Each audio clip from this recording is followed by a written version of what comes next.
I think we're live. Well, actually, that's not a lie. I think we are. I don't know. Well, it looks like it. I'll believe it for now until someone inevitably says That was the something went most. wrong. That was the most Naruto thing you could have said. I mean, That I hello, believe it. I am gonna dot the bio. So there's a natural assumption that I have, but I'm gonna ask the question anyway. Okay, there's two ways I could ask it in the assumptive way to where I say is blank the answer, or I could do it the open-ended way, and I just let you, without any influence, say your thoughts. So I'll do it the open-ended way. Well, What was your plan for this stream, okay. Buster? Well, that is open-ended. It already tells me what your question was by confirming my of your question being, is it Boruto TBV Vortex? Because obvious reasons are not. That's what I titled it. I'll be honest, until you asked the question, I hadn't even considered it.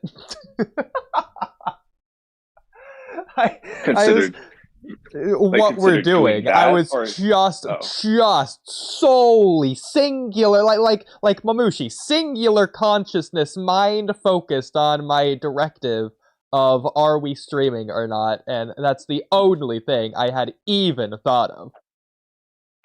But I guess subconsciously I chose TBV Vortex, so there you go. Okay, so obviously time is going to influence things, but here's my thoughts. We start with that because probably makes the most sense to do that. And then I honestly don't think we wrote that many topics. Well, not counting any old ones we never got to. Just constantly. Actually, we were in the middle of something that we ended last time, but I forgot what it was. Yeah, I don't remember. Charlie's clean with the tires. Oh, I do remember. We were looking for the other spoiler panel that someone posted and wanted our thoughts on if we crash out it or whatever. But at this point, it's so far lost, it's gone. Yeah, I don't know what it is. Exactly. I think we should have pinned it, or did we not do that? I guess we didn't do that. Did what? Someone finds it, go find it. Oh yeah, no, we didn't pin anything. Yeah. Well. One thing we didn't do was all of our 30 different ways of rating the chapter. Yeah, I did consider that after we ended stream. Not that I really had time to do it anyways, but what a perfect thing for that. Okay, so well, technically we already set our ratings beforehand. It's going into it unchangeably divine 10 out of 10. So that's my rating. Well, so I'm not gonna give it a 10 out of 10. But but hey though. Number is honestly really hard, and the reason why is because I think the easier way to start is just compare it to like other chapters.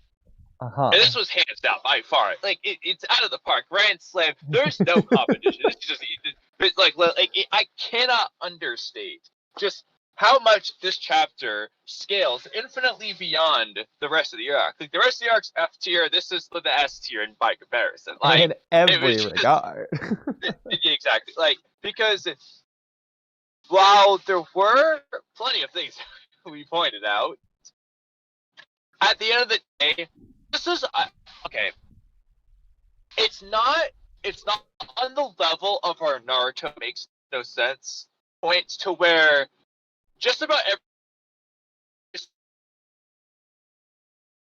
Oh, well, you're cutting out, but I believe you. And hopefully that's not just me. She's swarming together than unswarming, or his intelligence making no sense, all that stuff. wasn't really enough to take away at least the enjoyment of this chapter. This chapter was just enjoyable. Like, Yeah. Damon going ham and stuff. Like, it was all, like, the chapter was enjoyable. In terms of enjoyability, I'm going to give this a pretty high rating, actually. I don't know exactly what I would rate it. Like, I'm not going to give it 10 out of 10 because that would be where I'd put, like, Naruto, the best Naruto chapter, if I'm being real. But it was very enjoyable. And nothing in this chapter was enough to take away enjoyability. What I do think was some of the problems that we mentioned, though, in terms of, like, so why is this a problem, does take away from the tension. And, like, what are they doing? Why are they doing things?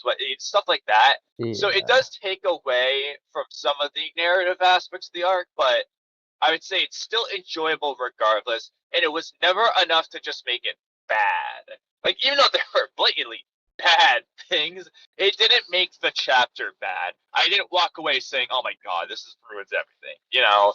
So, I mean, I think it's weird that Shigenai is faster than Ada's flight speed, but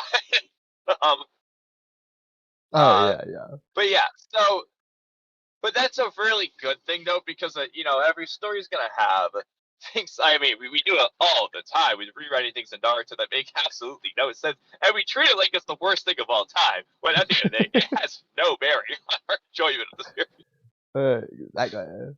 So, and I think this was definitely a step in that direction. So that's why I would rate it highly. Not because the chapter. So I hate to say this. It's not that the chapter did anything right per se. It's that what it did wrong didn't matter for once. Yeah. But the thing it did do right is the thing it did blatantly do right, and I am gonna praise it for it.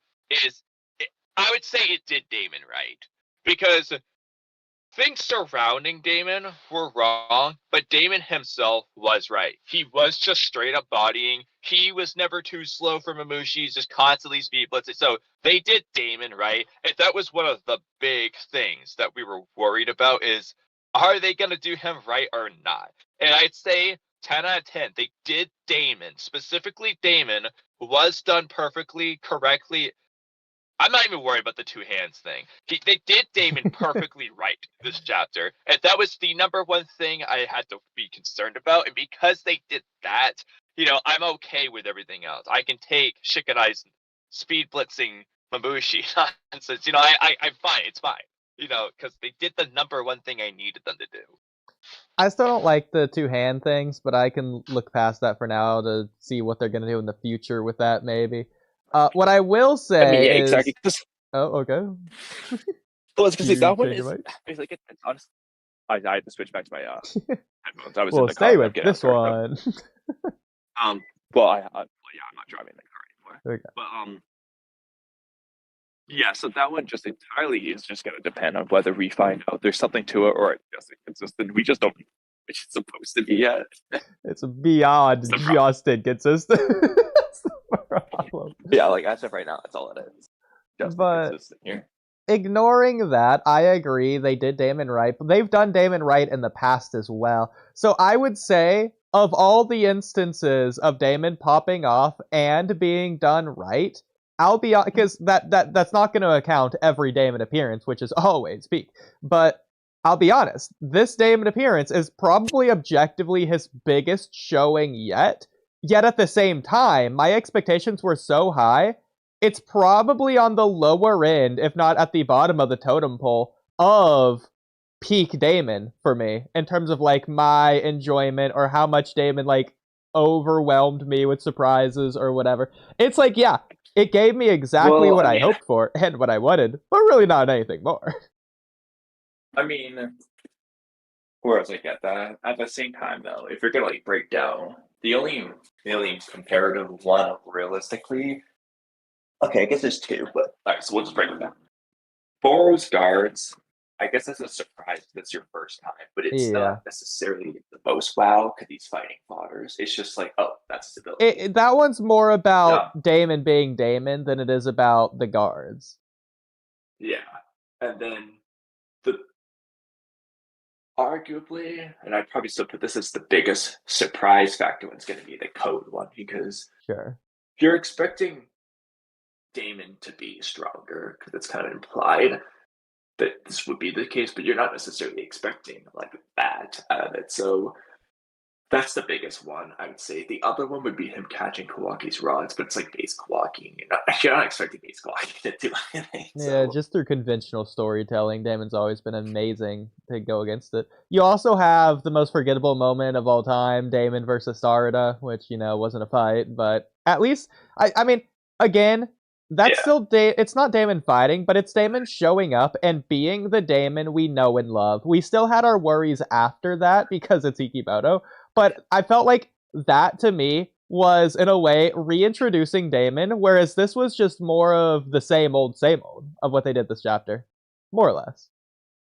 Yeah. I mean, the only difference is because there's numbers, it's not that he's pushed, but he's in a situation to where you get to see him kind of intentionally use his kit a little bit more, although he kind of does with code too. But like, you can see, like, because there's so many audience, has to jump back really fast and then grab his face so he could spam the reflections. Like, you get to see him like purposefully use his kit just because of the number situation versus just like, yeah, it's like it's an ant versus like it doesn't make any difference. So like that's kind of nice, but it is mostly the same old, yeah. Yeah, because Damon to me is someone who's always been a very special character, and they need to like they do use him sparingly, but when they use him, it's always like the best thing of all time. And they're hyping him up going into this chapter. Boruto's nonsensically warning Mamushi for like half the chapter. They're doing all this crazy stuff, but then once we actually get to it, it's not feeling. It doesn't give me the same feeling as Madara versus the Alliance, despite it being a strong guy fighting fodder people. And part of the thing is, okay, obviously that's Madara's like debut versus like if Madara 10 kills Madara fights the Alliance, like the fodder Alliance for the third time, you're not gonna have the same feeling as the third round, it's just I get it. But I feel like to an extent, it's about whatever new spectacle they do. It's not just Madara's taijutsu against the Alliance. It's not just the two-headed Susanoo. It's not just the Rinnegan reveal. It's not just the meteor. It's the second meteor. And then on top of that, it's the Divine Deep Forest emergence. He is one style on Hashirama's level. Yeah, that's all in one episode. To give it a praise and then counteract it, the praise I'll give him is, in comparison to everyone else, he's the only one who does like one kick that cuts through like 30 Mamushis in a row, so I'll give him that. Yeah. But the counter to that is the problem is, so if everyone else was scaled appropriately, the Damon thing would have been so much better. Exactly as it is. Find the most ideal comparison that I could think of. So I have like the example that's right, I'm going to use after, but I want to think of a rewrite, the best example to rewrite as a comparison. Okay, we'll just do this. What is the best example? I think for me, it doesn't feel like it's on a whole other level of power, whereas in other instances, it always did. And that's because of everyone else scaling to Mamushi randomly. Exactly, because the problem is that Mamushi was just fodder anyway to everyone. Exactly. So, yeah, Damon is technically fighting more, but because it's not really... Like, we've memed Chocho to the moon and back at this point, but Boruto, by all rights, should be significantly above Chocho. And then Boruto's hyping up Damon as significantly above him. And that's how that's the basic power general structure that you can scale everyone to. You can scale code around there, Sage Mode, Mitsuki. You get all these different scaling ideas of where these characters should be. But then it just all goes out the window. Everyone scales to either nonsensically all over the place, or they're all at the same level, but not really. So I'll start with the good example, because I haven't yet figured out how I want to do my bad example. It's Kimimaro versus the Kyuubi Shadow Clones. Yeah. So we've already seen base Naruto Shadow Clones, versus Gaara, Shukaku Gaara, and what that does.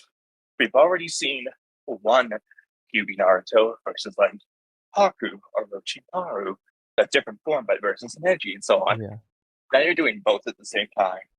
So you know, two versions of the strong Naruto combined together. This is really strong. Well, it's not just that. It's not just that because it's in both instances. Naruto Shadow Clones versus Gaara, Naruto dominated. Single Naruto Kyuubi mode versus Neji, Naruto dominated. Both of them combined, Naruto's not dominating. It's not even a close fight. Kimimaro dominated. Exactly. So you get that feeling like, okay, yeah, I know he is this guy. Yeah. Now, if I don't have a perfect example, but so when Pain's fighting the Leaf Village, you know, it's a big deal that like Pain beats Kakashi. He beats every single Jonin, basically. Now, if all those Jonin were like at the same time losing to, I don't know, like, the problem is I can't think of a good example for this. But the point is, like, it doesn't make Pain look good if. So okay. So the problem is that they do it right in Naruto.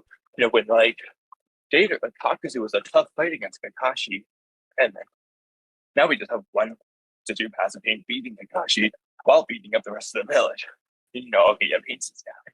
Versus if everyone was just body Kakashi before, it's like, okay, he's just as strong as everyone else. Yeah. Because that's the thing, is that Pain is presented as strong, you know, stronger than Jiraiya. Then Kakashi gets there. We don't think Kakashi's stronger than Jiraiya, but Kakashi's that guy. In fact, they're already doing this. Kakashi's saving Iruka from Pain. We have an idea that Iruka's not very strong. Kakashi's way stronger than Iruka. Okay, so now Kakashi needs to fight Pain, who should be stronger than him. And then Kakashi gets back up. So now, okay, now it's a little bit closer. Now it might be a compelling fight. Let's watch how this plays out. We don't have a different expectation of how it's going to end, but we're at least invested into watching it. Yeah. And see, the issue, honestly, so objectively, Chocho and Shigenai ruin the Damon fight the most. But I think by comparison, Delta arguably does too. The reason why is, okay, so as much as we mean Chocho and stuff, she's punching out one clock arm at a time, and her and Shigenai are like using teamwork. Delta, on the other hand, fundamentally did the same thing as Damon, just not quite as many. She did just speed bullets, one shot, beam everyone, blow them up. Like, she's doing the same thing. It's just, okay, so Damon did 15 instead of, or Damon did 50 instead of 15, you know? But she's doing the same thing. And we know that Delta's weaker than Code, he's weaker than Porto, he's weaker than Damon. So that really takes away Damon's thunder. Yeah. And we've already mentioned a lot of other, like, random small critiques throughout the chapter that don't really matter. I think my biggest small critique that doesn't matter at all, we didn't see Kobu this chapter. There's nothing inherently wrong with that. Well, I miss Kobu, because I personally, I like Kobu's story and everything they're doing there. I want to see what happens next. But my problem with it, they're going to cut to Sai and not have Kobu there. Why? Why show Sai? I don't think we're going to see Kobu until either the very end of the arc or sometime in the next arc. I think he's basically done to the arc. Yeah, I would be fine with that if they didn't show Sai. For no reason. It's true. That part of the chapter just doesn't do this for literally. Exactly. I'd rather have an update on Mitsuki Konohamaru, like in a proper way. Like, you're really going to throw that in my Damon chapter? Excuse me? At least make it worthwhile to be there, but no. But yeah, I kind of want to see what happens with Kobu next. Because that feels more filling than Damon versus Mamushi. Because, I mean, we were saying it during the chapter reaction. This chapter didn't have really any story, like, at all. And there really isn't story behind Damon versus Mamushi anyways. I mean, again, this is why I said it's sad to say. This chapter didn't do anything right, per se, or above and beyond. It just didn't do the wrong thing we were scared of. It did Damon right. It did do Damon right. It did what he was supposed to do, which was just dominate. But then but that's not giving you actual substance to look forward to. It's just okay, that's consistent. That's all it is. It's a consistency thing and nothing better. Like, congratulations, Ikimoto, you did the bare minimum, which you usually don't. Exactly. Like, and again, it's not to say that the spectacle isn't a good thing, but again, this You was did about good. consistency and nothing more. It wasn't about Pain beating everyone in the village, because in addition to consistency. Yeah. And shout out Keto. Am I right? By the way, Kamui, you're totally cutting out.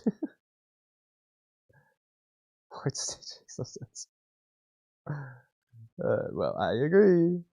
Hello. Keto. Yo. What's up? Yo. Keto. Kamui's currently cutting out, so that's what's happening on his end. But yeah. Okay, is my mic good? Your mic's good, yeah. We're just, discussing the chapter. I'm assuming you've read it. Yeah. Yeah, you did upload a chapter 32 review, I saw, so I would assume you have. A version of it. Yeah, I was low-key, I was thinking about stealing the thumbnail that you made just for the stream, but I ended up not doing it. Maybe next time I will. We're gonna steal a thumbnail that's like 1 hour old, bro. It's like 30 minutes old. That's crazy. I was like, hey, that looks pretty good. I can take that, yeah. Well, everyone, shout out Keto and go check out his thumbnail. And we might use it next stream. I mean, you're not saying no, so I'll take that as permission. But moving on before you do say no. Okay, so, what did you think about the chapter, Keto? About what we expected? It was good. It was good. Yeah? I think it was good. I think it was the fight was good. See, okay, but right there, you're doing exactly how we feel about the chapter. We agree. It's good, but we're sighing before and after saying that. Because it's good, but it's a hollow good. It's a shallow good. That doesn't take away from it being good. But like, that's really all it is. It's like, yeah, it's good. There's not really anything else to say about it. We're just saying words at this point. Exactly. But sorry to interrupt you. Please continue. No, I mean nothing else. It's mostly because nothing else happened. It's not like we have any lore updates on anything really. It's just the fight was good. It was a fight focused chapter, and the fight was good. I enjoyed Damon doing his stuff. But I'm not really interested in the Mamushi stuff, to be honest, because it's not like Yeah. I see people like they're like, oh, Damon punched Mamushi so hard, the kanji was so big, and they're like, oh, we've never seen a kanji so big in the series. I'm like, okay, well, how did that translate on panel? Well, he punched Mamushi and he moved like 1 centimeter away from him. So it's like those things where like, oh wow, he's the strongest punch ever in Boruto, and it's not like shown visually on screen. It's just those like tiny things where it's just like it's not. I'm not seeing anything exciting. Yeah, he's punching people. We saw people punch people in the last chapter. We saw them punch people before that as well. We've seen Damon reflect before. There's nothing new to be like, yo, this Exactly. is crazy, but it's I good. The fight completely is good, agree. so that's all I can say. I feel like the And comparison would be like if Madara fought the Shinobi Alliance, but he just leaves after doing the taijutsu exchange. yeah, He just like jumps over to go to like be with Obito. even though that was good, but what came after made it better, right? Exactly. So It's what made it legendary. It scaled it to its current status, to where it's special. Yep. It meant something. Yep. So I agree.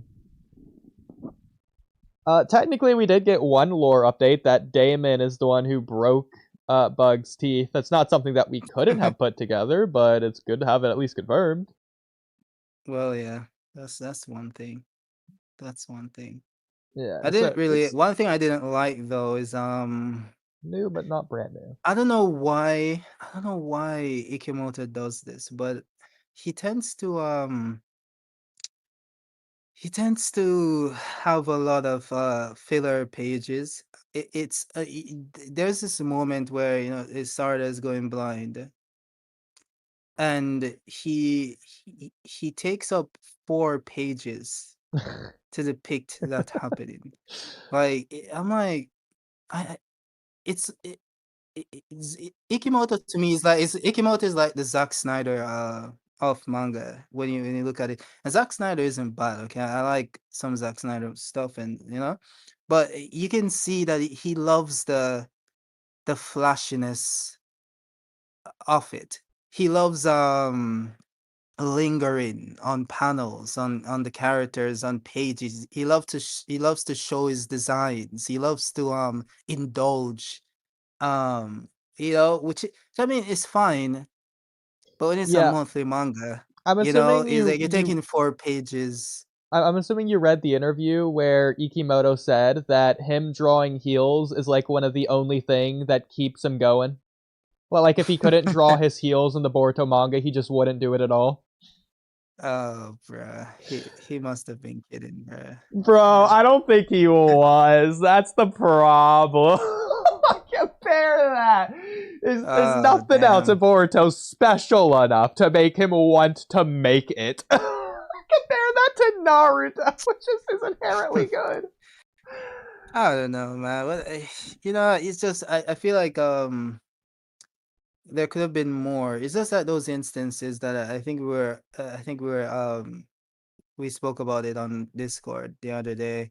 And we're like, if it was weekly, Welcome back, sure, Kamui. go ahead. But because it's monthly, and we're gonna waste 4 pages with Sarada just falling over, and it's like I feel like we didn't need to do all that, I do think this is one of the few instances where Kamui and I will defend this. Welcome back, Kamui. Well, yeah, you clearly could not hear me for the last 10 minutes when I talked, so you're right. That's why I left the enjoy. Complete the quota. Oh, oh, yeah. Well, I guess. Well, the thing is, he can complete the quota with content instead of filler pages. Well, whereas I understand why you're saying that, Keto, because I would have said the same thing. The only reason I didn't say it is because it was so clearly, obviously, a joke. But I would have said the same thing. Anyways, I'm assuming you've been listening, Kamui. You just haven't been able to be heard. Correct. Well, feel free to say everything you've said the past 10 minutes. Oh, I forgot half of them at this point. One of them was, he's got to pay on the page count. One of them was, to some extent, it's hard pressed to call it a good fight versus just a correct fight, because whereas, yes, he's dominating, so was Chocho. And then, if Mu was just beating the Fourth Alliance, and then Madara does the same thing, but a little bit better, it's not the same. Whereas, Mu was forced to fragment because the Alliance was beating him, if it's just him anyway. So it's like I think this is a good level, a good idea to like make it obvious of the gaps in power, because the third Raikage was treated as that guy. He was dangerous to the entire battlefront, and they needed Naruto to help take him down. And then you get Madara, and he makes a third Raikage look like a joke in comparison. Mm-hmm. And there's like you don't have that here, though. There's the two jumps in power there, as opposed to just one here, or zero, arguably. Because, again, it just goes from them winning to winning a little bit more. That's all. Exactly. And then winning a bit less, I guess. Yeah. Well, no, but that's the problem. It's not actually. It's because Damon can just do the same thing again. Well, I don't know. It's so contrived. I don't know. I read the chapter. I'm like, okay, cool. Boruto made a deal with Momoshiki to use the Karma Seal. Why isn't he using the Karma Seal? Why isn't he using his giant Rasengans or whatever the things Momoshiki I didn't used? I don't know. I didn't even check this chapter. Yeah, Boruto's not using it, is he? Actually, isn't that really weird since Kawaki's right there using it? Yeah, it should resonate, right? But I guess you could argue That Maybe because it has doesn't anymore because of permission. Yeah, Momoshiki. yeah, Yeah. Okay, yeah. but So he had he's not permission. gonna. Yeah. He had permission of all of part 1. That didn't stop it from resonating. I Well, think it's a it difference only did that between like early. yeah, it's more like being like Yeah. freely able to use it versus not. Also, Yeah. it could be a thing between like 100% Otsutsuki quote unquote versus not. No, because even Yeah. back then, he was still resonating, and it had nothing to do with Momoshiki. No, the thing is, what I'm saying is that like before, when he couldn't control it, it would resonate, right? But But later it on in the resonated. manga, But it resonated when he could control it too. when was that? In part 1, every time they used it, he could control it. What do you mean? No. So when I say control, I mean like full control over the Karmancy, not like early stages using the Karmancy. Like he's now experienced in using it. We're referring to like the cold arc and so on and so forth. So what about in the And then prophecy arc before Momoshiki took over? So the chapter 78 fight with Kawaki. did it resonate then? Didn't Boruto just activate it to absorb the thing, the Rasengan? Well, The not the technically, Rasengan, the portal to Daikokuten or something. but technically, the other way around, it could have happened. We just don't know. The premise exactly, we don't know which it was. But we do know it does consistently resonate, even in part 1 when he realistically has control. So I also don't feel like I don't like control as an answer simply because nobody seems to know why the resonance happens. And I feel like if it was just control or not, they would know. But at that point, Kamui, I feel like if you're gonna say that about that, then I feel like you can't say it's just as simple as the resonance is when one karma is active, the other activates. Well, that seems to be the case. Okay, then it seems to be the case that is about control. But no, but my point is, it would just know that that's what it is. Well, don't you think they would have said what resonance is if it was just that simple? That's my point. Well, no. The point is that they don't know why it resonates, but if it was just about control, they would know. Well, I'm not saying why, I'm saying what resonance even is. So if just something like resonating. I went back to 78, so we can see here. So Kawaki activated his Karma Seal right next to Boruto, and Boruto's didn't activate. No, there you go. So even back then, it shows that once he fully mastered it, that didn't trigger automatically anymore. Okay, but then you have another problem though. So why did he unmaster it?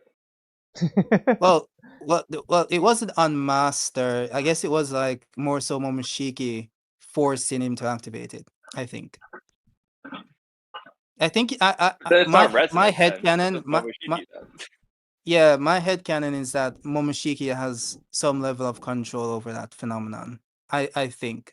I do think. So I think it's easier for him to force the Karma Seal to activate when it's in close resonance to another Karma Seal. Maybe that's the case. Because it did seem like he was taking over Boruto's body when it happened. I don't know. It seemed that way.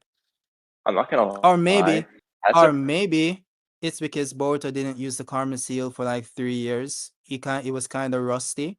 So when he met Kawaki again, it just triggered. He wasn't really adept with suppressing it anymore. I think it's similar to like Naruto from part 1, to where Kurama can technically leak out the Nine Tails chakra whenever, but like it's a lot easier to do so when Naruto has this like hatred thing going on, and that's when he's like really trying to push it out to break the seal open. Yeah. I mean, I'm not gonna lie. I think that's possible, but yeah. I'm not gonna say it's impossible, but currently I don't like resonance. Period. I just don't like it. I think it's bad. Like, I'm not to say there's no way to make it good, but I just currently, so far, I don't like it. There's an easy way to make it good. Don't make it when one's active, the other is, and that's all it is. It's not the least important thing to me, to be honest. Like, it's not. Even though it should be important, the fact it's the least important thing is a problem. I mean, that's part of the reason I don't like it. If they made it actually something good and interesting, I would like it, but they don't. So I'd rather it just didn't exist. They're gonna make it like Momoshiki and Ishiki were brothers or something. I prefer that over nothing. Step bros. At least that's something. Distant relatives or something. I don't know. Yeah. It's more than nothing. No, but I do think the karma seal. I mean, resonance is stated to make the karma extract faster. I think it also extracts faster whenever it's used, just in general. So if Momoshige has the opportunity to just to activate the karma seal willy-nilly randomly, I think he just would do that to extract it faster. As opposed to like But right he also now when it's doesn't already do it extracted. at different times. So Yeah. I mean, if Boruto's just going to hand over his body, quote unquote, then at that point it doesn't matter. Boruto can just have it active if he wants or not if he wants. Momoshige doesn't really care. Makes no difference. Exactly. Which I guess would be the equivalent of like KCM for Naruto. I guess KCM 2 or KCM or Master KCM or whatever. Wait, what is KCM? KCM 4. Did I say that? Interesting. Yeah, what does that reference? KCM for Naruto. I think I cut out because I definitely said that. Oh, I like KCM 4. So what's KCM 4? It's Is 6 mode?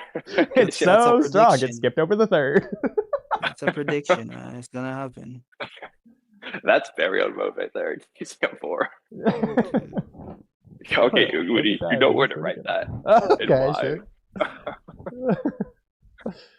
But Kido, you said something about Sarada's Mangekyo and it being 4 pages long. Yeah. Oh yeah. Well, yeah, I was saying like I don't know. I don't think it should have taken 4 pages to depict that happening. Yeah. What a perfect Well, segue Kido, to 4. I think you're missing something huge. I mean, it's 4 pages. I mean, isn't it obvious that it's foreshadowing? For what? It's 4 pages, so clearly it's foreshadowing. Okay. I mean, there's 4 orbs. Okay, they're doing a lot there. Hey, think about the Mangekyo statue thing that looks all weird or whatever. It has 4 eyes. Makes sense. Exactly. That's a callback. There was actually foreshadowing all along. I was wondering, like, why didn't they should have used Himawari, bro. That's who they should have used. That's who they should have used. See, the problem is, okay, they could have used Kawaki, Boruto, Delta, Himawari, Mitsuki. They had like 5 people who had AoE attacks, but they don't need any of them. Just continue to use Damon the same way. Damon was taking out 50 at a time anyway. Yo, that's so funny, right? Because they were, I think he had 200, and then Damon fought for like 1 minute, and he was down to 100. So why didn't you let him fight for 1 more minute? You know? Exactly. What's the big deal here? And keep in mind, I'm pretty sure was strange. That was so strange. I'm pretty sure Boruto and like nobody else helps out until he's down to 70, and then Boruto starts cutting him up and stuff. Kawaki blast. Yeah. Although I think there's a reason for it. I think Mamushi's getting smarter over time. So he's like telling his clones to stop falling for Damon's tricks or whatever.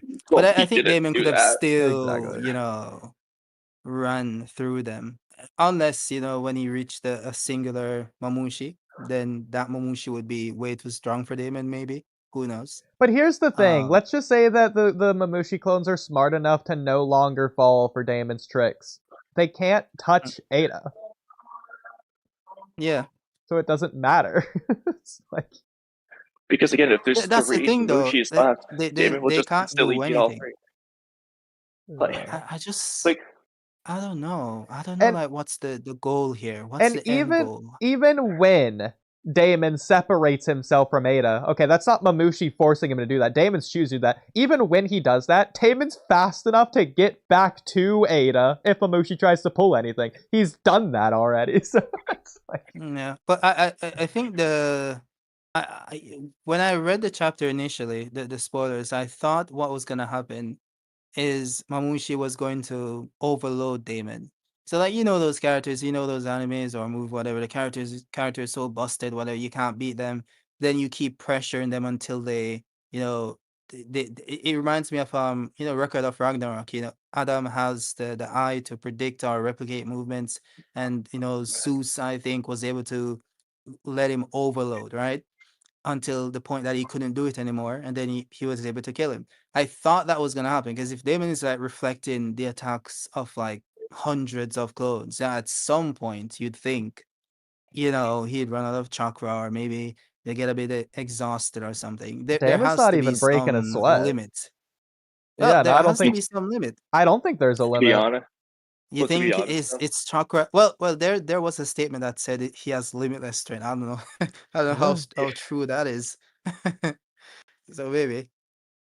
I mean, we'll come back to that in a minute. But the thing is, okay, so I understand what they're trying to do.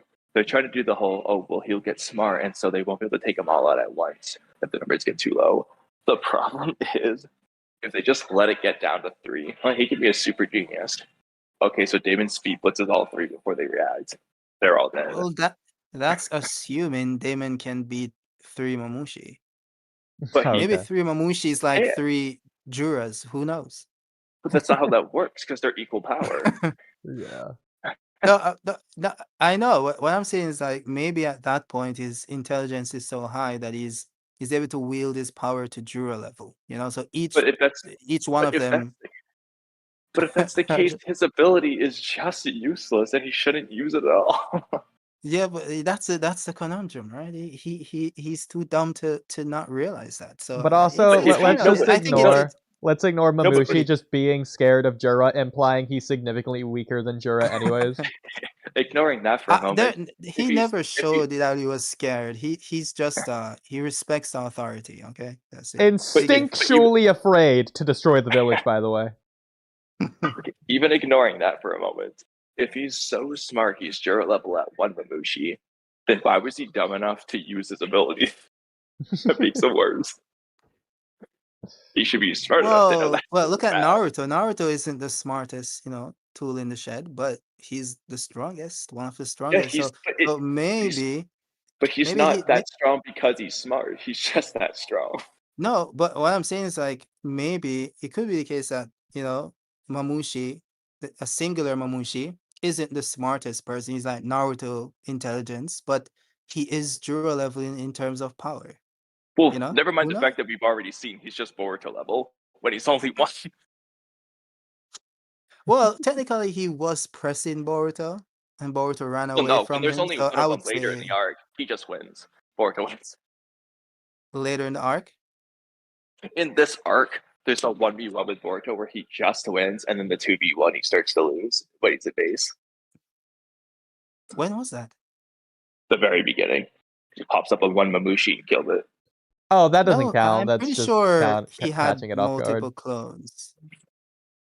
Yeah, he just did Maybe. the same thing he did to Matsuri. Yeah.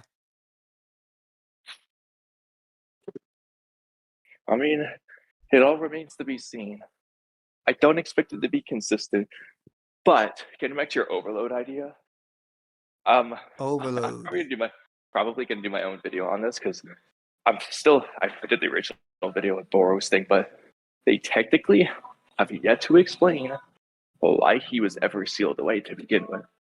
And the person who would know is Boro in Bug, which means Bug could have memories that Mamushi could get. So they might capitalize on that idea. There you go. Mm-hmm. There you go. See, I think the overload can't happen because the way I see it, the energy isn't coming from Damon, and it never goes to Damon in the first place to then go away from Damon. The energy starts with and ends with Mamushi. It's a conceptual-based ability.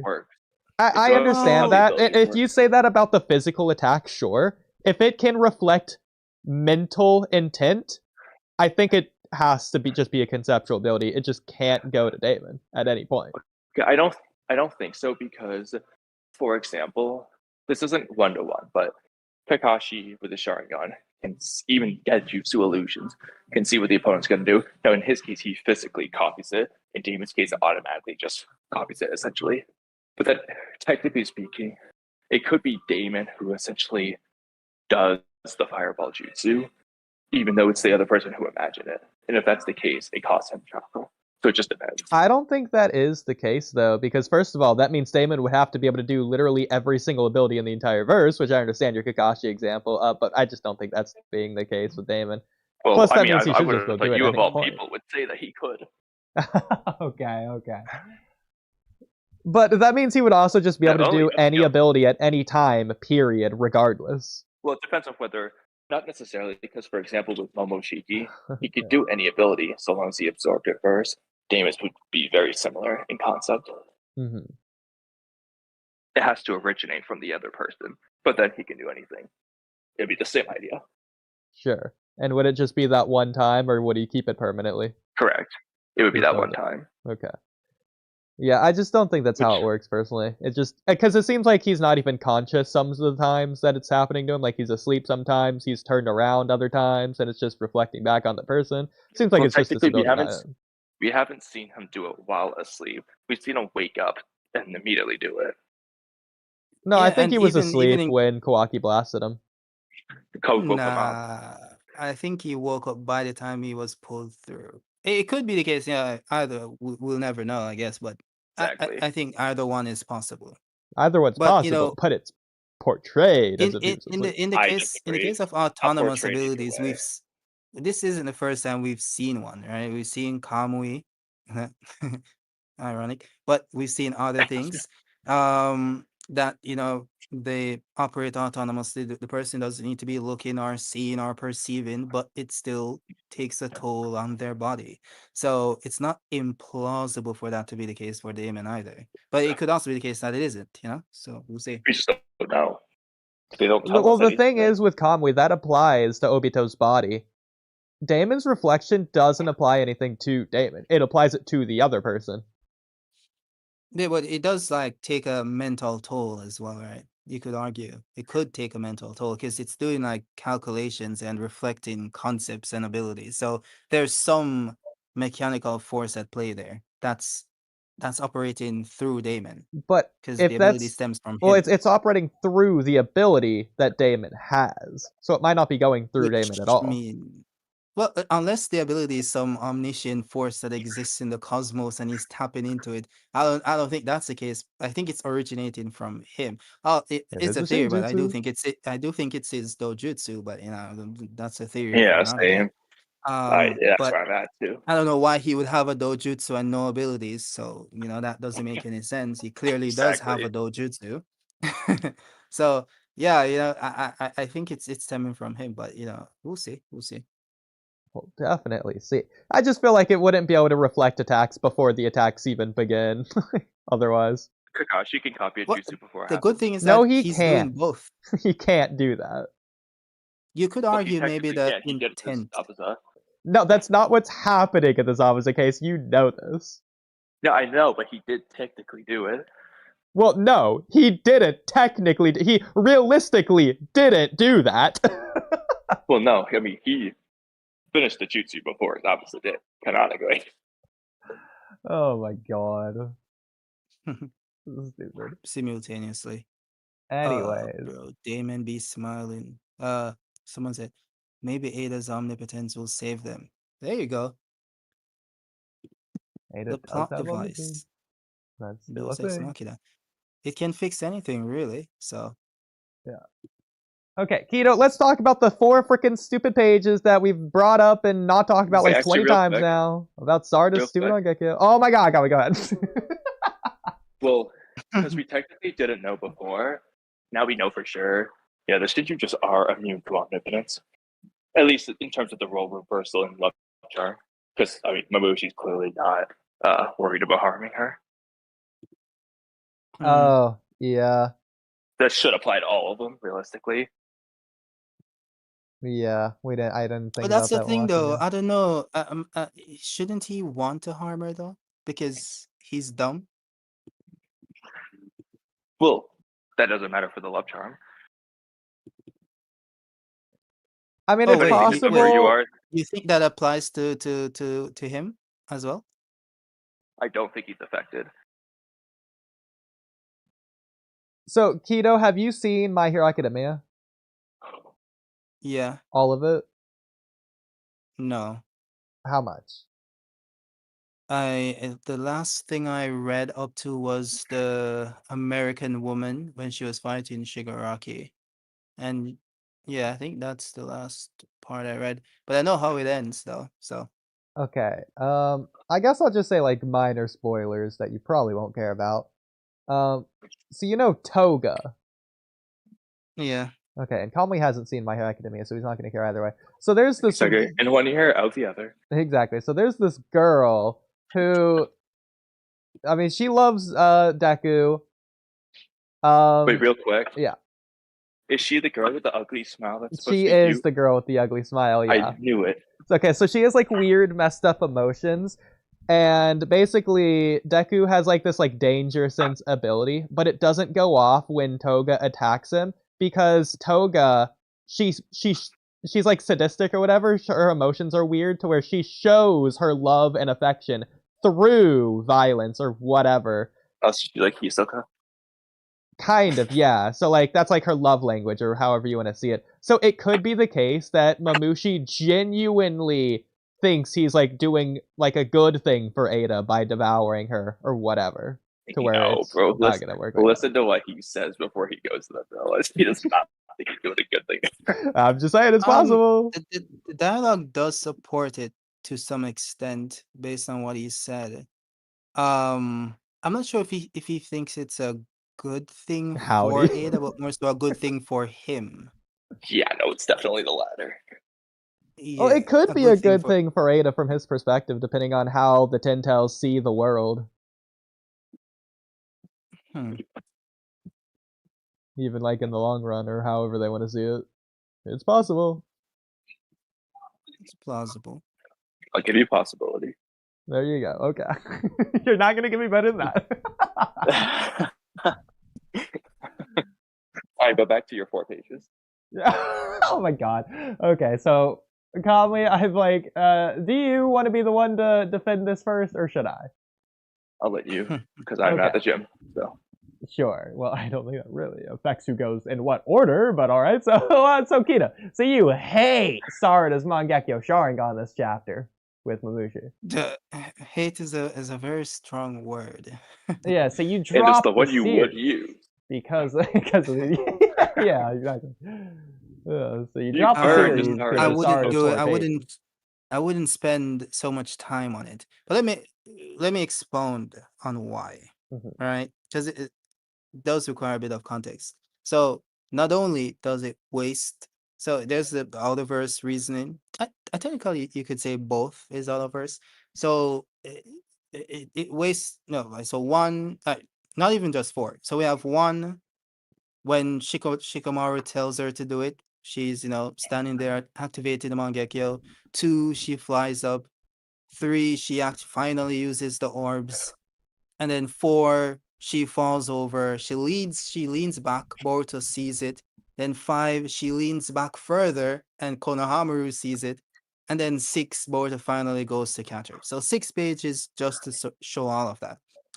So what I'm saying is that a lot of that could have been removed, right? So those first 3 that shows her slowly activating the thing and using Ohirume wasn't necessary. We've seen her do that like 3 times already. We don't need to see the process again. And even you can go back to like Naruto, like when Sasuke first awakened the Amaterasu, like there's emphasis on it. There's immense focus on it. But later on, you don't need to do that again. And Kishimoto doesn't do that again because we've already seen that already. So I don't know why, every time she does the Ohirume, we have to have multiple pages of her levitating upwards and finally manifesting the orbs and then using the power. It's just wasting pages showing the process which we've already seen. We can just skip to the end, have her activate it and manifest the orbs immediately, and then do what it does, collapse or whatever. And I'm gonna offer a compromise because I think there's truth to what you're saying, but also inverse of that. I do think it's good for him to have multiple panels of the ability and things going wrong here, and because for several reasons, it's odd. What I would do for the compromise is, well, I mean, I'm looking at the pages right now. The problem is when speaking of his heels, when he does a gigantic panel of nothing other than Sarada's feet, and that's it, and then just these multiple giant panels, when what he could do is How about like Kishimoto does this all the time, where he puts like 10 panels on the page. He can do a bunch of smaller panels Yes. of the slow Yes. gravitational rise. One big panel for like Mamushi going into the orbs. One big panel of things going wrong and or Boruto catching her. Yes. But a lot of them could just be smaller panels so that you, instead of 6 pages, maybe it takes 3 to get through them all. The problem is when he just does 2 Yes. giant panels of every single scene. Exactly. That's what I mean. And that's what I mean. So I'm not saying like he can't show it, but like when it's taking up 6 pages, like and when it comes to like Sarada falling over, like why we have like 2 big panels that is like some blank spaces, nothing showing but Sarada. Like I know, like, trust me, I know it's for dramatic effect, it's for showing the intensity of the situation, right? But you I should know the Exactly. save logic. that. But yeah, But that but should what I'm be saying, saved for the 2 impact panels, not yeah, every. it's for impact. But the problem is when this is a monthly manga, okay? Yeah, if it was weekly, fine. But when you're gonna show this every single time, and it's the same logic for the activation and the use and her using Ohirume as well. He wants to show the impact and the flair. He loves to indulge in his characters and making them look, saucy and all that stuff. That's Ikimoto. I know. But because it's monthly and you're wasting so many pages and stuff like breaking them up and and it's not something he doesn't know. He knows how to do it because he does it sometimes, and he has worked with Kishimoto in the past. He knows. He just chooses not to. I'm saying, like, from a monthly perspective, it's just wasting time. We could be getting more stuff from different people, and maybe some like some other action shots or something. And it also applies to his dialogue. I hate how he does the dialogue.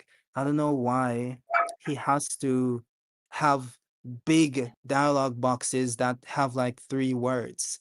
And again, it is for the impact and the emphasis. I know. But when it's a Actually, I monthly disagree. manga, I So that wish, he I can make, wish he did it like so that Hunter x he can take Hunter up more. or JJK.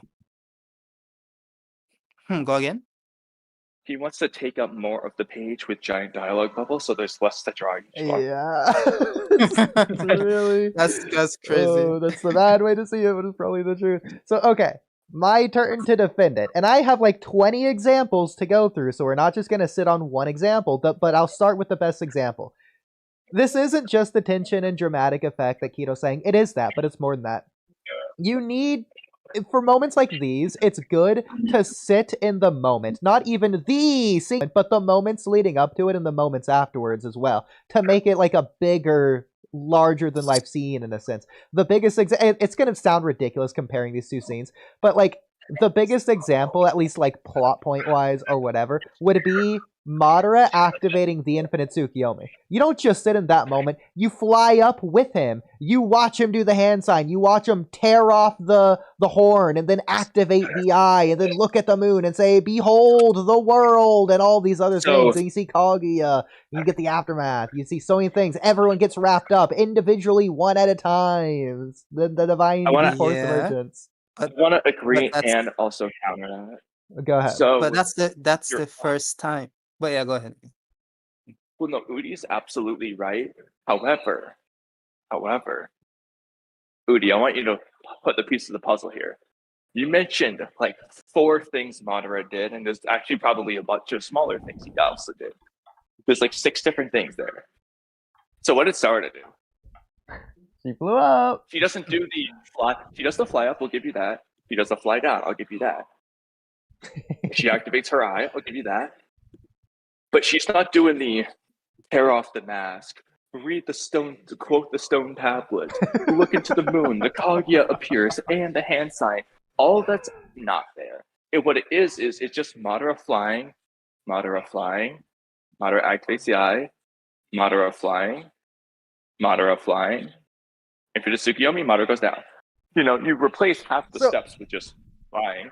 So Kishimoto's doing it good by filling in the time, but the point is that I think that Ikimoto's spending a proper amount of time on these things. He's just not putting in enough during that time. But I think the time he spends on it is good on this specifically. So And I another. agree. He just needs to have other panels in the But there's middle of a- it that are actually doing things. There's Yeah. a big difference though, and there's another problem though, because that's true.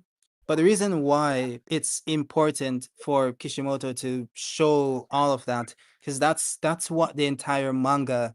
You're describing one It's of the also the most first. pivotal moments in the entire series, Okay, where the okay. It's also entire the But this first war, the time that is this. motivation of the I villain understand. I was understand. leading to. I agree. And not only that, it's also the first time we've seen that ability being used in the manga. I have So counters to those are that. Don't two. worry about that.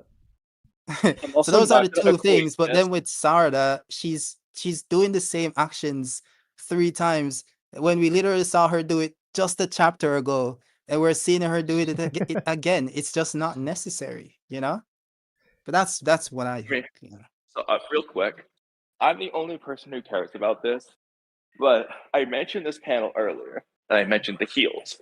There's another thing on that panel that I think we can just get rid of. It's when Sarada, oh my god, Sarada really is a fake Uchiha. She does not know how to say Mangekyo abilities. You don't say Mangekyo Sharingan, then Amaterasu. You just say Amaterasu. It's not Mangekyo Sharingan, Konomatsugami, it's just Konomatsugami, and so on. She's wasting time saying the wrong That's always been funny to me. I don't know why he does that. 'cause Okay, I don't that's think funny, Kishimoto but He I'm did. not. doesn't read Naruto. I'm not even gonna count that for this particular critique. That's just its I own think he's separate doing thing. it. I think he's doing it for SEO. No, he's doing it to remind us that she Rank. had the Mangekyo Sharingan for the 30th time. Oh my god. Okay, Because let's nobody slow down remembered the before first we- time, so he has to keep telling us she awakened it. It's the Mangekyo, yeah. It's the Mangekyo. Okay. So I got the pages pulled up. So we would agree the scene truly starts during the like Inojin and Shikamaru page. Yeah. And like everything above that, it's not this exact scene, but it does lead into this scene. It's important for context to preface it. 100%, yeah. So this whole arc has been leading up to this fight, and this has been apparently hold the on. plan from the beginning.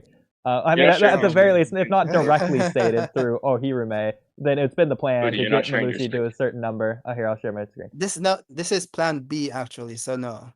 No, I don't think it is. You know, it should be plan A. No, literally it's plan B. That's what he said.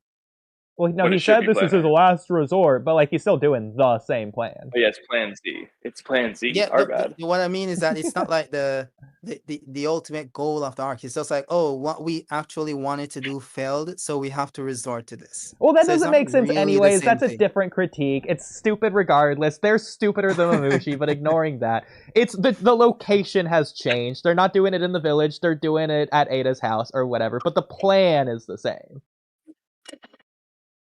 In terms of getting- taking all the Mamushis at the same time. Yeah, Yeah. getting Mamushis to a Yeah. certain number range and then taking them all out at once with a big area of effect attack. It's the same plan. Oh, by the way, you know what's funny? So, Oodie, I'll just say Ada. you know how they were trying to get it down to 50? Ada and. So it's for 20 to 30, I guess. Yeah, I know.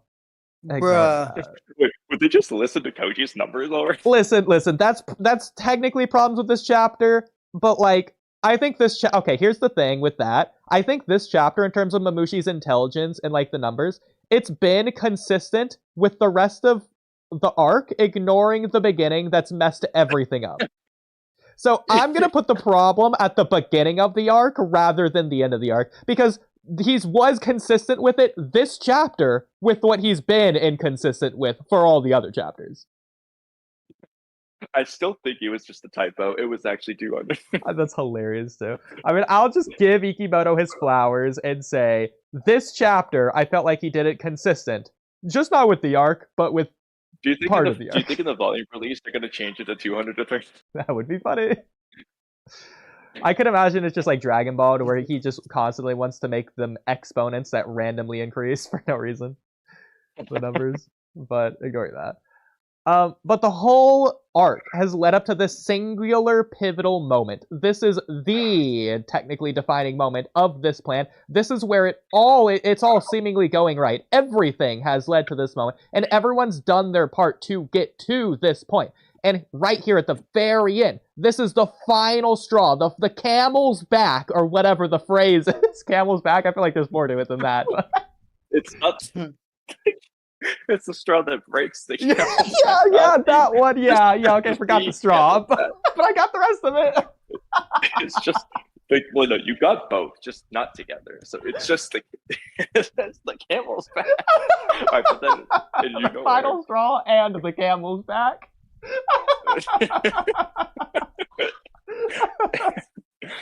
What are the odds? Bro, look at that page, bro. Imagine if he did a page like that they sent in chat.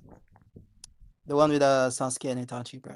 I know, but it's not even fair to compare it to Naruto. It's not even fair. Wow, compared to the guy who worked on Naruto? Exactly, not even fair. How could I?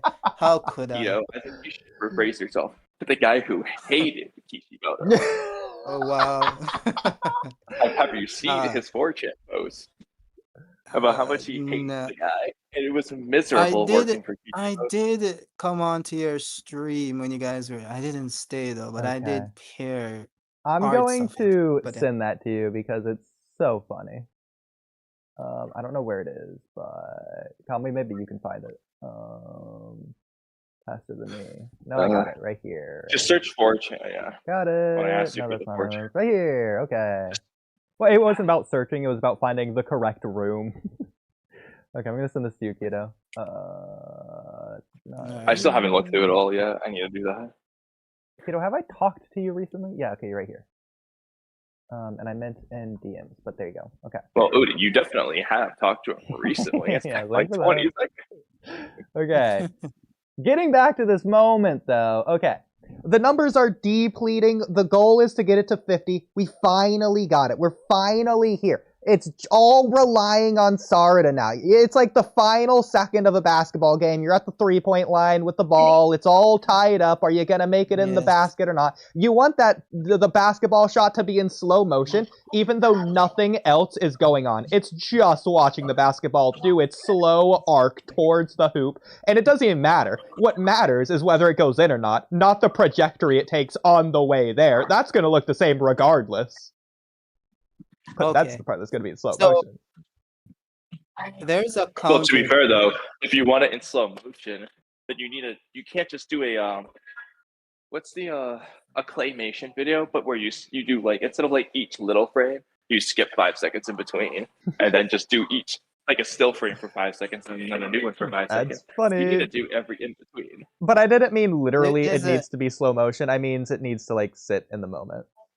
Obviously. Yeah, like, you know, Kishimoto does that as well. So yeah, he does. No, I agree with you. You're supposed to do that. It just wasn't the best example of doing it good. The thing is that there's a counter. The problem is, right? I get what you're saying. So I would agree, and I will concede. So in this moment, it's leading up to killing all the Mamushis. I would agree and say that, okay, this would be the moment for him to do all that, you know, the theatrics. Although he knows that it would have been unsuccessful, but we don't know that as the audience, right? So we're expecting a spectacle. So it makes sense. The problem is, all right, why did he do that in the prior chapter? You can't explain it. No, but okay, but it's so unfair to frame this scene as to show off Sarada's Mangekyo Sharingan. This scene isn't about Sarada's Mangekyo Sharingan. It's the turning point of the plan, which is about the whole arc, the goal of the arc, the turning point of the plan, from it being right to going wrong. This is the moment where it goes wrong. This is more so about her Mangekyo than anything else. Given the fact that, you know, well, no, that's not fair. It is about the plan. This scene is about the plan, but right now, the entire rest of the plan, because every other part of the plan is gone, right? The entire rest of the plan revolves around Sarada's Mangekyo. So the only way to show... It's about both. No, but the only way to show the plan going wrong is to show the Mangekyo Sharingan going wrong. And so then you need this build-up for that. Exactly. So it's about both. So that's what I'm saying. It's about the Mangekyo as well. So Well, no, it's it- portraying the Mangekyo. It's not about the Mangekyo. That's why I disagree. So, like- That's why it doesn't matter that we saw the Mangekyo already. It's about both, because the point of it is also, it's not just to show the plan failing, but to also show the Mangekyo being destroyed or damaged or whatever. No, whatever I don't happened, think we that know as matters yet. at all right now. I don't think that's relevant there's to another Kimoto way. for this. Here's another It definitely way. matters. It doesn't matter for this I have scene. It another might way. matter for a later scene. We don't even know if it's going to. If Ikimoto's even going to come back to that. Of course think he another is. way- What? There's another no way to way you word believe it- that. When the focus is on, we have like 3 pages on the Mangekyo bleeding. That we've never seen a Mangekyo bleed this way before. And Boruto catching her, and Boruto on the ground crying, screaming, Sarada, she's unconscious. Like, you think there's not gonna be a focus on the Mangekyo the next? I'm You not truly believe that? saying that there's not going to be a focus on the Mangekyo next. I'm saying they might not come back to this for any kind of permanent consequence from this moment. It might just go back to Sarada realizes she can only use her That would Mangekyo be- once. That for would be whatever time. disappointing. Okay, that would be crazy, because I think if they were going to do that, then we didn't need the theatrics. Because whenever we have let's say in the past, reference like Sasuke or Itachi or whatever, when they would go lose their eyesight or go blind, they didn't like die. They didn't fall unconscious, lose like blood like spewing out of their eyes, like Okay, the come eyeball on. itself This popped, is right? just We've never seen that. Ikimoto's We've never seen that. depiction. So, Ikimoto's no, depiction of no, the no, no, blood. no, no, I'm not no, going to no, count no, it no. as I anything more think than others. that's cap. I think he's going there's going to be more consequences. There has to be. Bro, There Sasuke has would to be. keel over in pain, both hands holding his eye. And he would never fall unconscious and Oh never my bleed god. in that So way. That has never happened before. Okay, and There Sarada has to hasn't be more. keeled over in pain, holding her eye with both hands. She has. No, why would she use both hands when she hasn't awakened the second eye ability? Both hands on one eye is what I'm saying.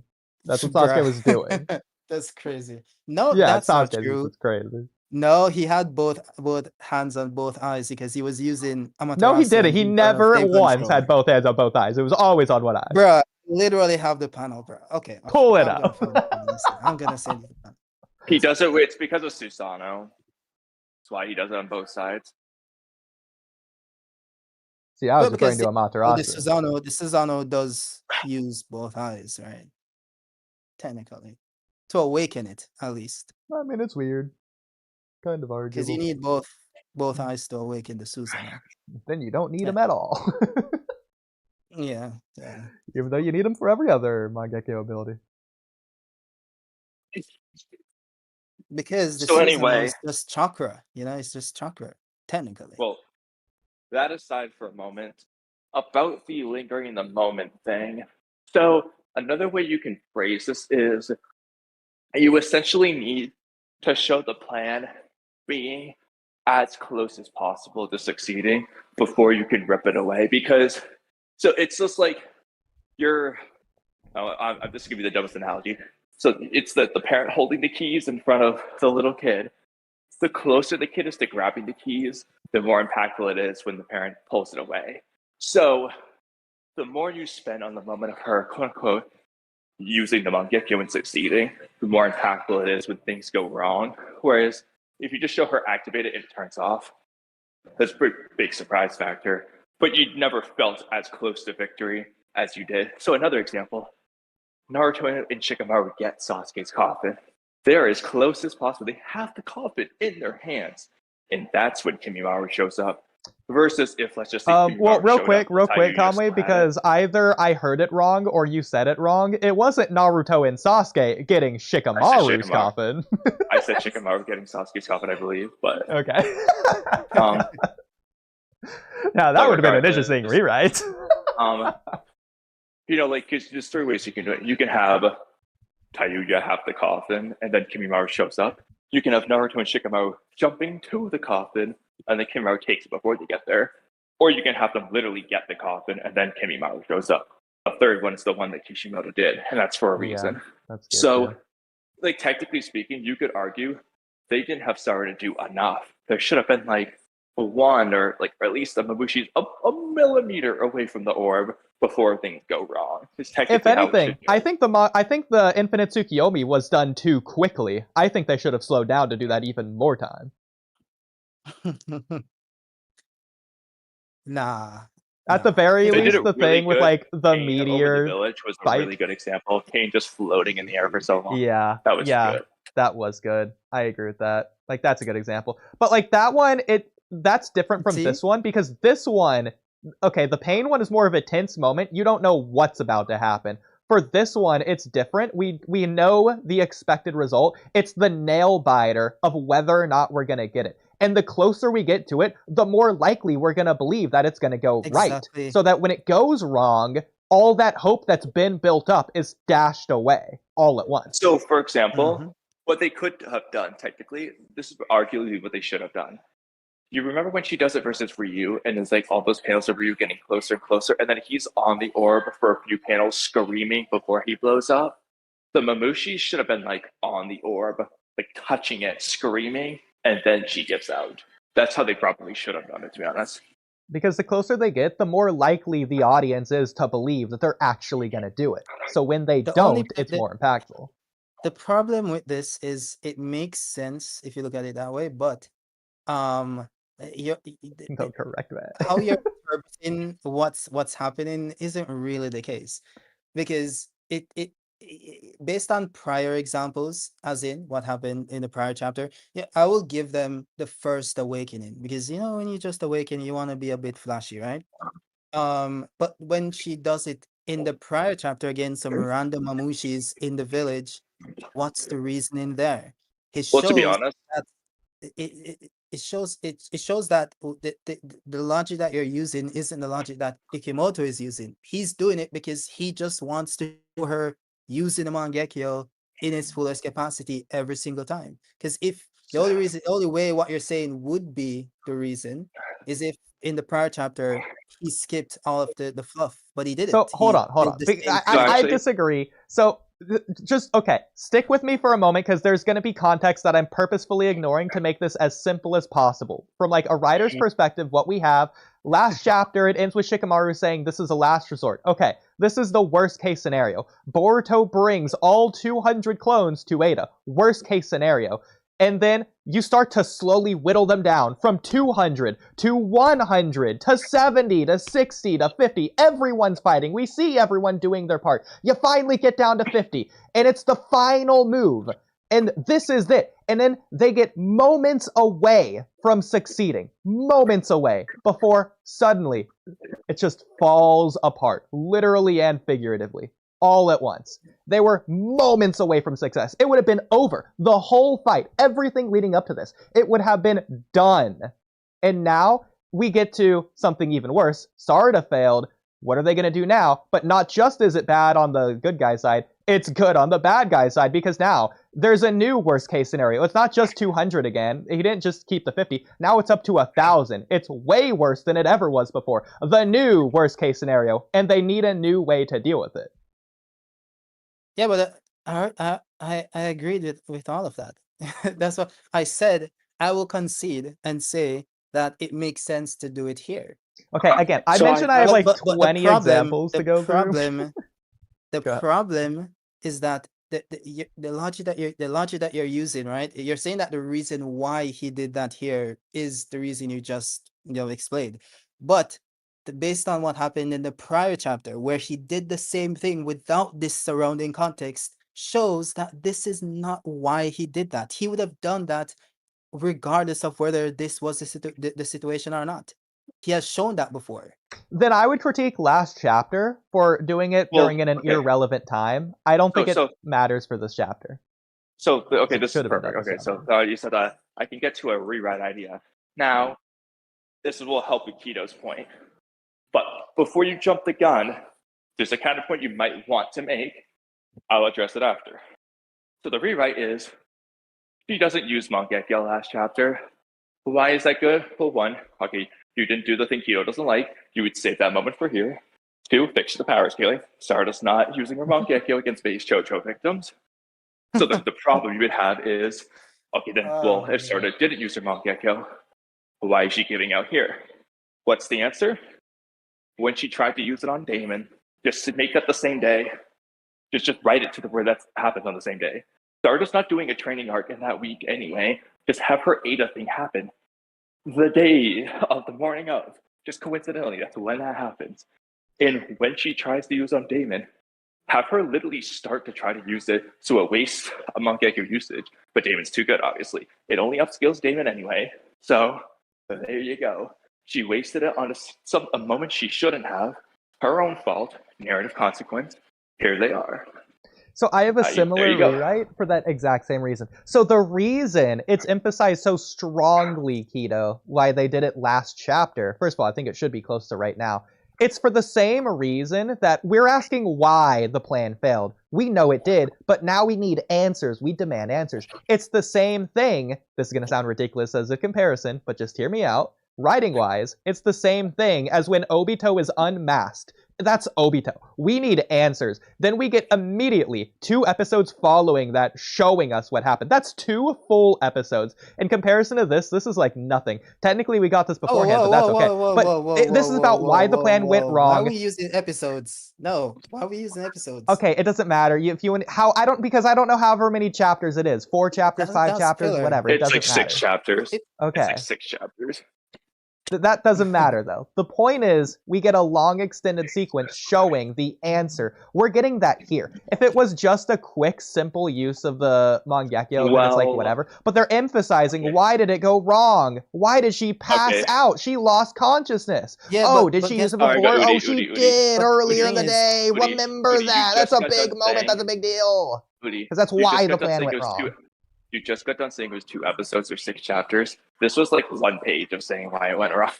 It didn't sit in the moment of the doubt. No, it's not about spending how long on spending on how, like, why it went wrong. Because, okay, then Obito says, oh, it's because you let Ren die. Okay, that's 1 sentence in comparison. That's even less than this. And that means it's about, so much more. That's funny. But it's not about that. It's about seeing the answer. And so in that case, I'm comparing last chapter seeing Sarada using the Mangekyo compared to Obito's backstory, as opposed to the actual answer itself. Though. But that doesn't justify it. What you're doing is justifying the usage in this chapter, which I've already agreed to. But that doesn't justify how it's depicted in the prior chapter. It still doesn't, because you could still get the same effect without the fluff in the prior. You could simply have her activate the Mangekyo and use it, and it does the Ohirume whatever, and it crushes all of them without the extra pages. Okay, then you could have got 99% less of Obito's backstory. That's not comparable. What? Why? That's not remotely just miss comparable. all of the middle stuff. You get like the first panel or 2 of Madara saving Obito, and then you get the final panel of Obito seeing Kakashi stab Ren. No, well, the thing is that that's a bit silly, because that I think that's more so comparable to when she awakened it initially, and she had the flashback to the conversation with Chocho, and you got that backstory about her, wanting to be a Kage, which was more so in Naruto Gaiden, but they kind of like backdoored it into Boruto in that moment. That's more so comparable, because radio near Kamui. Shout out the radio near Kamui. Oh. Can't do anything about it. Literally as loud as Keto, by the way. Trust me, I know. So that's what I'm saying. It's fundamentally different. Those are 2 different scenarios that aim to achieve 2 different things. When you're talking about how an ability is displayed, it's not the same as expanding on a backstory. I don't think those are remotely comparable. Whereas there are differences, I'm not looking at the differences, I'm looking at the similarities, and you're saying, no, but look at the differences. There's both. No, well, the differences are more important than the similarities. No, they aren't. Not when I'm comparing the similarities, yes, not contrasting the differences. But no, because I can compare 2 things and say, okay, you did that and I did this. And then you can say, well, I didn't do that to that extent. Then so the things that we did, even though they're similar in like in 1% capacity, they're different in the other 99% capacity. So in that sense, the differences outweigh the similarities. If anything, Keto, I think that I would critique last chapter for not doing the scene correctly, not in terms of length, but in terms of what they do with it. Sarada should have had more reason to activate her Mangekyo, but she should have had her Mangekyo activated for a similar amount of time. I don't think she had it activated too long last chapter or this chapter. I don't think the time is what I think it's the usage. I think it's the fact that she used it on so many clones. I don't think the amount of time that she had it activated is what is the issue. No, I think they should have emphasized that Sarada's being Hokage, or Hokage-inspired wannabe, by protecting the village and villagers, and that she shouldn't have used it, but she doesn't regret using it, but there's still consequences to doing that. I think there's still time to do that, though. They're probably gonna do that in the next chapter and she's like, I shouldn't have used it there, and that's why that happened. I disagree. I think it's similar to like Naruto's fool for the rest of my life thing. Naruto knows he shouldn't do it, but he's gonna do it anyways without regret. Confidently go down that path. Possibly. But I don't know why that just there's it's similar to like Two Blue Vortex Chapter 1, what we literally start with. Sarada knows she shouldn't be back-mouthing Shikamaru or whatever, but she's doing it because she's going to be Hokage, just like Naruto. But there you go. Even in that moment, she references the motive. So that supports the argument. So she didn't reference the motive here. So I think she's going to reference it afterwards. Yeah, I think she's going to reference it afterwards. But okay, Kido. She was listening to Yoda. Oh my god. So okay, Kido, if they reference it afterwards, what critique will you even have left? Well, the critique would still be the display of it. Because even if she has the motive, it still doesn't need to be 5 pages. I'm not referring to this chapter, but I'm referring to the prior chapter. Because even if she has the motive, it still doesn't need. We still don't need to see Sarada say Mangekyo Sharingan, then say Hohirume, then fly up, and then suck them in, and then explode. We don't need to see all of that. We don't need to see it. And if we do need to see it, all of it can be on 1 page. But then again, I don't think that it's about the Mangekyo, whereas you apparently just do. I think in this case, it's about the plan going wrong. In the other scene, it's about Sarada's desire to be Hokage. She's putting that above this plan. No, I don't think that was the reason for the other scene. I think the other scene. She's just assuming. Well, even if right now, Kamui, we're just agreeing that it's going to be the case afterwards. Yeah. That they're going to say that in the story. That's the case. Yeah, like then, next chapter if they say that. Okay. Yeah. Okay. And I'm saying like even if that's the case, it still didn't need to be 5 pages to depict that. You don't need. But again. So when you say that, are you saying it doesn't need to be 5 pages to depict Sarada's Mangekyo Sharingan, or are you saying it doesn't need to be 5 pages to depict Sarada putting her desire to be Hokage above the plan? Because I think that should be 5 pages. That's very important for this whole arc. Well, to be honest, I think there's a problem there, because you said put it above the plan, because I don't think Sarada was aware of the plan at that moment. And to be fair, I think it's just written badly in general in that regard.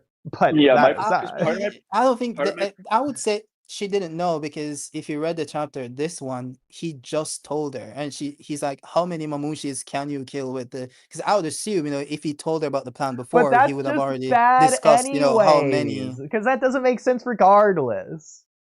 I think part of the issue is that if we're saying we just assume it's because she put the Hokage above the plan, I'm gonna critique the hell out of the last chapter, because that should have been like a huge part of that voting. No, I agree. I think it should have been in that moment and not afterwards. But that's like a separate thing. Otherwise, that's why I don't think that.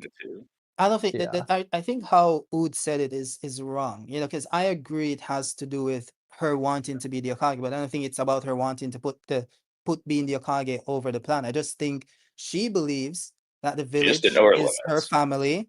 The village is her family, just like Naruto, and she's going to protect them regardless. But So here's the problem she with had the that. power to protect them, and she just used it. I think that's all it was. I don't think it's like, oh, I don't care about the plan. I'm just gonna do. I don't think that's the case. Here's the problem with that is that, first of all, we're saying if. If implies we don't know, which is already a problem. Yeah. So, it's like if we don't even know, True. then clearly they didn't do it strong enough.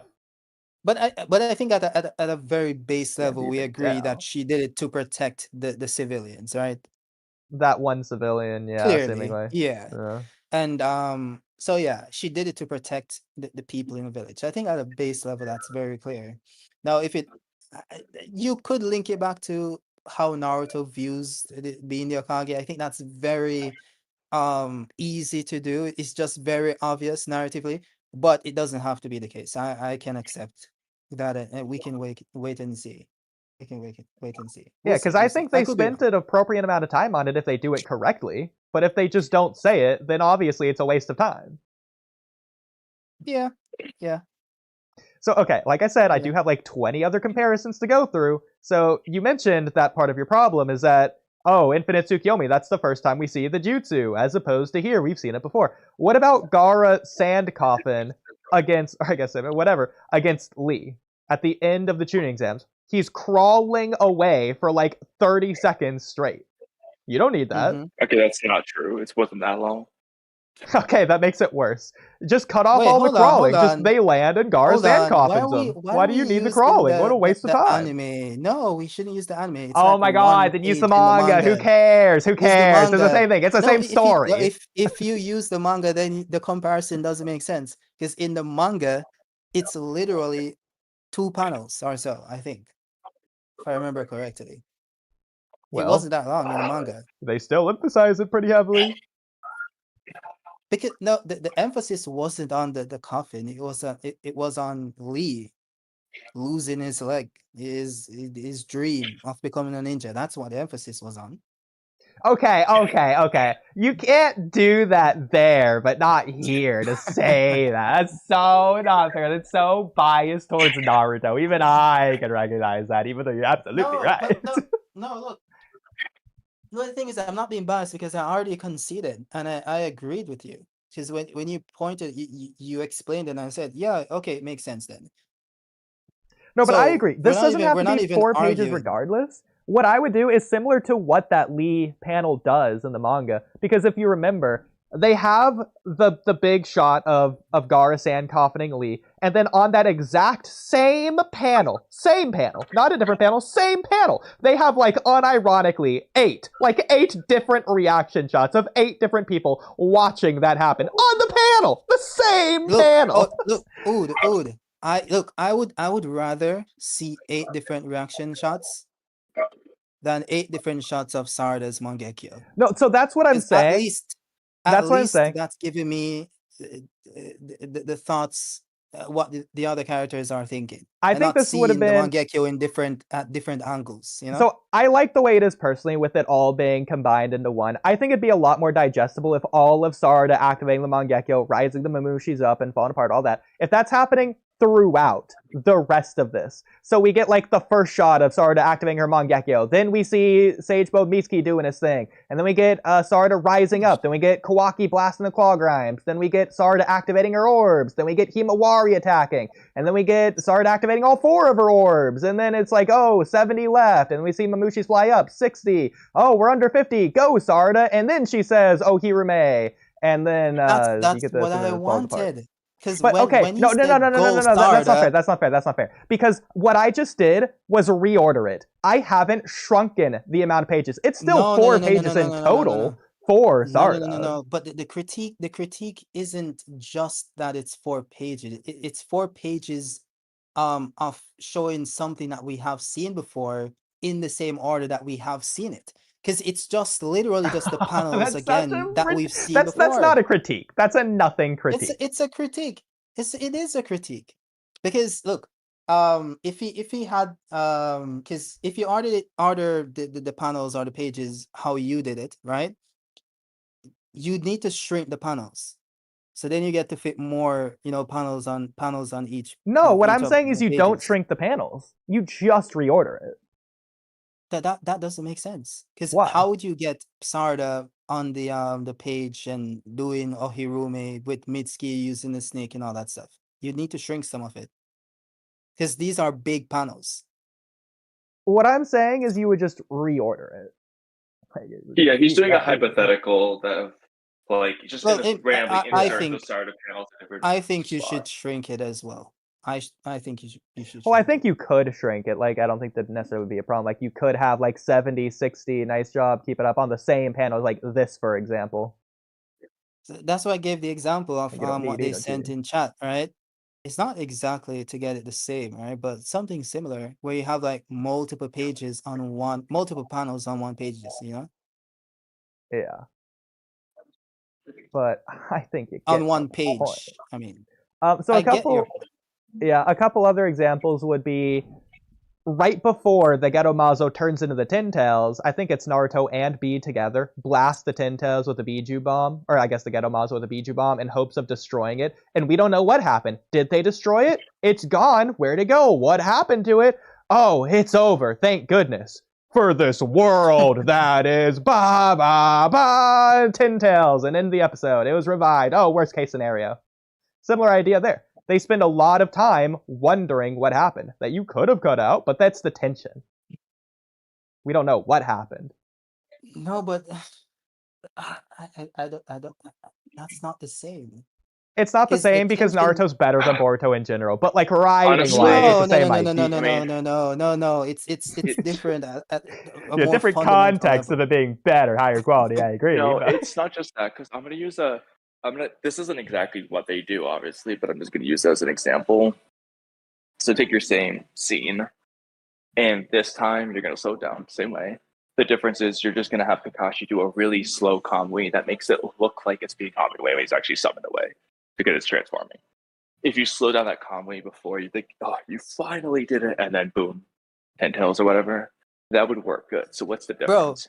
The difference is just the art. It's just how it's drawn. Whether you do the slowest art scene, that's all it is. The only way that comparison would make sense is if you had like 5 pages of Kakashi activating the Kamui. So you had one where he activated he pulled up the no, but that's not fair though, because then he said Mangekyo Sharingan, then he said okay, that's making it unfair. Then you spawn the Kamui portal, and then you see you're making it actively worse. In very slowly. Yeah, that would be the comparison. That is not what happened. You're making it ridiculous on purpose. Because again, right? The point wouldn't be about the Mangekyo Sharingan. It's about are they about to stop the Tin Tails revival or not? Okay, you made me laugh too hard when I was trying to do an ab move, but because Kakashi's not gonna say Mangekyo Sharingan regardless. That's just Ikimoto being bad. You can't put that against the pacing. That didn't slow down the pacing. It's still the same amount of panels regardless. Yeah, so like the idea here is that you have I'm just gonna make this example. Let's say it takes 5 panels to do this. You have like the portal growing bigger and then growing smaller, and you think it's working on the 10 tails, but it never did actually. You would just do like that. The difference is that one looks visually cool, slowed down. The other one wasn't drawn in a way to where you cared when it was slowed down. That's really the difference. And it comes down to just the art depiction of it. It's not the idea; it's just how it was drawn. Yeah, or like when Madara summons the Geto Mazo out of Obito after he lost the Tin Tails, and Kakashi tries to calm it away, and guy's like, "Did it work?" And Kakashi says, "I think." And then you cut to Madara, and it summons the Geto Mazo there, and then you hear Kakashi say, "I failed." Like you thought that Kakashi was saying "I think" in reference to it worked, but he's saying like "I think ... it failed." You see the thing there that you're not seeing, Ood, is that Kishimoto is achieving the same thing that Ikimoto is, but better. And you're literally explaining why he is doing it, but you're not realizing that he's doing it without doing the exaggerated display of the Mangekyo's activation and the usage of it. So even in describing these moments, you are explaining why I am correct, that it can be done another way. You can get to the goal I have more examples. The arc or whatever without wasting 5 panels showing the Mangekyo activated. Okay, so why do they waste prove that? Why do they waste so many panels on Kimi Maro's death? why do you need the wind blowing? And Gaara's reaction as he's just sitting there with a thing in his eye, and then the blood dropping onto the Camilla flower and all that. Why do you need all that? And the wide shot. I have a good answer. Because it was good. Exactly. See, I chose that because I knew we'd both be biased towards it. But you don't need all that, right? But saying that's so disingenuous, that pokes a hole into why you actually do need it and why it should be here. No, I think that the proper argument should be that it can be done that way. I wouldn't use the word need. There's not a necessity. Okay, there wasn't a necessity for Naruto to fight Sasuke at the end of the Sasuke retrieval arc. You don't need that. No, you're how can you not compare necessary. The fight the fight that we're building up to since like chapter 1 to the actions, the panels showing the Mangekyo. No, they've been building up to Sarada being Hokage since Naruto chapter 700. But the thing is, no, that doesn't compare because you just proved why that argument doesn't work. Because you can build up to Sarada wanting to be the Hokage and protecting the village. You can build up to Sarada using the Mangekyo and Ohirume to destroy whatever his name is, Mamushi. You can build up to all of that and then get don't even know the main antagonist's name and succeed. He's not the main antagonist, by the way. He's like a sub antagonist of this arc. He seemingly is. I don't even know his name. But you can build up to all of that and you can achieve it. You can get to that emotional moment and the impact that's needed for it without 5 pages showing the Mangekyo activating. That's why I'm saying it's not a necessity. Here, I think this you is can want to do it as an author. You can want to do it. It's not a necessity. It's not a need. It's not. So here's where I think there's the disconnect. You're saying this is bad. I'm saying this is good. When really what you're saying is this could have been done better, but it's still good. I'm not saying this is... I never said this was bad. Okay, because based on what you just said, this is achieving its intended effect. It's just doing the intended effect in more pages than it could have done it in. Exactly, but that's what I said initially. I said everything was good. I said the chapter was good. I loved it. I just wished. But you didn't say the love part. Monthly manga. I said you said it was good and then sighed before and after. I'm pretty sure I said I loved it at one point. I don't remember, but I'm pretty sure I did. But the point is that my critique of it isn't that it's bad. My critique is that it isn't needed, especially in a monthly manga. That's what I'm saying. If it was a weekly manga, and I said this before, I would have loved this. Great. Next week, we move on. But because it's monthly, I'm saying, and Ikimoto only does 40 pages for some reason, I'm saying it's not a necessity. Yeah, it wasn't perfect. It was just close to perfect. That to the anime. Similar to how he leaves other stuff to the anime. Leave that to the anime as well. Okay, that's all I'm saying. So it was perfect but slow. Yeah. Yes. It takes up too much time. And if this was like, and as I said, we discussed the chapter that came before, not the last one when she awakened it initially, and I think I've spoken to other people, and I've never complained about the multiple panels it takes for her to activate the and say Mangekyo and say Hohiru and do all of that stuff, because it's when you do it once or twice and it's like sprinkled throughout like the entire story, it's not that bad. But when you're doing it repeatedly, 2 chapters apart in the same arc, it's like, okay, bro, we get it. If they do it for no reason, then I agree. Just if it's completely irrelevant, then whatever, throw it in the background, focus on what's important. I don't think that's what's happening here at all. It's not only important, it's the centerfold of the whole everything right now. As I said, I already conceded that, this was the best place to do it. But it's like everyone's supporting to have Sarada do this. The prior chapter isn't justifiable because at this moment, everything relies on Sarada. Everyone's counting on her. In the same way everyone was counting on Naruto at the end of the Sasuke retrieval arc. Everyone fought so that Naruto could face off against Sasuke. But there's a huge problem with that. In the Naruto case, there was no one else to count on. In this case, there were... Listen. I'm not saying it's good. I'm just saying that's Shikamaru's plan for whatever stupid reason. But that's the way Ikimoto wrote it. Okay, so I agree. It's a stupid plan. The plan is bad. Everything else is good. Okay, let's not get that misconstrued. I'll just go with the way it was written. Kamui, you sound like you're underwater or something.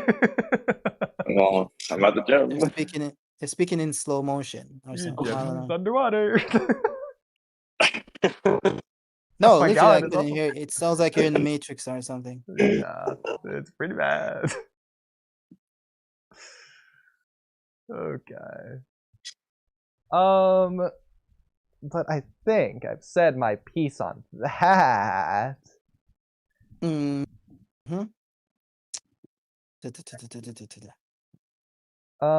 We could go to another topic. What is this? Mamushi. Yeah, there's a lot of chat things we should also read, but I did want to at least do this one. Shit, I forgot you were alive. It's crazy. Okay. Well, we are.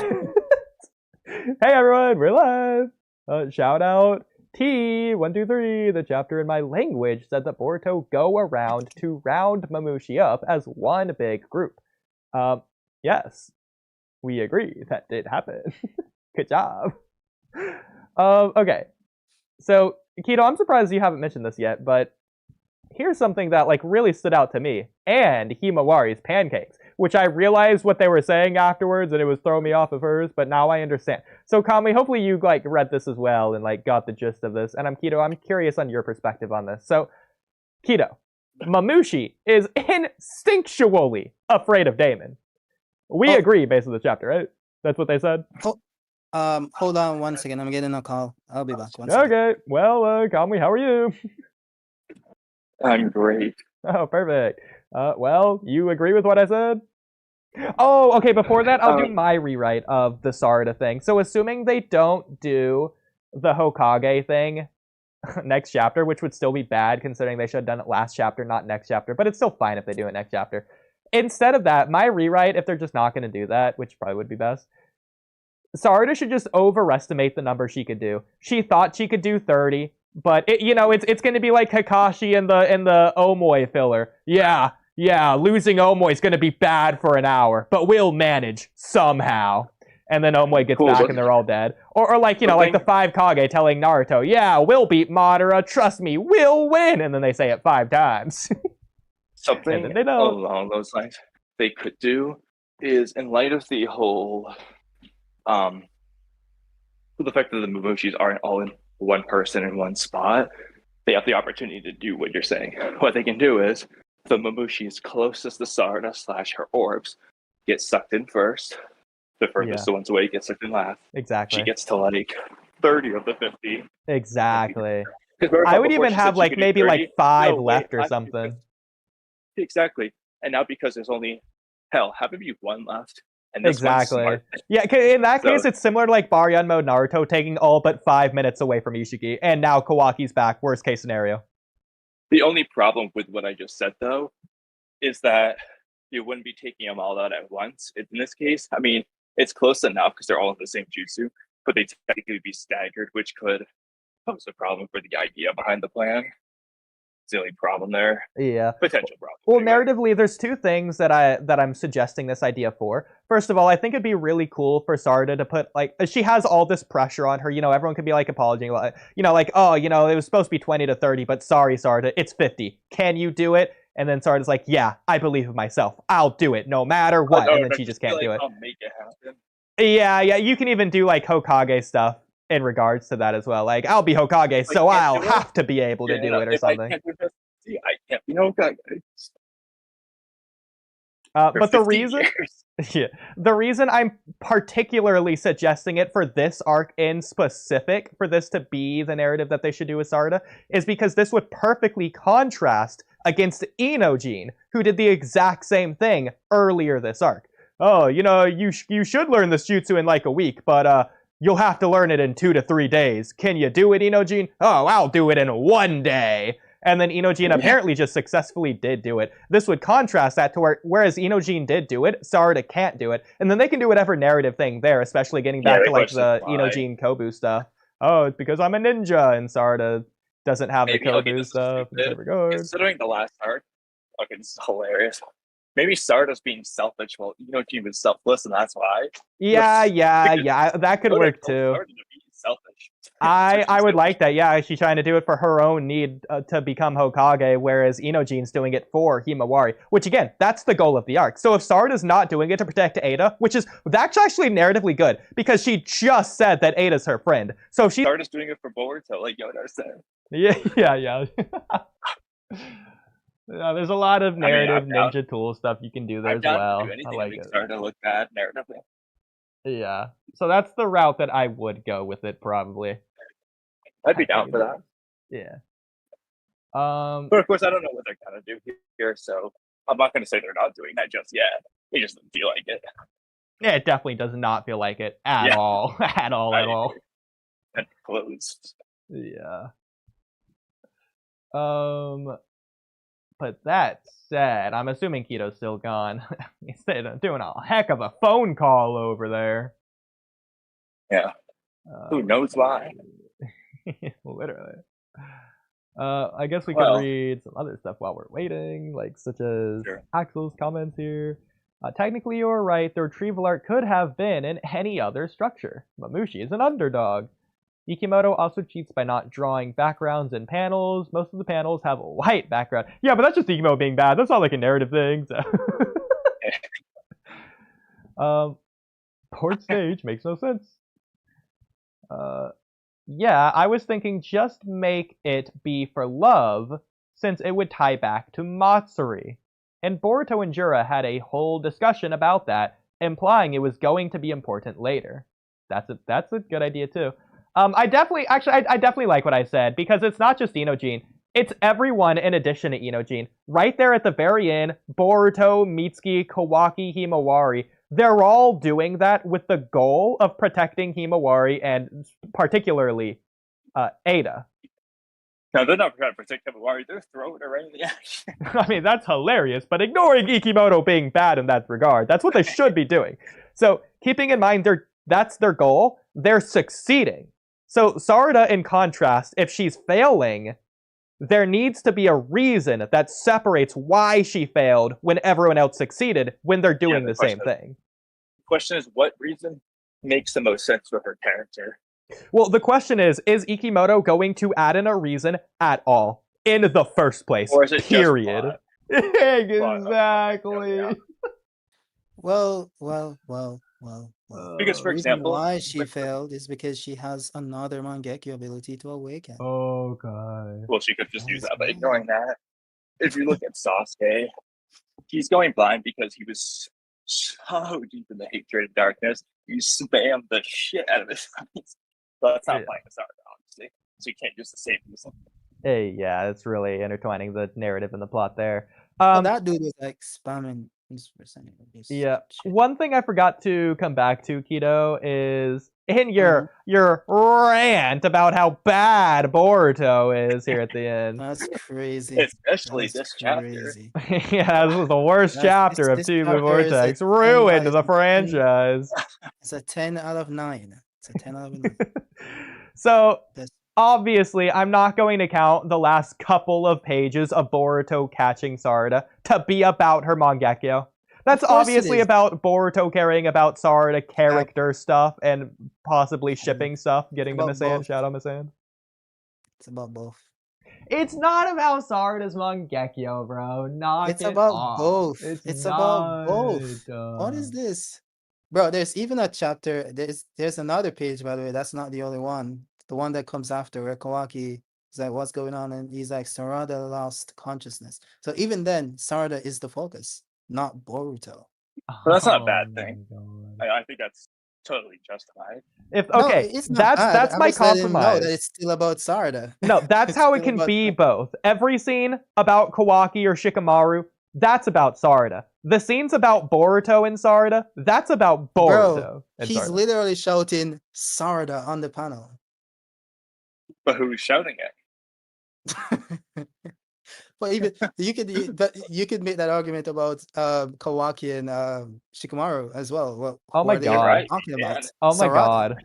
Look at Kawaki's design here, bro. He literally looks like a kid, like he's from part 1 in this panel. This literally looks like a part 1 Kawaki panel. Well, this is actually peak by I mean, Ikimoto, by the way. to be fair, this This is is better than perspective. usual. It's perspective, bro. So, No. This is like 13-year-old Kawaki, not like 19-year-old Kawaki No, or whatever it actually, is. go to chapter 80 when he's standing there at the very end and compare them. That looks a lot like that now.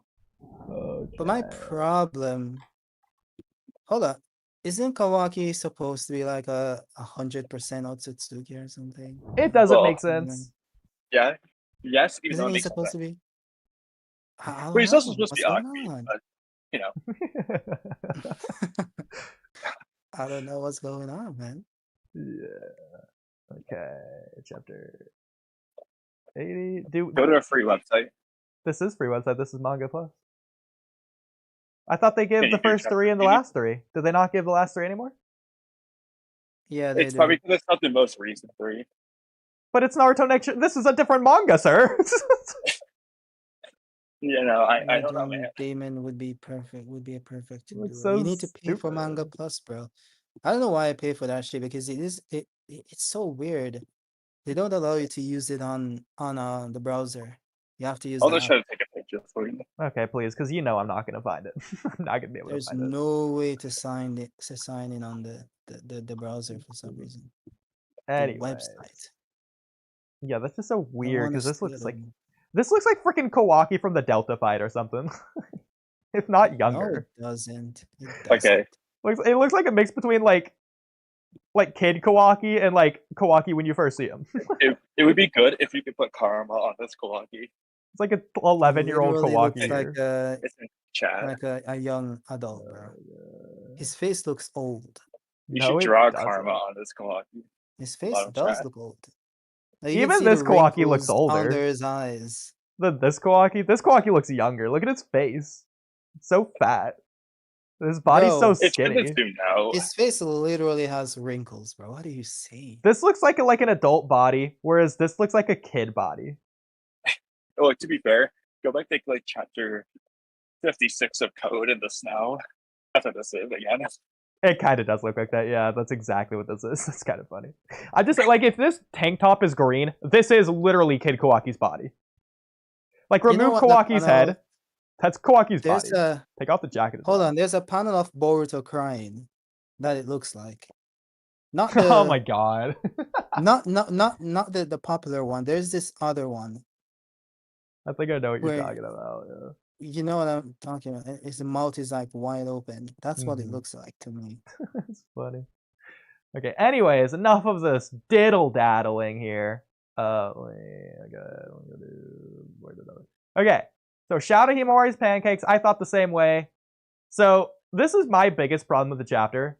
This is, in my opinion, this is why this chapter feels meh, so-and-so, nothing spectacular, even though it's the best chapter in Hype and Divine 10 out of 10. Rather than something that's like transcended to another level that is like the reason that we even like anime and manga to begin with and something like that. So here's my problem with this chapter, the biggest problem. Mamushi is instinctually afraid of Damon. Stated in this chapter. Stated. Verbatim. Damon Afraid. egged him on to fight him. When someone you're afraid of wants you to fight them, you wouldn't want to fight them more, but less. Oh, actually, to counter that, okay, there's That's context that's important here, but that's exactly what Shukakugara did to Naruto in that forest in Konoha Crush. The context being protect Sarada and Sasuke. But he Yeah, didn't do exactly. that. But yeah, exactly. So I'm glad you mentioned that. That's just another example. I get in like 3 or 4 different examples here. So we'll get in. Yeah, actually down here I get 4 different examples. What you just said is going to be a 5th. Or one. this is another one. I don't know if you wrote these, but Precedent for this Orochimaru in the exact forest thing against right Sasuke. Yeah, But that is then one of the ones I Naruto had wrote. to give Sasuke the courage. Yeah. Again, we'll get to it. Because I had a feeling I was missing a couple, honestly. I'm glad that you mentioned that one. But like as an example of like real life, if ISIS, the terrorist group, if they just kidnap you and they have their guns and knives and grenades and body armor on them as it's like a 1v20 and they're asking you to fight them as you just have like your normal clothes on, like you're afraid you're gonna die. I'm scared in that case. Yeah. They're asking me. They know who's boss. Exactly. Like you're gonna listen to them or whatever, but like you're gonna be scared as all heck because you don't want to die. That's the difference here. Mamushi was being more wanting to fight Damon because he's that damn brat. And this isn't an intelligence thing like Ikimoto wants you to believe it is. This is instinctual. In fact, we can prove it. Mamushi is instinctually afraid of Jura. It's like the exact same thing. So Mamushi showing his fear is, or at least can be, instinctual in Boruto, by the way. It's also just another important thing, so people can't headcanon that excuse away, Jonathan Oliver. To be fair, though, which is why no matter how many times Mamushi divides, aka no matter how dumb he becomes, Mamushi won't attack the village because he's afraid of Jura instinctually. The intelligence doesn't matter. Except for when he does it. So you can't say that here. So ignoring him damaging it immediately at like 7 clones, But so why is Mamushi being amped up to fight Damon instead of the opposite?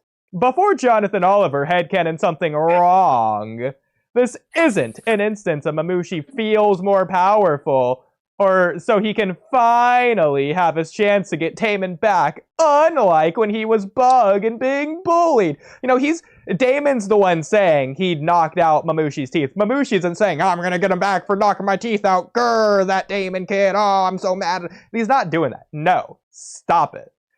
Mamushi's memories are from Bug. Mamushi's fear is from Bug. That's why Mamushi is afraid of Damon, instinctually. Because Bug is. Not because Mamushi is. Mamushi isn't afraid of Damon, Bug is. And Mamushi has Bug's fear. Matsuri loved Konohamaru because Moegi did. Ryu wants Gaara, and Hidari wants Sarada because of their original person. Before we go any further, does Zona have anything else to say?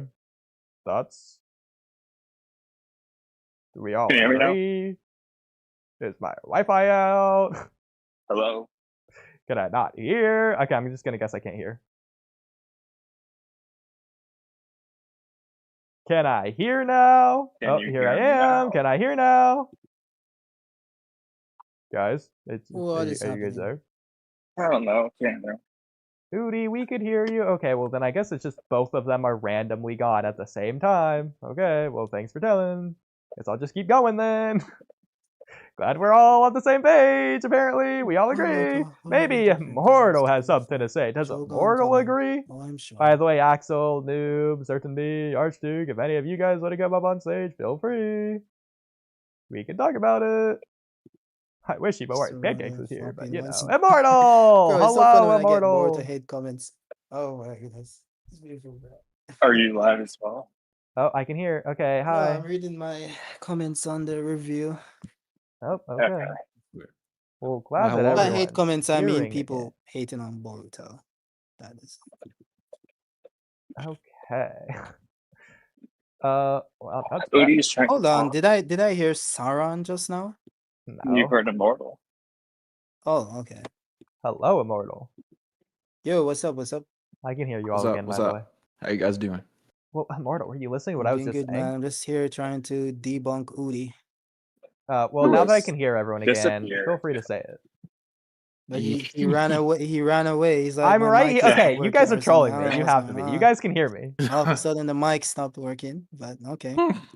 You guys I can hear couldn't me. hear him. He couldn't hear me, and then he disconnected. And now it's neither. Oh my god. So you guys actually can't hear me. So, I pretty much like how this chapter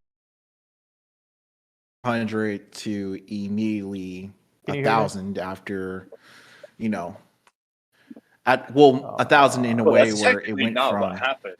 Technically, it went from 200 to 150 and then to 1,000. Well, what I was gonna say was that like when I saw the spoilers for the chapter, I was like, dang, this went south real quick. Because the first thing I immediately noticed was that Kawaki had pretty much burnt out from using too much power, and then I guess what else did I miss? Then Sarada pretty much like I just saw on the screen pretty much overused her Mangekyo and caused her to go unconscious, which is I'm guessing this was probably like her third this would be like her third usage of the Mangekyo. In a way, if you count like maybe in manga time, maybe this was like day 2 or maybe like day 1 after the Ryu and Jura, It's at least 3 days incident. later, I think. 3 I days don't later, remember. yeah. Something like that. Because so within that day, but just like I guess but just like probably like today, I don't know. So Sarda's been using her Mangekyo for like 2 times, and automatically she almost went blind, and now she's unconscious.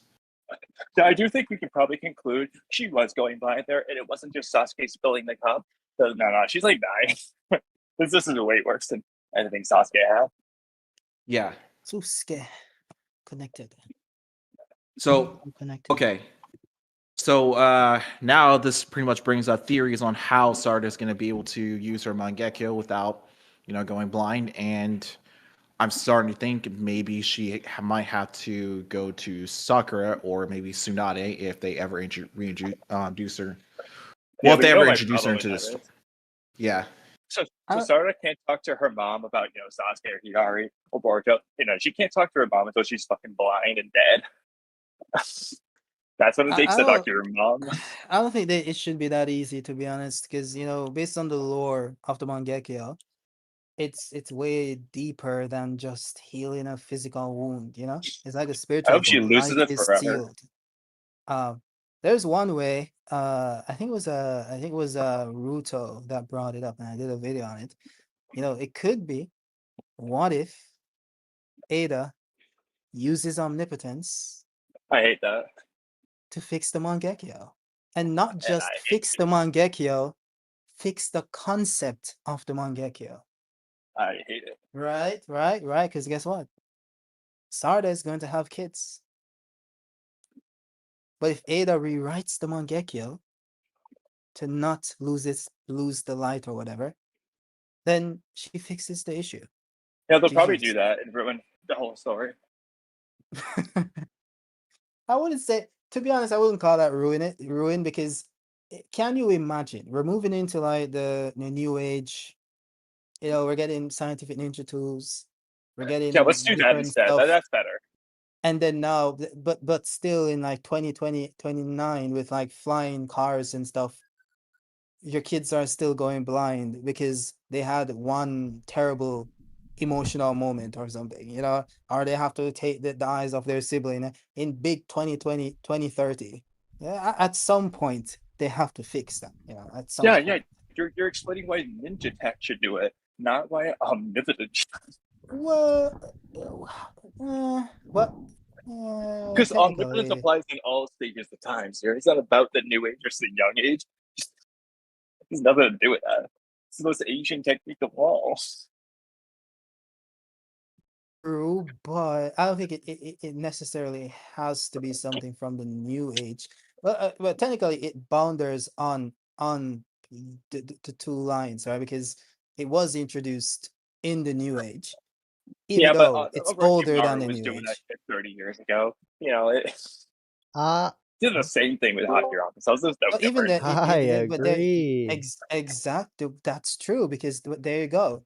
Because even if you use some human creation, like let's say scientific ninja tools or scientific genetics, scientific biology or whatever, which is what you'd consider using Hashirama cells, it's kind of like the same thing. But when you use a mystical force that defies reality, like omnipotence, it makes way more sense, because you're defying such a spiritual essence, which is the the mechanic of the Mangekyo, you'd think that it would require something as potent and not just something So, created in a lab, right? what I'm going to do is explain why narratively I'm going to make it sound good and then explain why I don't like it. So, Okay. narratively, why would that work? So, the reason why Ada can do it is because Sarada basically gave Ada friendship, the thing she always wanted deep in her heart. And because of that, Sarada earns the darkness of her eyes being saved by her friend Ada. Precisely. So they're basically give and take. What's the problem then? It was the most ass force reveal of all time that they didn't spend any time on. And Sarada doesn't even actually like Ada. I don't believe her when she hugged her and said she's her friend. She thinks Ada's weird, only talks about love. She's never said anything otherwise since that moment. She's never shown actual care for Ada whatsoever for all this time. I don't believe her. Well, she kind of did. She was ready to throw hands and kill them if she needed to. Well, I mean, technically, even Sasuke loved Naruto and tried to kill him, right? So it's nothing for new. a reason. Yeah, I feel like Sarada also had a reason as well, because Ada, she didn't know if Ada was gonna like take over the planet or something. I feel like exactly they don't like each other. The only I wouldn't go that far. The only way this could work is if we get Ada's backstory to understand why she has omnipotence in the first place. What makes her special or different. And I don't want it just to be random RNG. Oh, Amado chose her. Oh, she randomly awakened it at random. Now, it has to be something specific to her. So you get that. Because otherwise, oh, well, why didn't Naruto's love for Sasuke save his eyeballs? It's like the same idea. Obviously, omnipotence, but that's plot, not story. So I agree with you, Oodie. But even then, so for example, if you just had Sarada behave like Sumire towards Ada, so for example, chapter 73, Sumire is the one who's trying to understand Ada. She's actually correct in her assessment. She's the one who makes the attempts to understand Ada, while Sarada's just like, oh, weirdo, love, weirdo. She's not trying. She's there because she has to be, not because she wants to be. That's not true, if Sarada though. No, it is true, bro. She did not care about Ada. She's the one who ran to embrace Ada and dragged Sumire towards her. Yeah, that wasn't Sumire. But that's my point, though. She only does it in that final moment, randomly out of nowhere. All this time, she's not been Ada's friend. Has she been Ada's friend through the whole time? Tried to understand her all that time? I would say she earned that shit. But she just flips on a switch, all because she had to. Because Ikimoto forced her to in that one chapter when he never did prior. She was willing to kill Ada up until that moment. Based on chapter 1 of Two Blue Vortex, based on chapter 1 of Two Blue Vortex, they haven't even talked about freaking omnipotence for 3 whole years. That's the first time they're having this conversation about how it works. They're just like, oh yeah, we just figured it out. Here you go. This is how it works. So for 3 years, they're not even talking about it. That's how much Sarada doesn't talk to Ada. Their plan, living with her, basically. The priority, the focus has been on assuming they're gonna have to kill Ada, and they're pretending to be her friend and pretending to be immune omnipotence. That's not that. I think that's oversimplification, bro. That's what. Cheeto. People are complex. Okay, people are complex, and they do understand because they're ninja that they were given a mission from Shikamaru to. You can say that for Sumire. Sumire over time developed an actual bond. If anything, I agree, Kino. I think it should be the opposite. Sumire, the Anbu girl, should have been devoted to the mission. Sarada, the Hokage girl, should have developed the bond. No, that doesn't make sense because Sarada has a more personal connection to Boruto, who was the one most affected by omnipotence. Yeah, Sarada's so focused on Boruto, she didn't focus on Ada. I would argue that Sarada should have hated Ada, but she didn't. She should have despised Ada, but she didn't. She did hate her at first, at least. She didn't. Sarada's never expressed hate for Ada. Annoying. She thought but she that's was not annoying. Hate, though. That's not hate. Like I think we're using it's strong words. Not friendship. It's not. But it's real quick, indifference. It's more so indifference. I'm not saying the following I explain isn't the case in universe, and I'm gonna elaborate after. I'm not saying that Sarada didn't start off as we're here for the mission, and over time grew to actually appreciate care for Ada. I'm not saying that didn't happen in universe. I'm saying Ikimoto never showed us that at any point except for when she did a 180 all of a sudden. If had I she get done that. those moments, I would say it's good and she earns it. But because it didn't happen, it does not feel earned to me for Ada the omnipotence if I away all her problems. But also, I get that. I would say this though. So firstly, the first chapter thing, they already spoke about it years prior. Because when they No, it's the initially first time. spoke, It's brand new news to them. no, it's not. 'Cause I Yes, no, just well, pulled it read up. what Ada I says. just pulled it up We've because only the just first figured out how thing. it works. No, but no, what I'm saying is that this isn't the first time they were speaking to Ada about it, because the first thing that that Damon said is, "You still ain't given up yet," which means they've already spoken to Ada and Damon about omnipotence, and they're going back to them again to discuss it again to see if Ada has any new knowledge on it. That is what's happening in chapter 1. Yeah. So according to Ada, she just figured out how it works, and how it works is the omnipotence is a shinjutsu that makes one's desires where she explains omnipotence the bare bones minimum. She's just figured that out according to her. So this is the first time Yeah, started hearing that.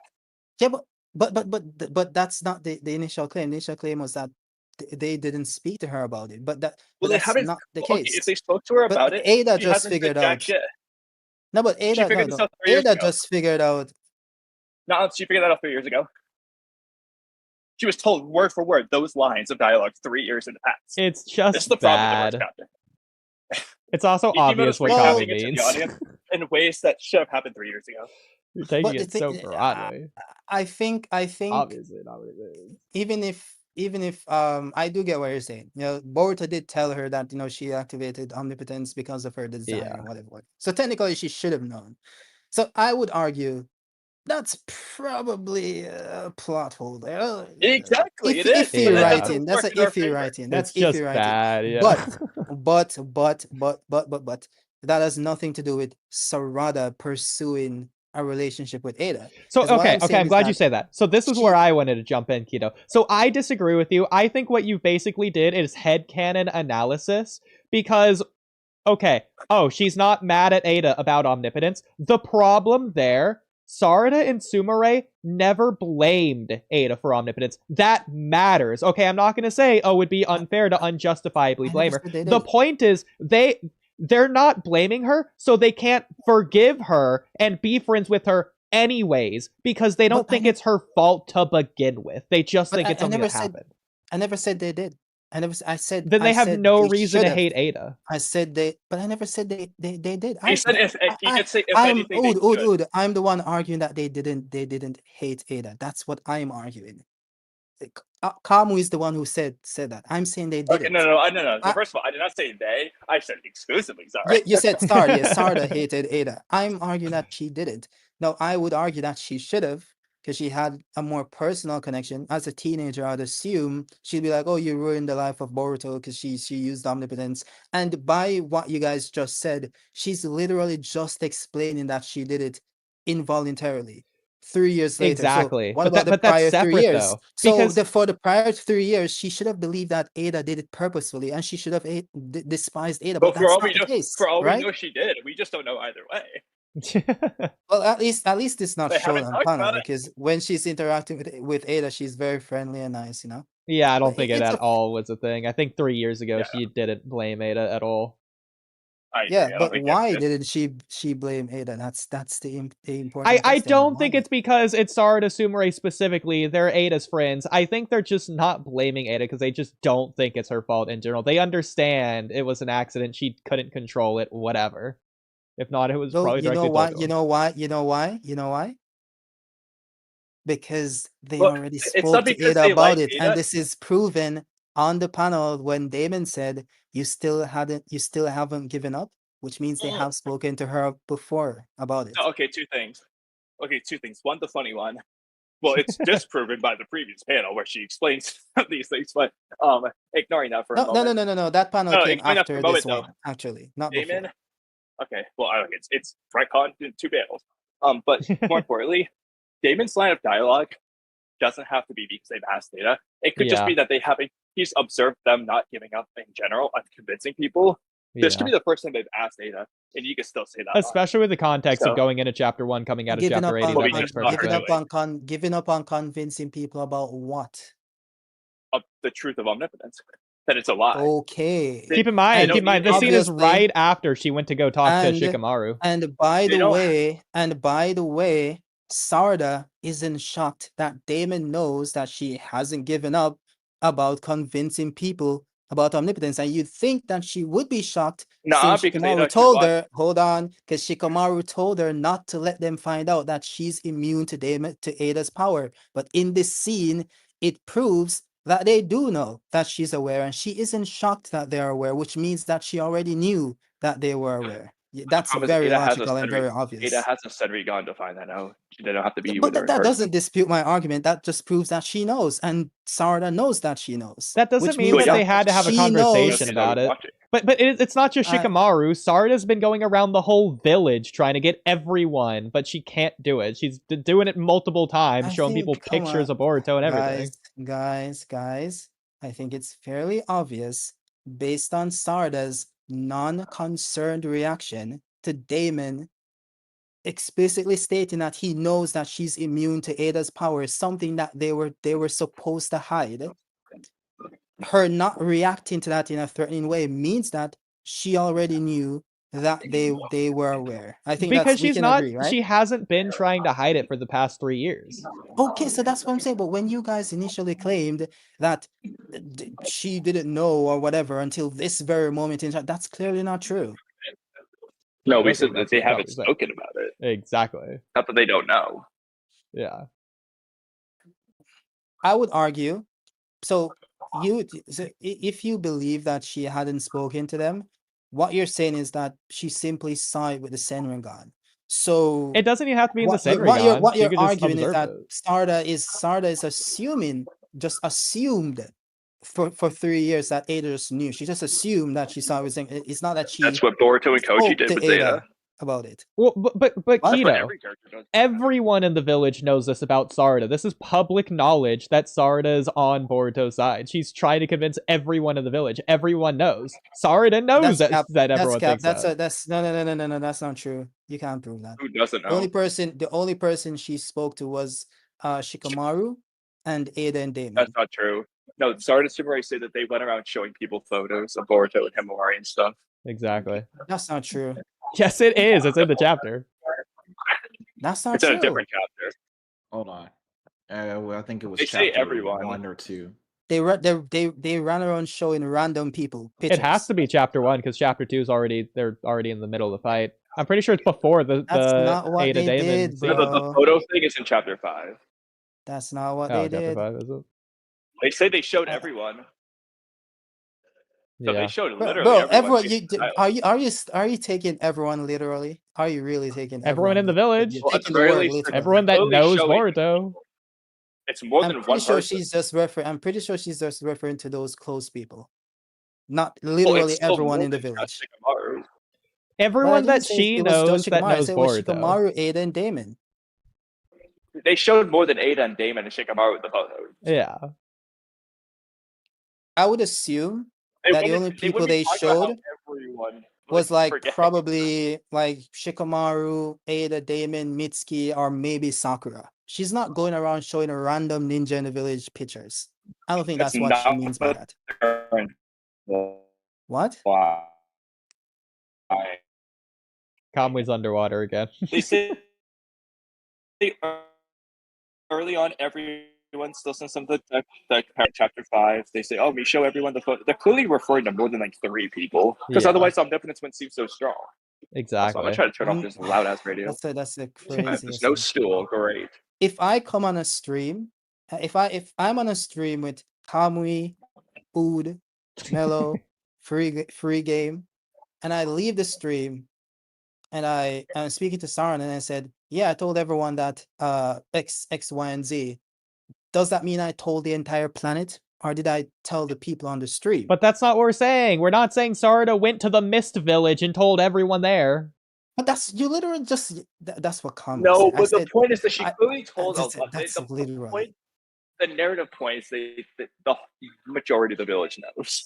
Yeah. That's the point. That's not How can you even prove that? The majority of the village knows means that she went around showing random people pictures. That's not the implication here. Okay, but random people is also disingenuous. It's people that she knows Boruto. Which is basically everyone. Yeah. Oh man. Okay, all right. All right, sure. Like, it can be Team E and other characters we don't know the names of. I think everyone just means like their close relatives and families, like Sakura, Mitsuki. I think those are the people I don't think she's referring to random Ninja 017. I don't think that's what she's doing, but you know, I guess it could be. Well, clearly Konohamaru knows as well.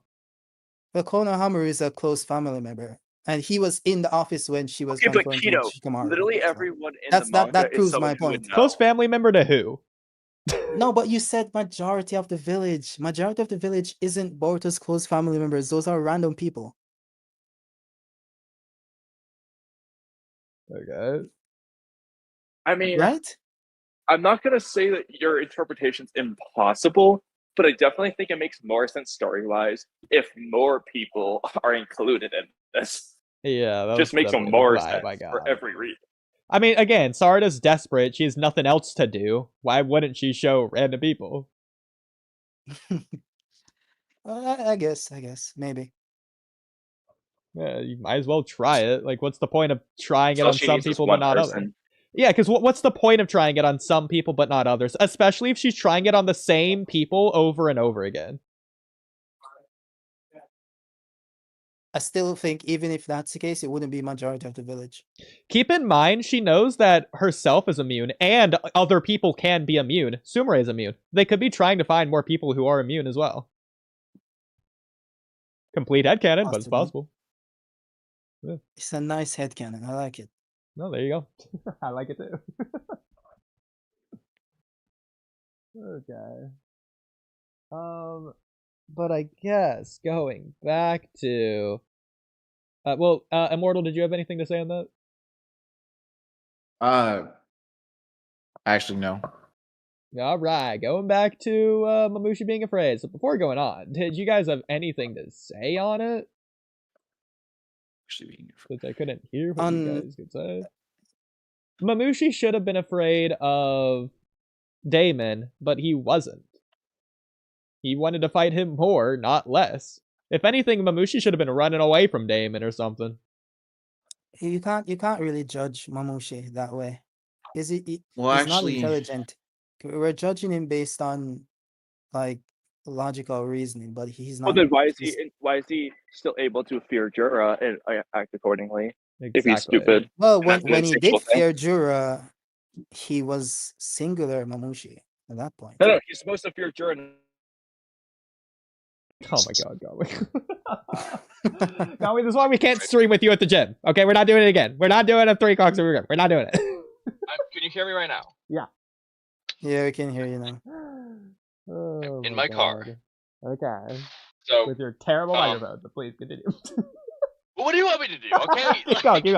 I'm just complaining. They're empty complaints. I said you can't get mad because you chose it. So I don't want to hear it. There's 9 remarks. Just ignore them. Just ignore them. On you.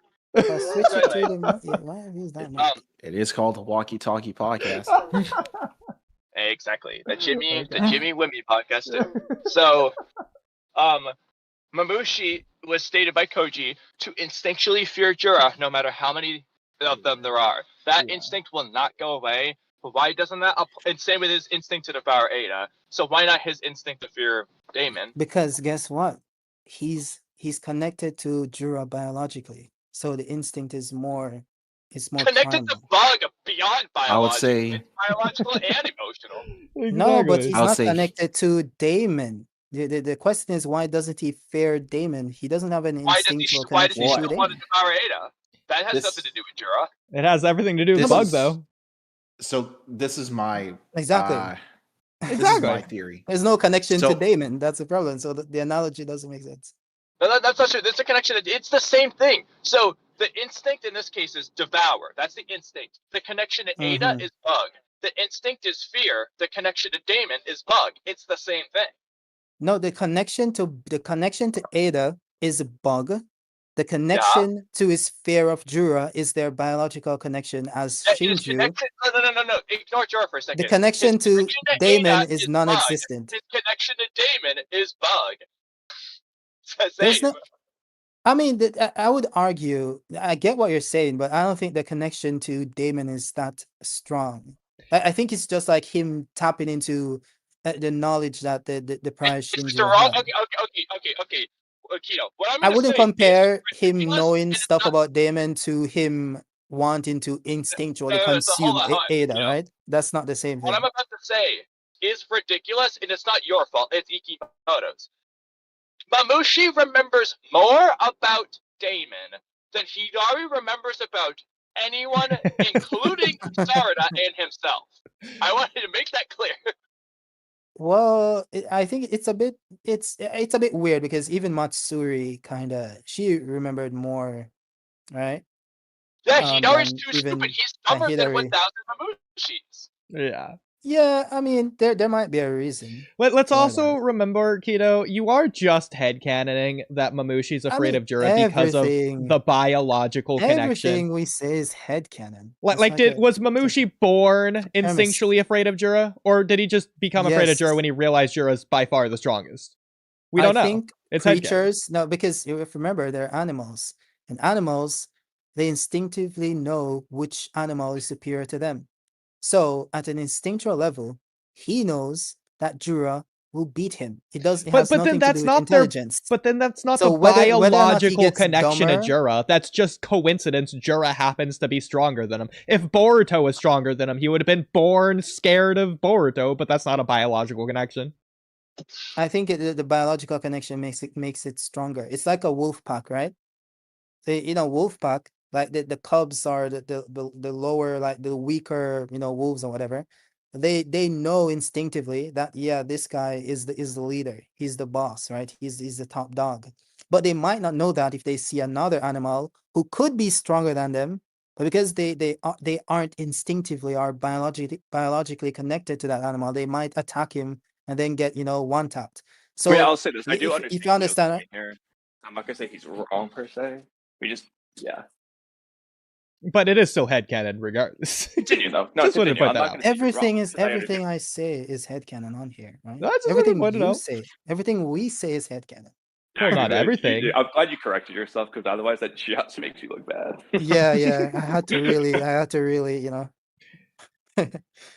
a bit more there. But yeah. I'm gonna switch to my laptop in a second, so I'm gonna disappear. Okay. Well, please, Keto, continue. Oh, by the way, Immortal, I'm so sorry that you got interrupted. Yeah. If you want to say your theory.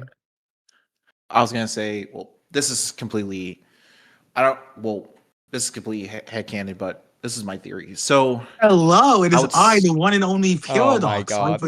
I'm so sorry, Immortal. Immortal, if you want to take it from the top. Third time's a charm. Okay.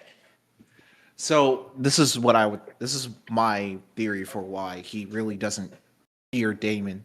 Well, part of that is mainly because of his instincts, but also because I've noticed that each Shinju is like an inversion of their counterparts that is trapped within the tree.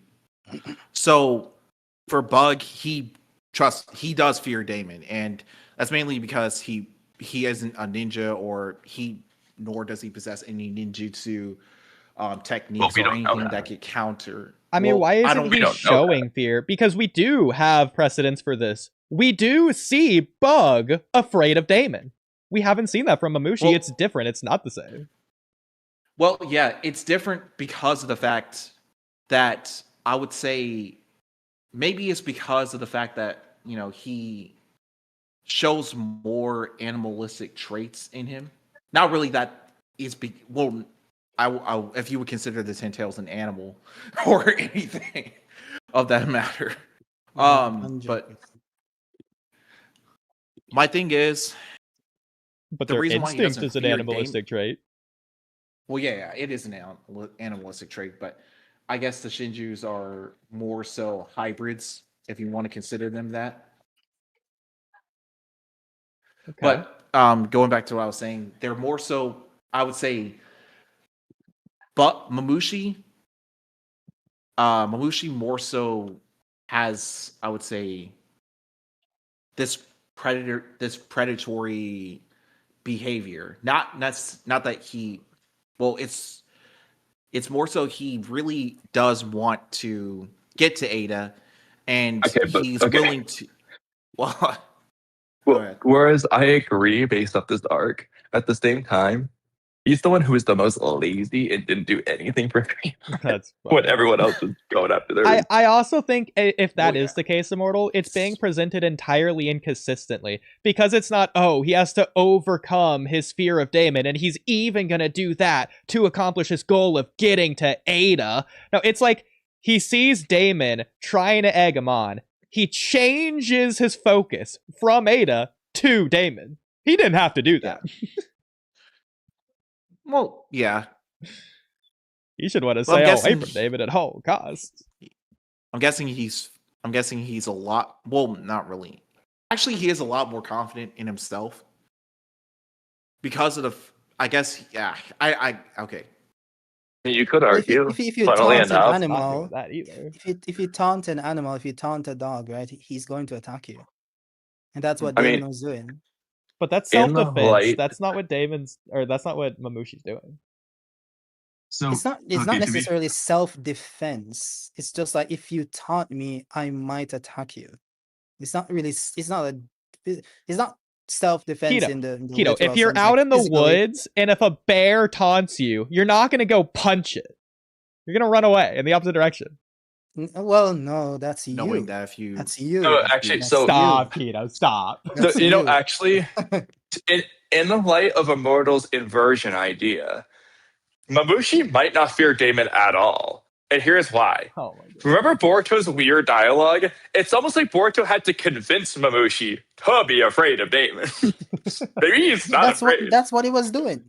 He was goading him into attacking Damon. That's what he was doing with the thing, to get him over there. But no, he was hyping, but he was hyping up Damon strong because Mamushi didn't think he was strong until then.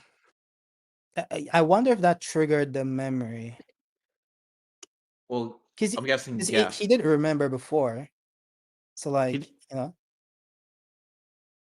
He just never said anything before. Yeah, that's the problem. That's possible.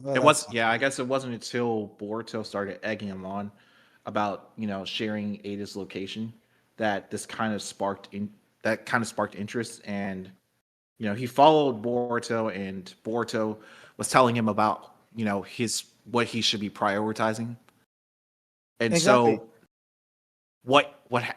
so in that I guess in that sequence, in that scene, Mamushi automatically started thinking about, Bug, who was trapped within the God Tree, and how he was also instinctively able to remember everything that Bug was originally talking to Code about how to deal with Damon's palm and reflection ability.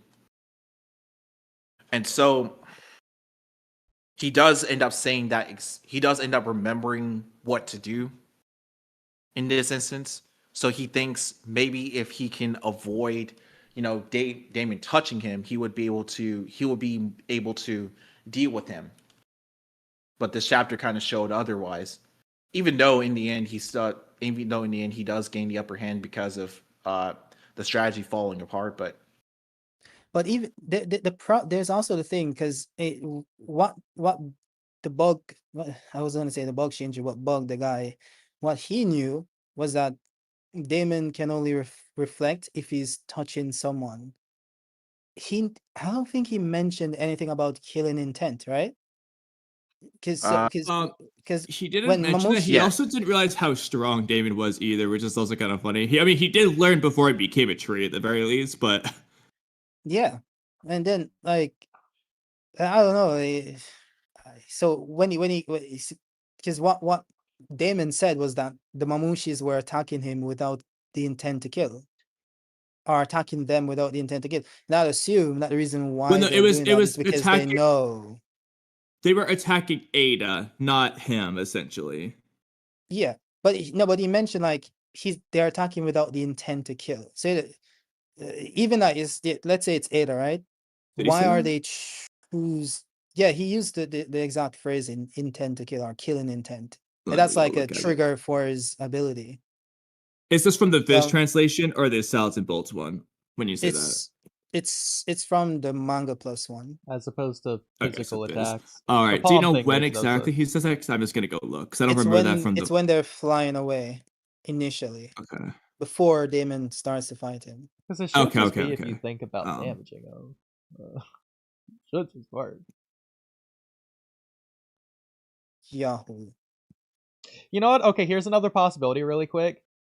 It takes the energy of the person who Damon's palms are on. So if he's touching Ada, it's using her chakra to reflect it, not Damon's. Okay, that is an interesting idea that technically could be possible. I don't, as of right now, I personally think it makes the most sense if it, at the end of the day, it's coming from Damon's chakra reserves. But, so hold on. Okay. That's interesting. Okay, interesting. So wait, Damon doesn't have chakra. Actually, can't use chakra, but he has to touch someone to use their chakra to use his reflection. That is why he needs to touch someone. Is that funny? You know, hold on a second. I'm looking at the Viz translation of something Damon says, and I mean, to be fair, nothing's been consistent, but this is just blatantly inconsistent. But you guys, I'll say this is a separate topic after. Okay. But I'm just saying, we have comparisons to Naruto, and this goes back to even the sorry, Kamui typing messed me up. This goes back to the conversation of the Sarada's 4 pages of the Mangekyo, whether or not it was relevant.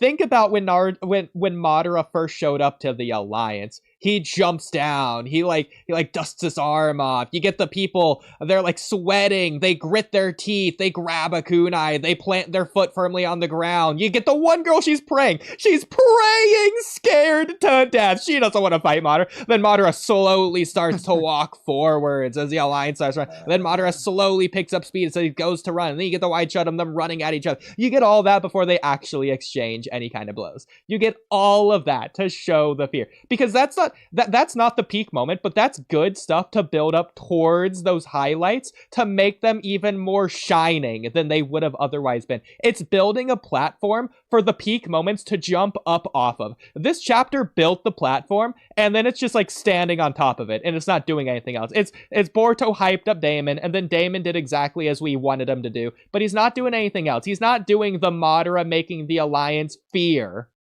like Madara was doing. That's his IQ model is banned. And the same, the same thing would also apply to when Madara dropped the meteors. The Alliance, they start laughing. They drop their swords. They run away. Gaara, is this the power of a god? You get Edo Mu and Edo Madara talking. Oh, don't worry, we're Edo Tensei. That's the whole point of this jutsu. We'll come back. You don't have to do any of that. You could have had the Alliance run away off screen. You could just have the meteor fall quickly. You don't need any of that, but it's all there to build to the moment. Yeah, but that's because Ikimoto he lacks skill, like. Yes, Ikimoto, finally, I'm home. The skill. I mean, I've been saying this for years now. I agree. I mean, I think the scale was there for the Sarada thing, just not for the Damon fight. Well, it's the taijutsu. It's a lot of it's the taijutsu stuff, but it isn't just taijutsu. It does apply to like Biju bombs and stuff too. But taijutsu is the main one. And Daigo, I mean, everyone likes to hate on Daigo, but like, well, especially in Sage's server, the way the power scaling's supposed to go is that yes, Damon is way stronger than a lot of these Naruto characters. But I visually prefer the power display to be similar to what we see. So like, for example, when Might Guy punches a random Jonin through a wall, that does look stronger than just punching him into a wall and nothing happens. Bro, one feels stronger to me, no matter how strong the this is supposed to be. I'm not going to hate on him for that. Like, part 1 Lee feels stronger. Exactly. He's just destroying the arena from his bounce around the wall attack. Yeah. That feels stronger than technically what Damon does to Code. Even though Damon is a billion times stronger, higher than that. Even like even I don't know still destroys him now. Yeah, but even the Naruto, not Naruto, I mean Hinata versus Neji fight. I don't know if you guys rewatched that. I watched it recently. Like there's impact of every punch. Like Yeah. you can feel the screen shaking. It feels heavy, right? You don't get that in Boruto. You watch the Naruto versus Ishiki fight, and Ishiki's punching. He punches Naruto, and you don't get as much of a like. It's like a every puff of hit is a smoke or feint. dust. It's just like It's a it's like jab. he's punching, he's jabbing him. It doesn't feel impactful. But then there's like that one punch where Naruto punches him, and you get that effect on screen. That was pretty cool. But it's just like the Sasuke sequence. No, the one before that when he wraps him around the tail and then pulls him in and then punches him. Yeah, with the close up. That was pretty cool. Yeah.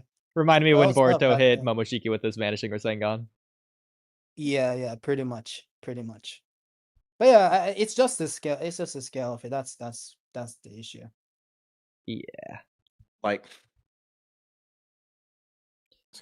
but I do have 4 different instances. Kamui already mentioned one, but 4 different instances in Naruto of people overcoming fear and how it's actually directly presented, not just headcanon off screen. So again, we can't just say that. So the first instance is Sasuke didn't want to fight Orochimaru because he didn't want to die. He had to stab himself just to move and couldn't calm himself down on his own. Naruto made him emotionally overcome that because he will never accomplish his goal if he's afraid of death. And his goal is more important to him than his own life. So he's willing to risk his life to progress towards accomplishing his goal. That means something. That matters. The second instance, Sakura was afraid of Final Form Madara. By the way, I'm going to say this is not in any kind of order. Not chronological order. But yeah, Sakura was afraid of Final Form Madara. She stepped backwards. Kakashi notes this.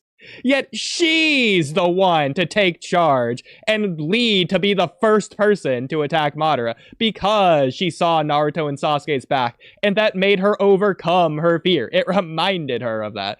It didn't matter who was in front of her. It could have been Shibai for all she cared because she wasn't attacking because of who the person in front of them was, but she was doing it for Naruto and Sasuke. Again, narrative stuff. That meant something. The third instance, the same Sakura who's afraid of the clawgrams. Where was Sakura when the clawgrams were invading the village? She didn't step out there. She was healing Grandma Josephine from her splinter, of course. It was very important that she did that in that moment. And only Sakura, no other medic could have handled that.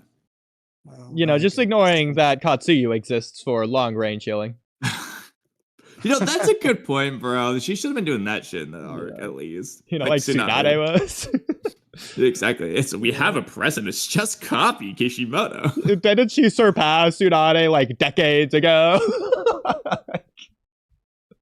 But speaking of Tsunade is the third instance. Tsunade was afraid of blood and shook when she saw it.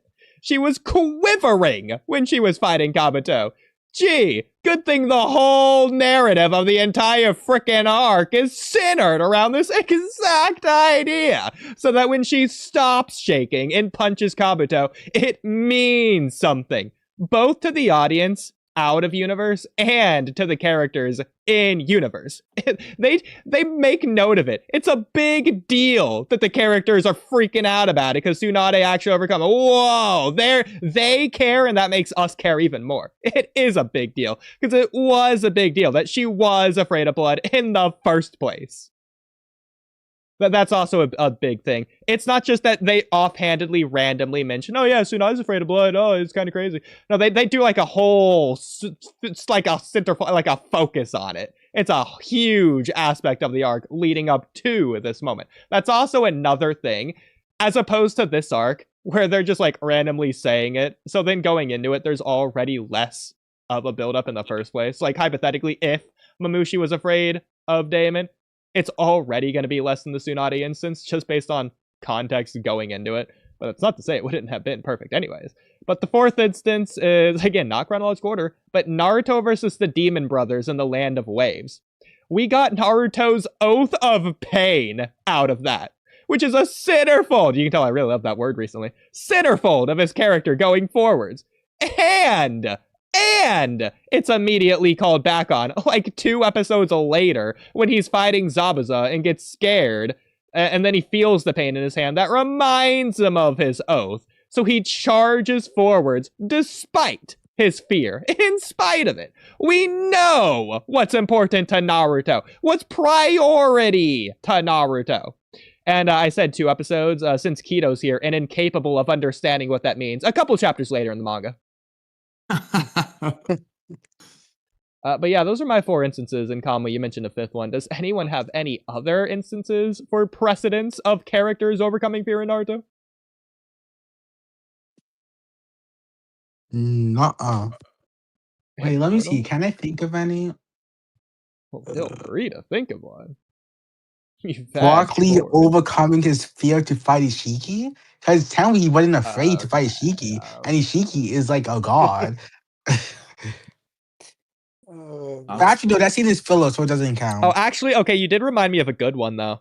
Kawaki overcoming his fear during Ishiki's countdown. It's because Naruto's comfort that he was able to do that. It's not that he wasn't afraid, but he was able to face Ishiki without being afraid because he had Naruto. And that's all that mattered to him. So that it's not that he overcame his fear. It's that his fear essentially went away, almost became dull, because Naruto was more important than that. So he was just willing to do it. It almost didn't matter that he was afraid. Didn't make a difference. Because it's not about the fear anymore. And that goes back to like the whole point of the arc as well. Abuse. That's why he was afraid of Ishiki. Ishiki's abusing him in that moment. Kawaki's not coming out because of Ishiki's abuse. He's coming out because of Naruto's love.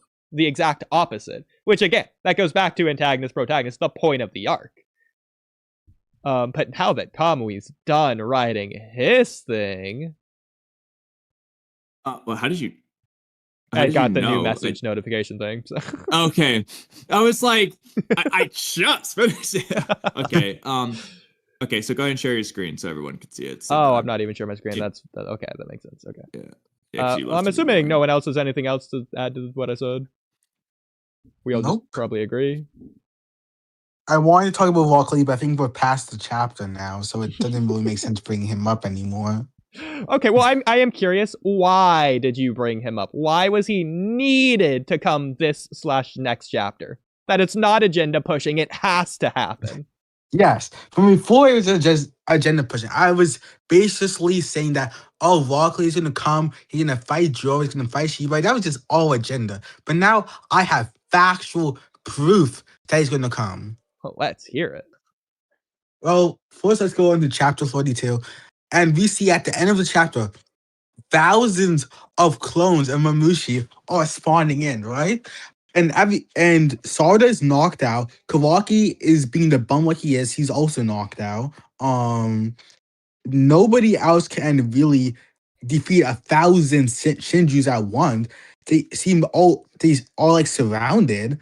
What else are they going to do? I hate to say this, but this is a good segue to a clock grind post from before this chapter that it not only applies to this chapter right now, but it applies to what Paradox is saying. Okay. 2 seconds. Axel brings up another good point. Your screen Naruto is just a gray screen for me, by the way. Oh, it's broken? Anything. Okay, here, I'll stop sharing share. It's just another instance of fear in Naruto. Naruto was afraid of Itachi in part 1, when Itachi came to kidnap him. But then in part 2, when, if anything, Naruto's trying to kidnap Itachi, he's not afraid when he confronts Itachi one-on-one, knowing Itachi's stronger than him and that he can't confront a Sharingan user 1v1, because it's about Sasuke. He's going to be a better brother than Itachi ever was, and he wants to say that to Itachi. He doesn't care about Itachi's strength at that moment. He's got more important things to focus on. Or like when okay, this is a silly one because obviously Zabuza is defeated, but when like Zabuza's not the enemy anymore, and Naruto's just picking a fight with this Shoney's who pushed Kakashi to the brink of exhaustion. He's just like, no, he's enemy number 1. Screaming at his face. It was way more about the ideological clash than it was the physical one at that point. And that is a Naruto thing to do. So. Exactly, because that goes back to, in a way, societal norms to where Zabuza's supposed to be recognized as this elite high-class level shinobi. In fact, he didn't just say it, he proved it! Shout out Sakura. Naruto doesn't care about stuff like that. That's why he paints on the Hokage Stone Monument. This is Naruto, not just going against the world, but going against, like, already established precedent from Naruto's own perspective. He doesn't care how strong Zabuza is. Zabuza's strength goes out the window because he has more important things to say to him. Which I do really like about Naruto's character, especially in part 1. Because Naruto's just so much drastically weaker than these people at that point. Axel brings up another good one. Inari overcame fear against those bum samurai. That was to save his mom, also because of Naruto narrative stuff as well. For Inari's fake dad or whatever. There's a lot of stuff there. That's another good instance. Okay. Now, can I get backed? Well, Kamui, did you want to do your Clawgram? Yeah, so maybe search 1000 because I think I used that in there. If not, you can search way? Because that's going to matter, you know. Oh, without the comma, probably. Without the comma, and also do in Naruto top or in Boruto topics. What is this? Oh god, yeah. Ada. Something Ada. Okay, one. I'll get to that after. This one, yeah. Okay, yeah. All right. So, if Mamushi, so again, I'll just read it as written, and then we'll get back to the lead point. If Mamushi is so stupid that he basically has no durability and can be easily caught lacking by every weak ninja around, shout out Shoujo, then why would Konoha be overwhelmed by Mamushi's numbers getting too high? In this case, 1000. Sasuke said it best, 10 times 0 is still 0. Konoha was able to claw grind from Code's invasion. And by the way, Code had over 1,000 claw grind back in part 1. Who knows how many bronze in the village? But anyway, they're freaking making it a forest, according to the biggest forest of all time, according to Shikamaru. So they were able to kill all the claw grind from Code's invasion despite the massive numbers. Why isn't an army of claw grind a threat to Konoha? Like, hypothetically, if instead of Mamushi splitting up, he just brings 1,000 claw grind, why isn't that a threat? Why did Code's invasion miserably fail? He had over 1,000 claw grind, who people think are apparently smarter and therefore more efficient in combat than Mamushi. Apparently, people think that. Code fought a weaker Konoha squad. Kawaki had limiters, no Sarada Mangekyo, Mitsuki, Ada, and Damon didn't even help, no extra Koji intel for anyone but Boruto, and so on. If Mamushi is effectively worse than the claw grind because he's that stupid, then why is him reaching high numbers even a concern? It wasn't a concern with the claw grind. Yeah, Shik and I said, oh my god, there's so many, but they fucking won. I don't care. Oh man, I got a freaking, I worked up a sweat in today's workout. Big deal. You beat their asses, man. So there's no way around it. Either Mamushi is superior to the claw grind as a threat, which is why 1,000 of them is a big deal right now, and Konoha is not just going to go body them all. Or, again, that's why they don't want the numbers to get too high, despite a far superior Konoha team ready to fight them. Or, Chocho's power scaling makes no sense. Now, getting to Lee, if 1,000 apparently smarter enemies in the claw grind wasn't enough to bring in Rock Lee, Sakura, Choji, everyone who's freaking related to the main cast fighting, exactly, why would this be enough now? You have a really good point. It's the same thing. It's the exact same thing. This is a really good point. They're not going to do it now. Because they literally say, Ada says it. He has thousands of claw gribes. Ada says that. He was at 200 in the village. He's just now getting to 1,000. That's nothing in comparison. Chapter 1 of Two Blue Vortex, the big deal is that they're trying to evacuate the village. That's why half the ninjas get got. That's why Moegi got. Otherwise, they just win. They're just fighting. They don't get caught because they don't have civilians to protect. They're not doing that with Mamushi. Mamushi's not attacking the civilians because Jiraiya doesn't want that. Exactly. They're not even trying to evacuate the civilians in the first place. They don't care about the civilians. They're not doing it. They're just fighting Mamushi. They aren't focusing or worried on the open battlefield this time. There's freaking one random house nearby, I guess, but that's it. Exactly. So they have a better free reign to fight. And like, again, call in as many ninjas as y'all want. That's true too. Moegi helped last time. Where is she this time? And again, this is ignoring the fact that you have, we'll just ignore Ada because she hasn't done anything. You have Damon and Mitsuki this time. I don't care if you lost Kawaki. It was a limited Kawaki anyway. You have Sage Mitsuki. A freaking god tier Chocho now, apparently. Actually, Kamui, this is a good point. Has the Nine Tails power up. You have Boruto not fighting Coke this time, but fighting the Claw Grind this time, because all of them are Claw Grind essentially in this comparison. There's no extra code. I just thought of another thing. If you remember in the middle of the invasion, Shikamaru seemed really scattered because he had to go back and forth between the Koji group call and the Yamanaka group call with like the rest of the village, and he was like really, really like struggling to go back and forth. Kobu has given him permission to continuous operation now. He's in the same position. He has to talk to both. He can't just ignore the village. What's he gonna say? Oh, I guess Mamushi flew away with code green. We're all good now. No, if he does that, Kobu's gonna make him come back to the interrogation room. He's not gonna do that. So it's the whole mission's still on. So Shikamaru has to send every ninja in the village to Ada. Not only that, but that'd be obvious to do anyways. They obviously flew towards Ada. So that's obviously what they would do. So all the ninja in the village should go to Ada's house. Probably next chapter, if not the chapter after that. That should happen, and then they should see Boruto and everyone else fighting alongside Boruto there. And they're not going to do that, probably, but... Exactly. Like, that should be a thing, but it's not going to be a thing. It's so bad. And they're just not going to have Shikamaru... That would be a good thing for them to do, because then it brings in the tension of, why is Boruto here? Why is everyone working with Boruto? What's up with that? It helped Kobu be like, oh, you guys are sus. Yeah, they're just going to ignore that. Shikamaru's only going to stay on this one group call. He's just going to ignore the village, and the village is going to continue to ignore Shikamaru. The village is they're just done with the village. They're not coming back. The village is done for the arc. Stupid.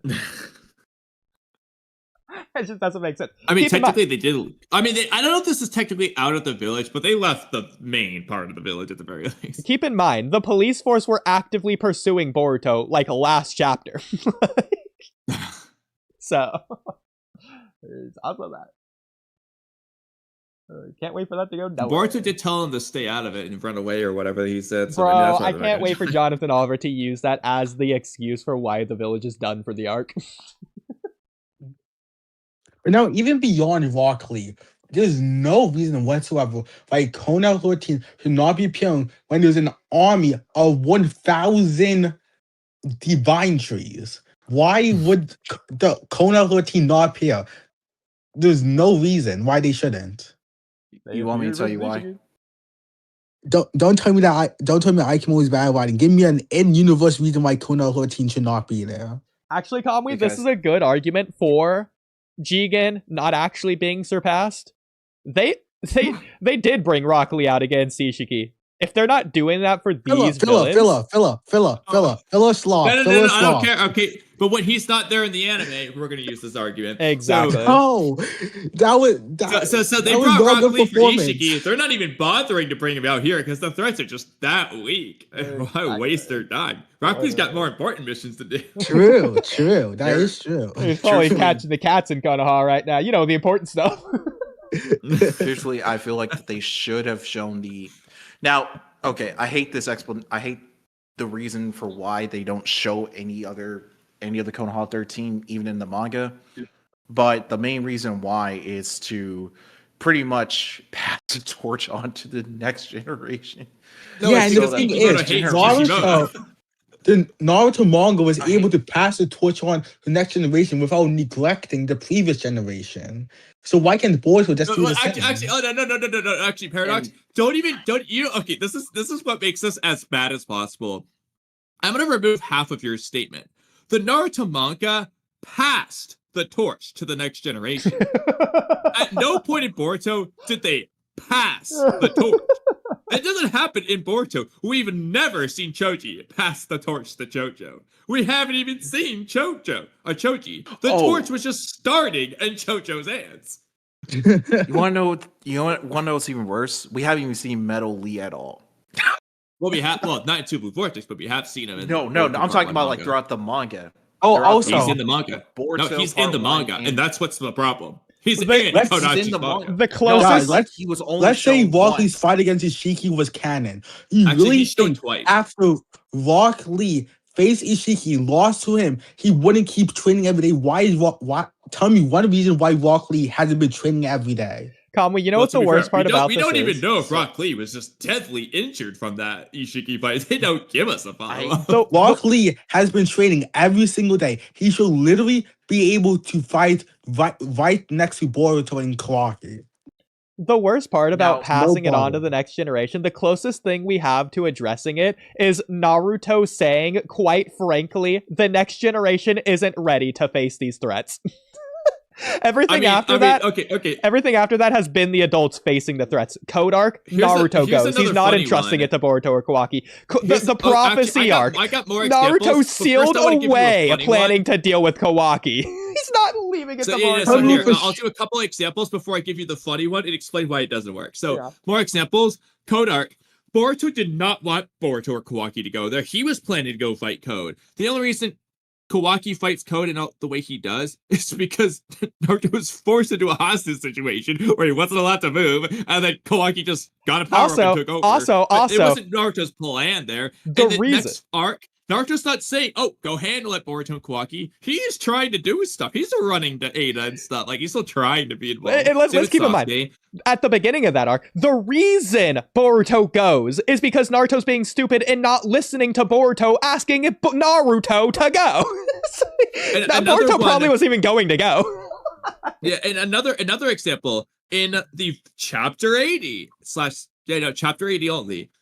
Sasuke doesn't ask Sarada to handle it. No, Sarada asks Sasuke to handle it. And then, so here's the best example of the passing of the torch and why it doesn't work. Sasuke's Boruto taking Sasuke's sword. Yeah. But here's the difference. Sasuke didn't pass the torch to Boruto. Boruto simply stole the torch from Sasuke. Not only that, Boruto then got the torch chipped.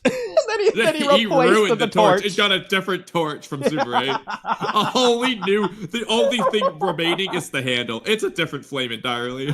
Oh, it's awful. Oh my god.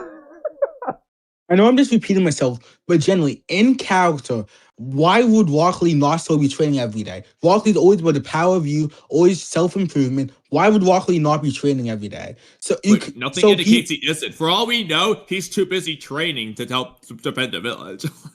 What I'm trying to say is, people saying, "Oh, he's a fraudulent bomb. He's not strong enough. He would just get negative one tap." That is false information. Walky would not get negative right now. He has been training every single day since the end of the war. He literally probably stronger than Naruto and Sasuke right now.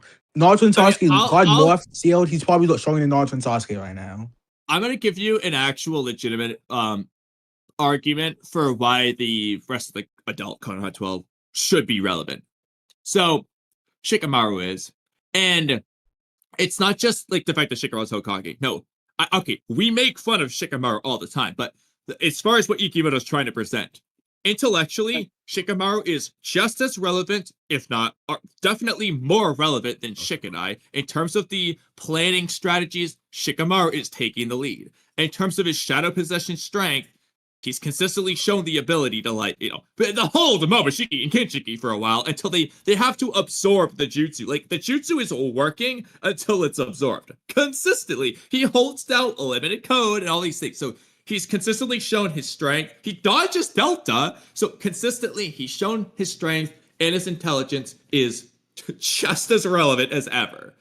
If that applies, and then I know Ino doesn't fight. She's not really the fighter type, but in terms of her mind transfer jutsu powers, consistently relevant. She's the one doing the communications 900 yes, Inoji's doing it right now because Ino's not on Shikamaru's side here, but in terms of the relevance of their ability to be involved, it's just as relevant, if not more relevant, for 90% of the story. It's usually plot with the telephone call, though, and that's more so a recent thing more than it was in the past. Not to say they didn't do it in the past, but Shikamaru in comparison has.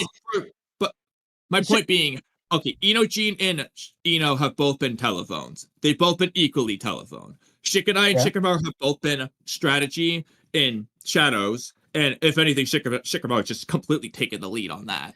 So my question is, for what reason would Choji not be just as irrelevant when it comes to expansion jutsu as Chojo? For what reason would Sakura not be just as irrelevant? I know Sakura and Sarada are using different ability sets here, but again, same concept.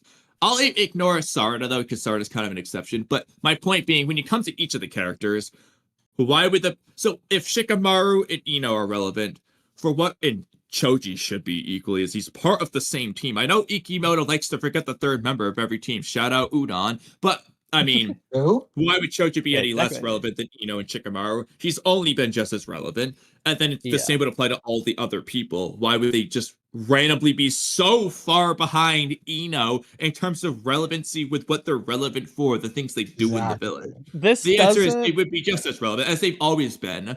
But Like, generally, Shino's I never want been weaker Aikimoto to tell than the me others. where in the world is Walky right now. What is he doing? Give me a logical reason why he's not in the fight right now. What is he doing right now? Aikimoto, give me a good response. Because I don't know what response he should give me. So You know, this if you're wouldn't. fighting I a don't know. bug, Mamushi's the bug, all the bug punts. You know who knows a lot about bugs? Oh, I know. It's the guy who's in the village freaking teaching the academy. In the anime. You can teach you a thing or two about bugs. Yeah.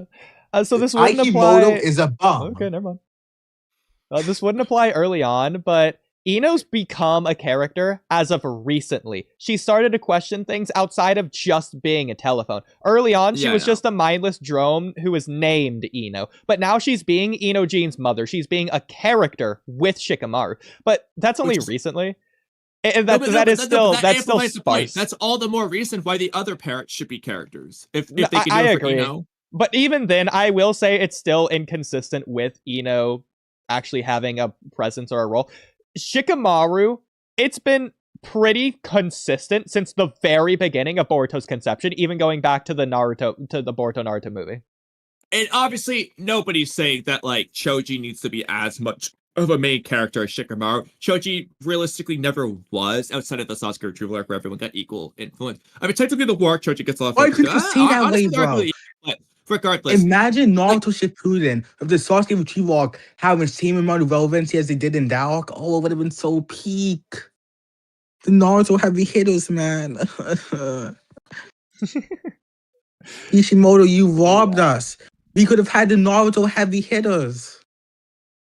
I mean, regardless, I mean, at the end of, I mean, everyone said this a billion times.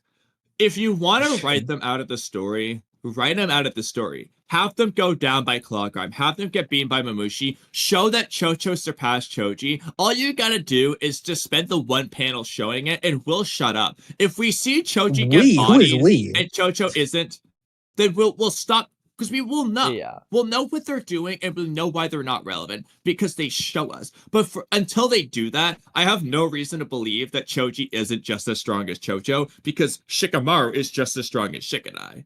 You know, I have no reason to believe that it's any different for any of the other families because the two examples we have, the parents better. So why would I assume it's different for the other ones? The thing with Shikamaru, he's not just some supporting character in some arc, you know, like Katasuke was for the Ao arc, or like one of the most consistently main characters. Like exactly. He's not just wrapped up in one narrative thing, like Ino is with Inojin, and or arguably the Shikamaru omnipotence thing, assuming that wasn't dropped.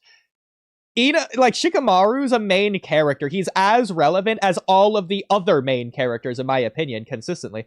He's intertwined with so many different narrative threads. You can't just write him out. Unlike Ino, who I expect to be irrelevant as soon as her thing's wrapped up by like the end of the arc or whatever. I don't think she's come back in. Shikamaru, he's probably going to stay around till the end of the series because he's in so many different stories that it's hard to write him out. He's basically in the A story. It's not just some random arc thing. It's like an overarching thing with Shikamaru. Do you guys think if Kishimoto was writing the stories, the side cast wouldn't be as... Never mind, that's a terrible question. Look at Shippuden, never mind. Do you think it would be this bad, though? Do you think it would be this bad if Kishimoto was the one writing the story? Well, I hope we show No, obviously not. I'm not saying it would be poor, I'm not saying Rock Lee would be negative in Jura, but it would at least be better than him not being shown at all. I mean, we have a precedent for it. Even if he does nothing with it, Kishimoto will show them. That's what he does in Kazugaki Rescue. Rock Lee is not important there, but he showed him there. Like, he just consistently will do that. He shows Hinata fighting Zetsu, Neji fighting Zetsu, even though it's the most meaningless thing of all time. So we know he would be there. Exactly. My God, deserves better treatment. Because at the very least, again, even if you want to say it wasn't the best, we were never asking what the hell is Rock Lee or what is Neji and so on doing? We always knew. We knew why they weren't fighting the Bane arc. We got the answer. Yeah, they would always be on like asking. another mission or something. At least you would know that. They're just on like another mission. Breaking news, And you can guys. say that's easy writing. At least it's writing. We got there's a no tweet from writing Troy as on of Boruto. today. So shout out Troy, who says on Twitter, the Bug Shinju arc, seeing as his type of love, is non-consensual. It deals with a lot of What? darker themes, which is why in previous chapters, a lot of the focus is on how creepy Bug/Ada's dynamic is. This chapter shows not only the fear girls have of creepy old men touching/chasing them, but yet another bug pun by Ikimoto. He's had Okay, a I will say couple real every quick. chapter. Oh yeah? I don't think Troy is speaking on this behalf, but from what we do know from Miss And, this is a very highly decent chance that Ada's like fear of creepy old bug is a Japanese thing that Miss Ant's talked about with like girls fearing creepy Japanese men staring down their shirts. That could be there, which would be a Japanese understanding that, you know, everyone else wouldn't get as much of. Yeah, the most niche random thing in the world that only applies to like 0.01% of the population. You know, as opposed to Naruto themes of like loneliness or despair or friendship, which, you know, is a universal concept. It's the equivalent of doing an entire narrative focus on the fear of spiders or the fear of clowns. The funny thing is, according to that editor interview, Ikimoto pays attention to the broad audience. Oh my god. Does he now? Like this, there's no narrative thematic importance behind this idea. Like, Troy's just saying things that happen and trying to make them sound good when they just aren't. He is the second plus third most interesting path of the Shinju, not counting Juro. Okay. I mean, that's arguable. I mean, to be fair, okay, so part of the problem for me is an assumption of the narrative that may or may not even happen versus what will happen. Because I do think if they do the whole narrative thing I've talked about before, where Mamushi 6, I'm just paraphrasing it to the way that makes it sound as least beautiful as possible, but Mamushi wins because he followed his instincts, and that spurs Hidari and Juro onto their respective paths and how they interpret that and what they want to do moving forward, and that pushes the story forward, blah, blah, blah. I think that's all good. The problem is, one, are they going to do that? And two, how are they going to execute that? Because I can make it sound great in theory. I can make it sound like it's the Chimera Ant arc of Hunter x Hunter. But if it isn't the Chimera Ant arc of Hunter x Hunter, then it's not necessarily going to be good. Okay. Ulp is funny. They ruined the chapter by replacing howdy with woohoo. But he's not a southerner. Also, he stutters. What? I know, that's just It's weird. Mario. Nobody To be stutters fair, on if they say it woohoo. like Mario. Nobody That's does it. It's so weird. Such a weird word to stutter Okay, we on. should totally read a chapter in Mario and Luigi voice and see how it changes the story. Oh my god. Okay. Why is Kamui good at that? It's to me, Mamushi. Or something. Woohoo! Now, Mario. realistically, do you guys think Walky is showing up next chapter? Realistically. No. I don't think he's ever being shown. The only time Rock Lee's being shown is in that ending montage we keep memeing about, where it's everyone versus everything in the last 3 pages, and it's just shown there. Realistically, I don't think it's going to happen, but he must cope until it becomes hope, you know? I'll give you that, just like Uroshiki's return. Yeah. And Orochimaru's Is it Orochiki dead? He used omnipotence. Hey, Don't you remember this? What? We've Proven it. Okay, to be fair, if Ikimoto actually writes that Urashiki did that, we aren't going to forgive him for a lot of things. We will also take credit. So it's being the inspiration. We called it first. Actually, to Years be fair, ago. it was actually Mr. Mayhem who called it first. I know. And we will share that. Okay, to be fair, Mr. Mayhem may have come up with the idea, but we're the ones who made it into reality. He walked so we could run. So we could sprint, so we could drive, so we could fly. So we could. Okay, yes, by the way, Chicken Eye. you know, Immortal Keto, if you're either of you are listening, So why can Mamushi fly, but like not Ryu, Moegi, or Matsuri, or Hidari? That's a little weird. Because again, he's not using Baliga wings like Seven Tails Jinchuriki Fu with Chome wings. He's not doing that. He's just levitating. You know, he's just doing Otsutsuki flight.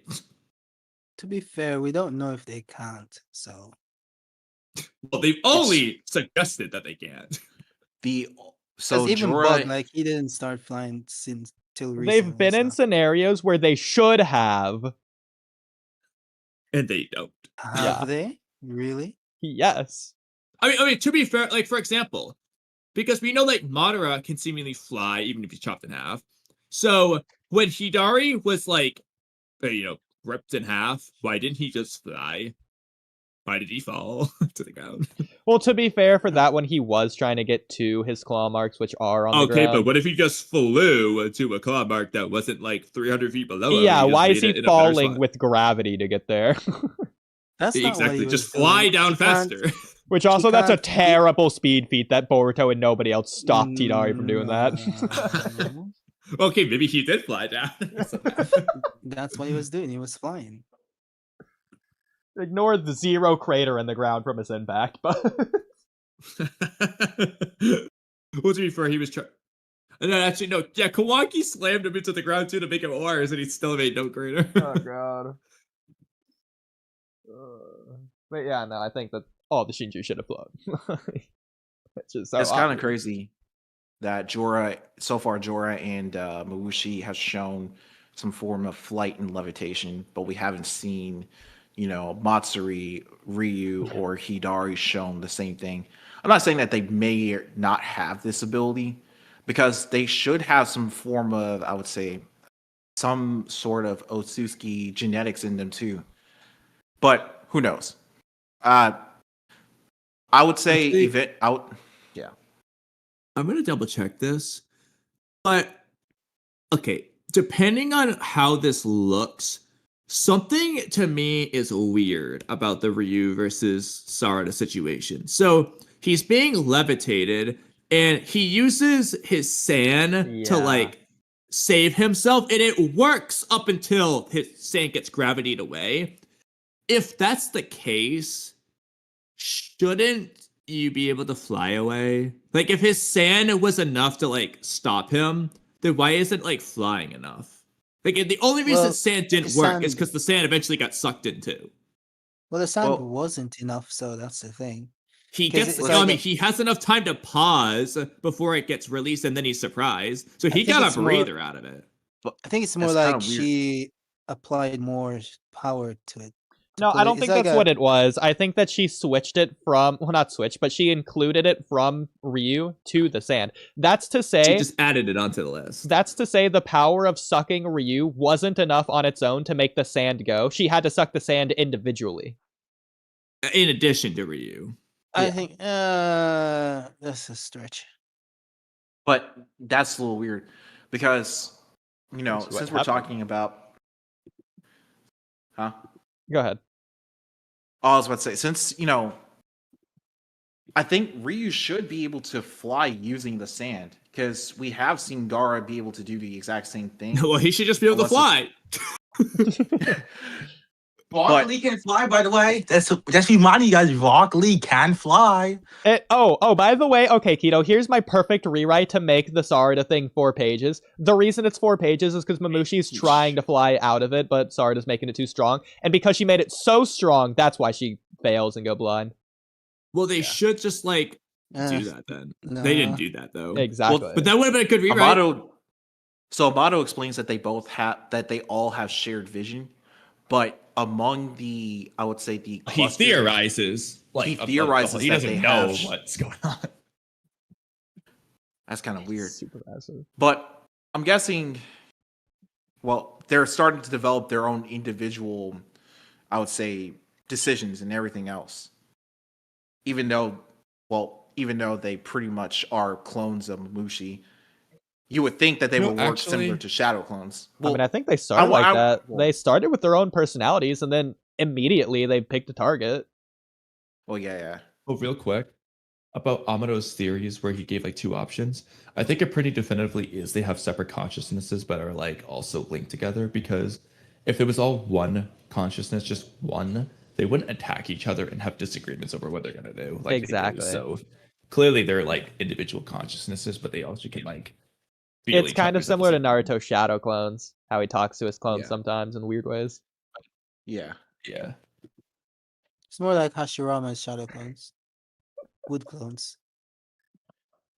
Because his wood clones they can Communicate. talk to each other Yeah. like Same long range. Same with Yeah, Yamato's. like Yamato does it. Yeah. Which is weird, but you know. But yeah. Could be linked eye through Rinnegan shenanigans. Could be they have linked hearing, I heard someone else say one time. It's kind of crazy, but possible. Could just be the shared consciousness. I do like Kamui's theory. I heard someone else say it as well. That it's the branching paths of whatever branch from the original they branched off from. That didn't make sense the way I described it, but it made sense the way Kamui described it.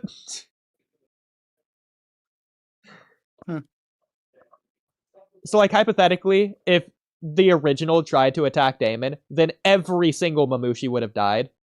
But, like, if it's a clone from a clone, and that first clone tries to attack Damon, then all the branching clones die, including that clone. I like that one the most. The range one is also a possibility, but I think that's kind of stupid. So... Yeah, I like the branch one. The branch one was just a little tricky depending on how they want to write it, but I liked the concept where like this was mostly about the reflection, but like The it's problem only like the is- immediate branches of the one that matters. Like yeah, the problem it's kind of hard to explain because again you have to write it very specifically. If it was only the branching ones, then I feel like they should have done a wide shot to show random Mamushis instead of just the Mamushis around Damon having their I head know explode. that's what makes it seem like the range one's more likely because it just happens to be the ones. I mean, and to be fair, like your freaking Ameto Techikara has a range, so it's not to say that this is some like unheard of concept for dojutsu or whatever. It just feels like, I mean, so technically, okay, assuming the range is true, then that does imply that like if Kawaki was on the other side of the world and he imagines killing Damon, it's just not going to do anything. Yeah. Well, ignoring the like palm touching thing in the first place, but yeah. Okay, so we never showed it for stream, so we might as well do that. So let me just go pull up. I totally forgot when I went upstairs to grab my charger. I gotta go do that in a minute, but let's just go pull up Damon's pose when when he reflects Kawaki. So, oh, sure, yeah, because it's just... Yeah, so I'll just show you these 2 pages are back to back. We can just clearly see how he's sitting. So, give me a quick second. I'm just gonna post them at the same time, obviously. He hasn't moved. Like, it's like, how do you interpret this? Oh, let's find out. It's Okay. there you go. Yeah, so she how just he's has sitting. a one in, dude. So it's like, what do we think? He like just reached across on the next page, like in a weird way. Like, I mean, like obviously we don't see what his right hand's doing, but it's like it just feels the way he's sitting. We don't see his hand reaching across to Ada in a way that makes sense. And then we see his in the right next hand panel, should just be where it was. Exactly, because it's both before and after in the same place. So. And it's obvious. It's Damon's not doing that because he realizes Kawaki's thinking about him. He's just sitting there. No, also, okay, real quick. He's not doing it to we may let have Kawaki done this test before. This would be good for Miss Anne, but because we're talking about it right now, I'm gonna see if I can find the Japanese of chapter 75 real quick. Because Amado in the viz says hand is singular, not hands plural. It said both hands, so. But I want to see what Amado says in chapter 75. Also, this J manga website. Well, hand and hands could probably be interchangeable, but if they would specify both hands if they're gonna specify. Actually, they said exactly. Both so palms. I want to see. So what happens here? Both palms. So that's very specific. Yeah. Okay. I guess my Japanese website for Boruto might not work anymore. Well. Hello. Let me see if any of the. Well, that's annoying. David looks so cool. Love to see it. We haven't seen a close-up on his eyes in a while. Even in this chapter, we didn't get one. You know why? Why? Whose eyes? Damon. Because Damon uses his dojutsu to reflect intent. Feel like that would be more reason to show his eyes, but you know. Oh my god, this website's the best website ever.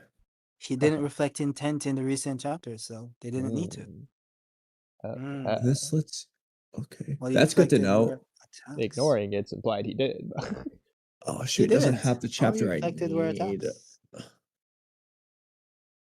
It was absolutely implied that the intent was being reflected. Well, the ones that was not on him because they weren't attacking him. Okay.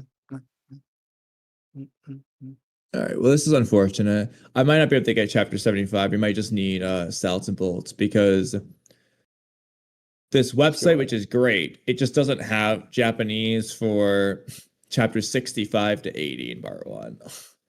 For whatever well, reason. If you need another example, you can go back to chapter 71. That's not in the range. I'm missing chapter 64 through 80, so either way. And Bug also says palms plural there, so I don't know if I could find Boruto manga in Japanese. I did have a link. I lost it. Yeah, see if you have anything, because the ones I had are all down, and then the one I just found here just doesn't have the chapters I need for this. Yeah, they got wiped out. Well, while you're doing if you can get 75 for that Amado explanation panel, that would be very helpful here. Yeah. I have a segue from the previous topic that isn't the hands thing, if we want to do that one. Sure. Okay, just while we're waiting for you to find your... Well, actually, to be fair, we'll come back to the hands thing when I get to my other Damon topic that I posted recently. So let's do them together. Perfect, okay. This one's not very long, but it's long enough. So, I don't think it will ever be written like this, but would Shadow Clones fighting Damon reflect intent back onto the original when the Shadow Clone pops? What do you think? Because based on this latest chapter, I think there's evidence to suggest it could. Or even that it would. But I don't think it'd be written like that. But I think that based on this latest chapter, it should, arguably. So wait, what you think, your interpretation is that it was just one of the Mamushis that did it, and then it just affected all of them? That's one, and because there's multiple possibilities. But that is one of them. The one that it seems to be, as of right now, is just that every one of those individual Mamushis wanted to attack Damon at the exact same time. Just coincidence. Every single one of them. But I don't like that. I think that's way less cool. So I'm just going to stick with this one for now. But the accumulated experience transfers to the original of Shadow Clones. Not the damage, but the experience. Because if you damage a Shadow Clone, obviously that damage doesn't go to the original, but the experience does. If intent is included within that in the Shadow Clone being going back to the original when it pops, it may automatically transfer over, even if subconsciously.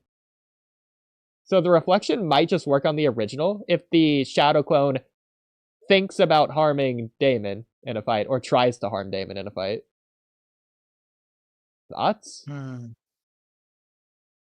Based on this latest chapter, you guys, what are the odds you think that this should be the case, or that it would be the case? I don't know. Interesting.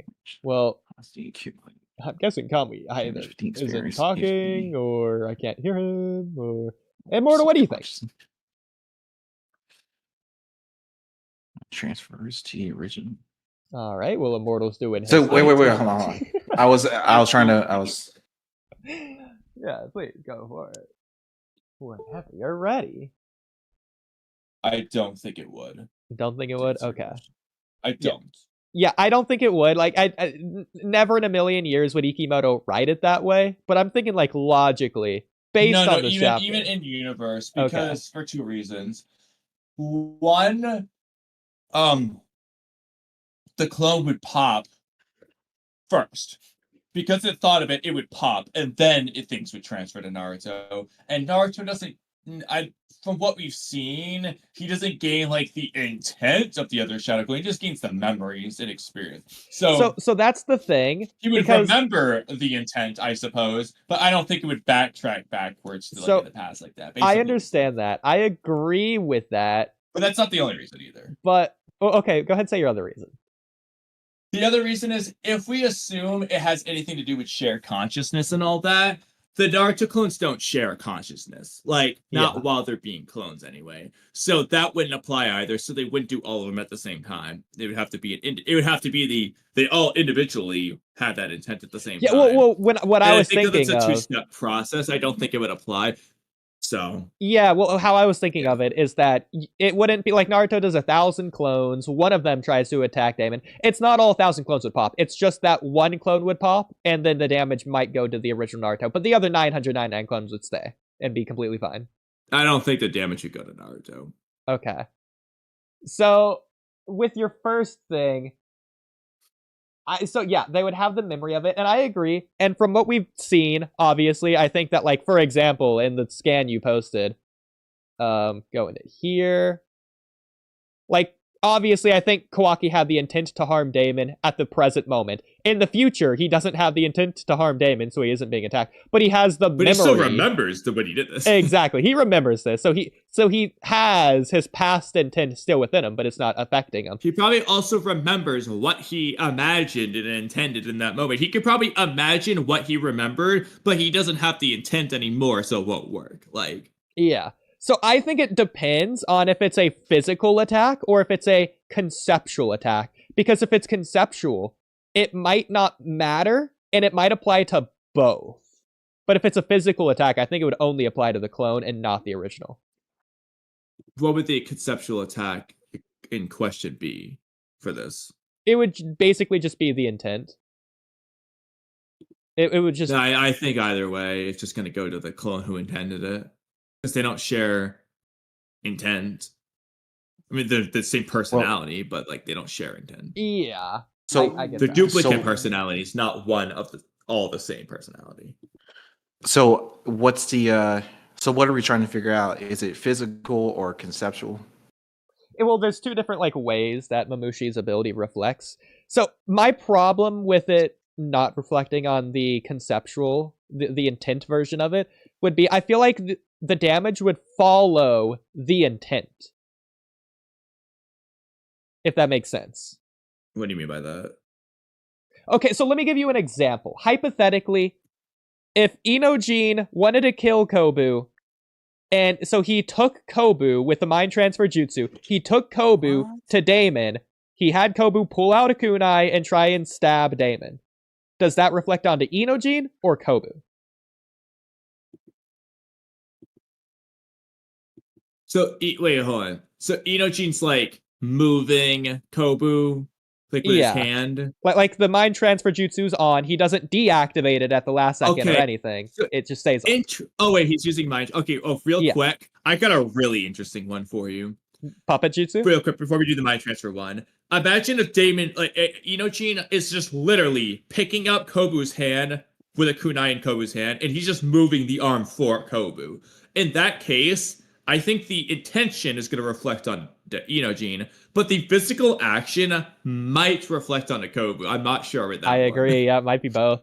Another interesting one. What about like Sasori? Would it reflect onto Sasori himself, or would it reflect onto Sasori's Exactly, puppets? because I was going to use Puppet Master, but that one's like jutsu, so I don't know how that would influence it. But I think the physical attack would reflect onto the puppet. Especially if it's like a puppet made from a previous person, like the third Kazekage exactly, like puppet. when Chio's using the samurai as puppets or whatever, especially if they're alive when it's happening. But the like intent, what Sasori does in the war. Exactly, but then the intent would reflect onto the user. Yeah. Okay. So that one could be both. Now with mind transfer, so that one, because the So let's just say he's mind transfer and he doesn't do anything. He only thinks about it. That because if he does something, the physical action is going to reflect on a Kobu regardless of anything else. So that's still going to happen. And then that's going to reflect on Itoji no matter what. So either way, you're going to get both. If he only thinks, Kobu had no intents there. The question is it based on, so like would it reflect on Inojine's body because it's Inojine's intent? Or would it reflect on Kobu's body because Inojine's in Kobu's body when the intent happens? Yeah. Because they're sharing a body per se, are they going to share the effect, the pain? Hey, Either by way, the way, Inojine's going to get the effect because of mind transfer. Yeah, I was going to say, just pretend that doesn't exist for this, because that by default makes it unfair. So the question is just, will Kobu be affected or not, really? Yeah, I guess. And that one could go either way, because again, like, they're sharing the body, do they share the blame? You know? Yeah. But with the Shadow Clone example, I think this is interesting because the clones, from what we understand, the clones don't have a choice. When they pop, their memory, their intel, it automatically goes to the original. The clones can't choose to not have that happen. Likewise, for the original, when the clone pops, it can't choose to not receive the intel or not. It gets it by default, no matter what. Subconsciously. Well, I mean, there might be a choice because Naruto apparently learns nothing from his clones. Oh, that time. Listen, Naruto's an idiot. He just didn't realize it, but he was. He's just stupid. But that aside, yeah, that aside. I still just don't see how that matters because again, the clone gets popped. So here's where it matters, because if the damage is following the intent, if the intent is alongside the intel, for example, when Naruto's clone facing the 5 Kage popped, and it's reassuring Naruto will win, I think the original Naruto, by default, no matter what, because the clone believed the 5 Kage, the original Naruto, by default, started believing that they will win no matter what. Well, if the original... So hypothetically, if the original Naruto was already fighting Obito, and that Obito told Naruto that Madara over there is by far stronger, he's Shibai's reincarnate, Naruto understands that, like, he knows the 5 Kage don't stand a chance. If that Naruto knows that, but the clone doesn't, the clone believes it, but Naruto doesn't, I think Naruto, for a split second, for a picosecond, he would automatically inherit that belief, the intent that they will win, before immediately, like, his consciousness snaps him back into play. He knows they're not gonna win, and like a picosecond later, he like changes his mind. Oh, right, they're not gonna win. Oh no! But like for a picosecond, I think it would apply to where that Naruto would believe it. I don't know, because it could very well just as likely. I could argue. I'm trying to think if there's any example we can use as evidence, but off the top of my head, I don't know. But we'll come back to that later. The problem is, Naruto could believe in them simply because of the same information knowledge-based belief, logical reasoning for his belief. So he learns, okay, the XYZ is what the clone learned, and that's why he believes in them. And he just goes through the exact same belief process. Obviously, he saw the clone believed him too, but the point is, it could just be based on the information. That's just as reasonable, just as likely. And then in that case, that would also technically be more consistent to what we know about the ability than the other one. And it also is less convoluted. So it's the simpler and more likely answer, in my opinion. I'm not going to say way more likely, but at least tipping on that scale. What I'm trying to do is figure out if there's any example of a clone having an emotion that the original did not. And I don't know where I would have to look to for that. And that's the thing. We just don't have many examples of this, because the Naruto 5 Kage clone one is like the best example, but it's so far removed because Naruto, no matter what, was gonna believe in the 5 Kage regardless, and he never changed his mind. The original Naruto, like if there was no clone, if Killer Bee made a clone and Killer Bee told Naruto that, oh, the 5 Kage are fighting the original Naruto, no clone at all. Naruto's just gonna believe that the 5 Kage are gonna win. He's just gonna, because he's that type of guy. Like, he's just gonna believe it by default, no matter what. So is also just what are all of our possible, like, it's crazy how if Walky was here, the 5 Kage would have won. Like,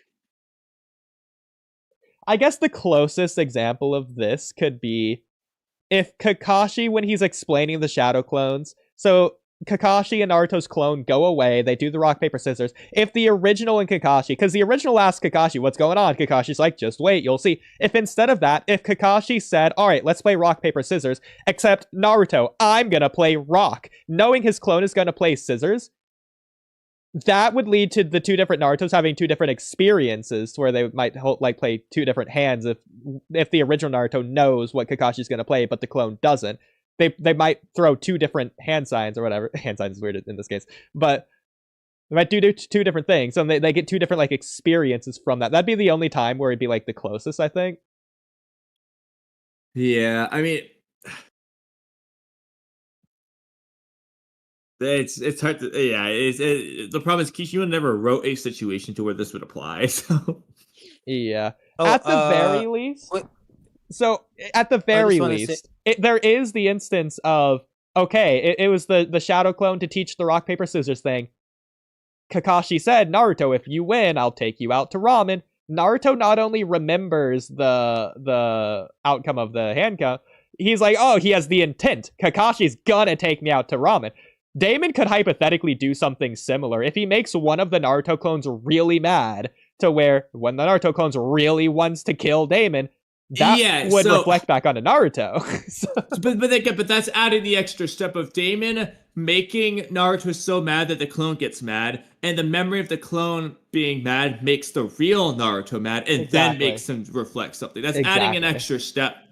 In that case. So in this case, the clone's intent would basically be copied over to the original's intent. But it would require him to do that. But that's also assuming the original doesn't learn its lesson from what happens with the clone and not do that as a result. Well, but then this also factors in how much leeway is there between the intent and it actually activating the ability? I don't know. We don't have enough ins and outs. Because that clone might not need to go, like Sick Tails mode in order to get Naruto mad enough. If Damon like spits in Naruto's clone's ramen, Naruto might die if he wants the clone pass. It's just the original Kazakh. Well, I mean, okay, we could segue to that Damon thing I wrote. And to be fair, we lack some information, which does make it tricky. But, and if anyone has another intent reflection scene, wait, did it not do my images? I'm confused. Hold on, before you guys continue, Kamui, I sent the link in chat. You can okay. You have to pay though. So But wait, hold on. Have you paid? No, I don't want it. It's the Shueisha page, but it's in Japanese. So everything is in Japanese. But yeah, I'll say guys, link, but I'm not paying. It's very cheap. It's very cheap. It's very cheap. You can afford it. But guys, I have to go. It's been great. Thanks for coming on. Do you have any answers on the shadow clone thing, Keto? Even though you probably already answered, but I forgot. Good man. Wait, go again. Did the shadow clone's intent reflect onto the original? Would that happen? Could you see that happening? No. Well, if it's possible if it's like the wood clones, maybe. Because they have that link, that deeper connection, maybe. But the shadow clones, no. Okay, interesting. All right. All right, man. Peace out. All right. Have a good day. So Kamui here. Okay, so let's say that Damon, in front of Naruto's clone, kills Hinata, Himawari, and Boruto all at once. That clone's going to be beyond livid. It's obviously going to pop from mental distress or whatever. It's going to go back to Naruto. Okay, at that point, Naruto's obviously going to crash out the original Naruto and he's going to want to kill Damon regardless. But do you think that's going to be the original Naruto? Is that going to be Naruto's choice after the fact? Or is the intent from the memory of the clone going to just picosecond instantaneously transfer to Naruto to where he doesn't even get to think about it? That's just going back to the earlier point. It depends on whether the new Naruto is going to be mad based on basically the new experience. It's like he's witnessing the death for the first time again here versus what it boils down to is, are the shadow clones sharing memories or are they sharing emotions? Exactly. Because they only say memories, so I'm just gonna assume that for now. Yeah. But if they shared emotions, then yes, he would just instantly picosecond, blah blah blah. I agree. But if not, it's gonna be in the time it takes Naruto to reprocess the memories and make a new decision. Well, that's the thing. I'm leaning towards the latter just because that's all that's stated, so I'm not gonna assume anything more than that without anything showing that. I agree. But it's possible. It's the safer answer, but at the same time, it feels like the memories thing, the only reason it would transfer over, outside of random weird coincidence of just technique specificity of the technique randomly, I feel like it's transferring over because of Ninshu in the same way that's the reason Naruto seemingly gets his chakra back from the clones that do pop, because their chakra is connected, and then it's connecting the emotions through the chakra. Let's see if the data book has anything like that could answer this real quick, because we haven't done that yet. Because if anything, okay, actually, there might be precedence for this. When Ino shares Naruto's memories with the Alliance, during like the 4th Great Ninja War, when Jubito's doing his thing, Naruto's thinking about all his pain and all that, the first time he wanted to reach out to Sasuke and he didn't. Does Ino or anyone else say that it's Naruto's memories overflowing into them or Naruto's emotions overflowing into them? I know they say memories for Hashirama. Likewise, I'll try to look in a minute. Yeah, that's interesting, because likewise for Naruto, looking into like Obito's Nenshu realm or whatever, did he say those are, because he says those are Obito's regrets, but are the Obito, that's obviously not Obito's memories, are those Obito's emotions or like wishful thinkings from a logic perspective? It's just weird to say. I think they say memories there. They definitely don't say memories, because that would make sense. I don't know where. Do you remember where exactly because there's more than one Naruto, Hashirama, Ino, whatever stuff. So when is the Ino? Is it when Shikamaru is like dying from the divine tree? Is that when that one happens? Yeah.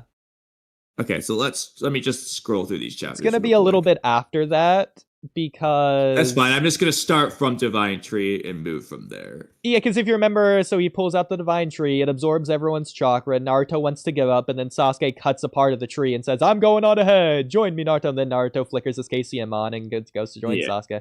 And that's right before the big Naruto speech to Obito before the birthday and all that. Because I think like at the end of that episode or the end of the next episode is when they combine Susanoo and their KCM avatar.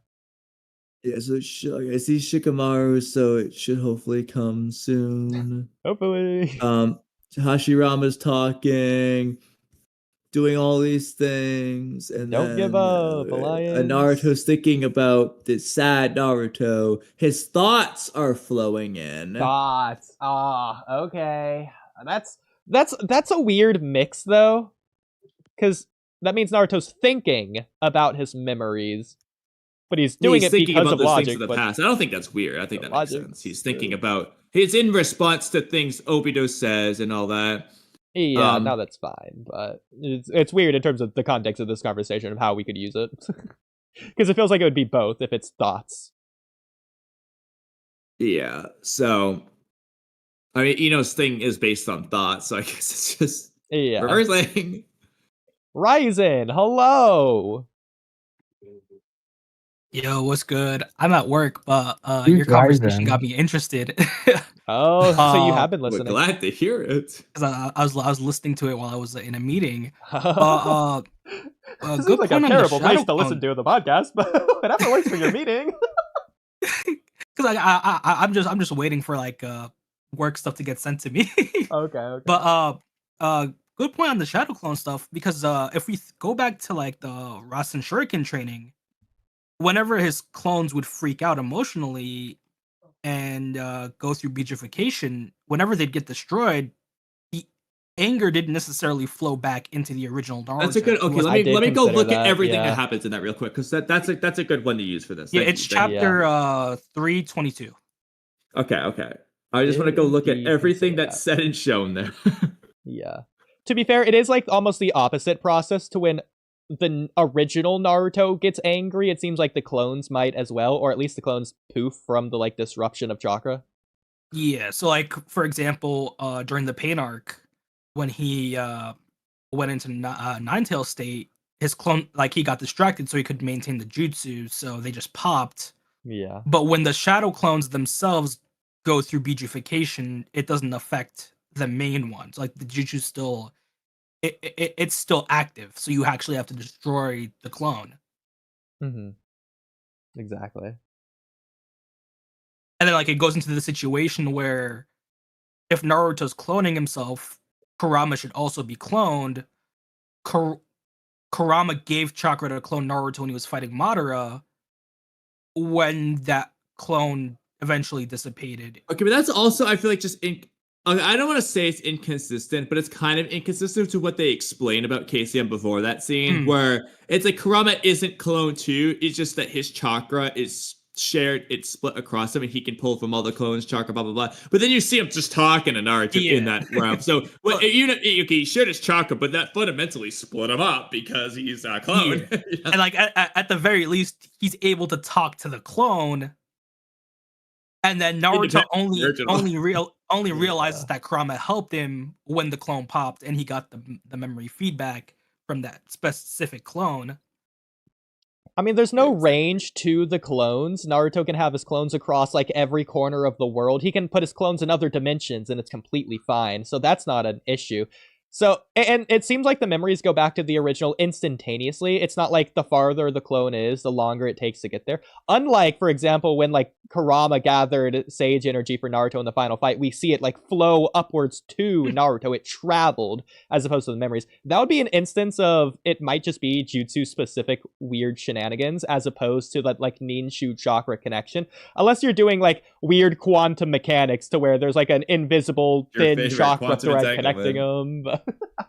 That's how Tobirama explains the clone jutsu, like the shadow clone jutsu. Like there'll always be a thread of chakra. And I think that's the same principle with Kawaki's cyber robotic arm that he was using. Similar anyway. So where it doesn't matter how far you are, you're always gonna have a connection to your chakra. So long as the chakra's being poured into it. That's why the shadow clones take energy to maintain, because you have to keep them up. I mean, it's not just invisible, it's intangible. You can't touch the chakra thing, you can't slice through it. So there's also that. Like, I found the chapter. So that's 644. In short, by joining his chakra to the forts, Naruto linked forth to the rest of his chakra residing in everyone else. He's using principle of shadow doppelgangers. Even if you split up and disperse your chakra, as long as you keep even a little bit there without putting it out, when the original body weaves chakra again to regain control, all the individual chakra bits begin resonating and linked together. Yeah, which is just like Kawaki's ninja tech hand, essentially. And then Naruto goes unconscious, then re-conscious, and all that. And then Ishiki just hijacked it to connect with Kawaki. Yeah, which I thought was really cool. I like that. I love it. Yeah. Hey, back when Boruto was at his peak, because Kodachi was there. Kodachi. But back to your foretells, with the Rasen Shuriken training where the shadow clones start crashing out.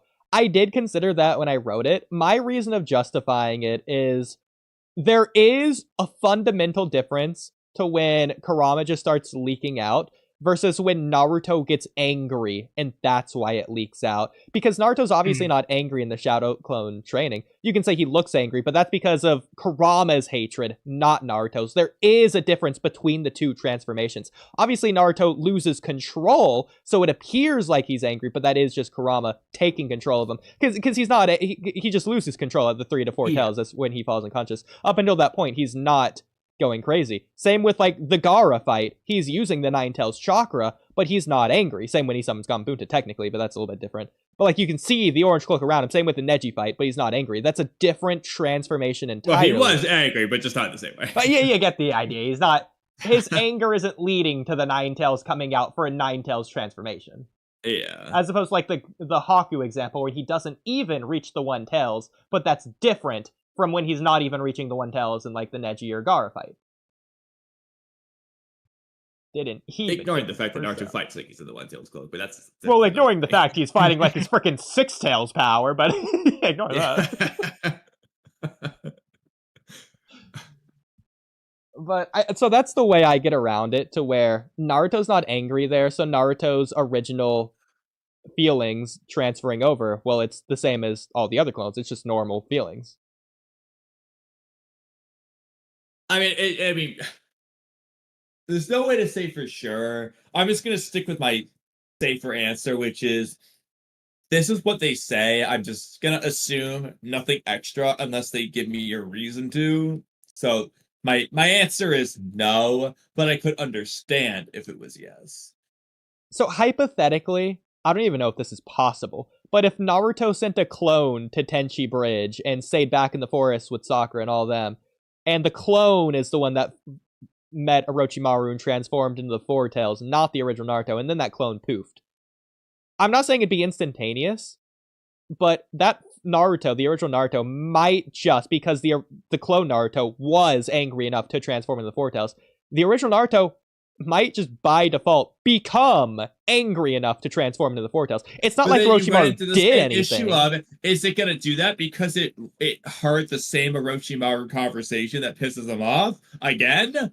Or is it because of the shared emotion? I think it'd be the shared emotion the same question every time.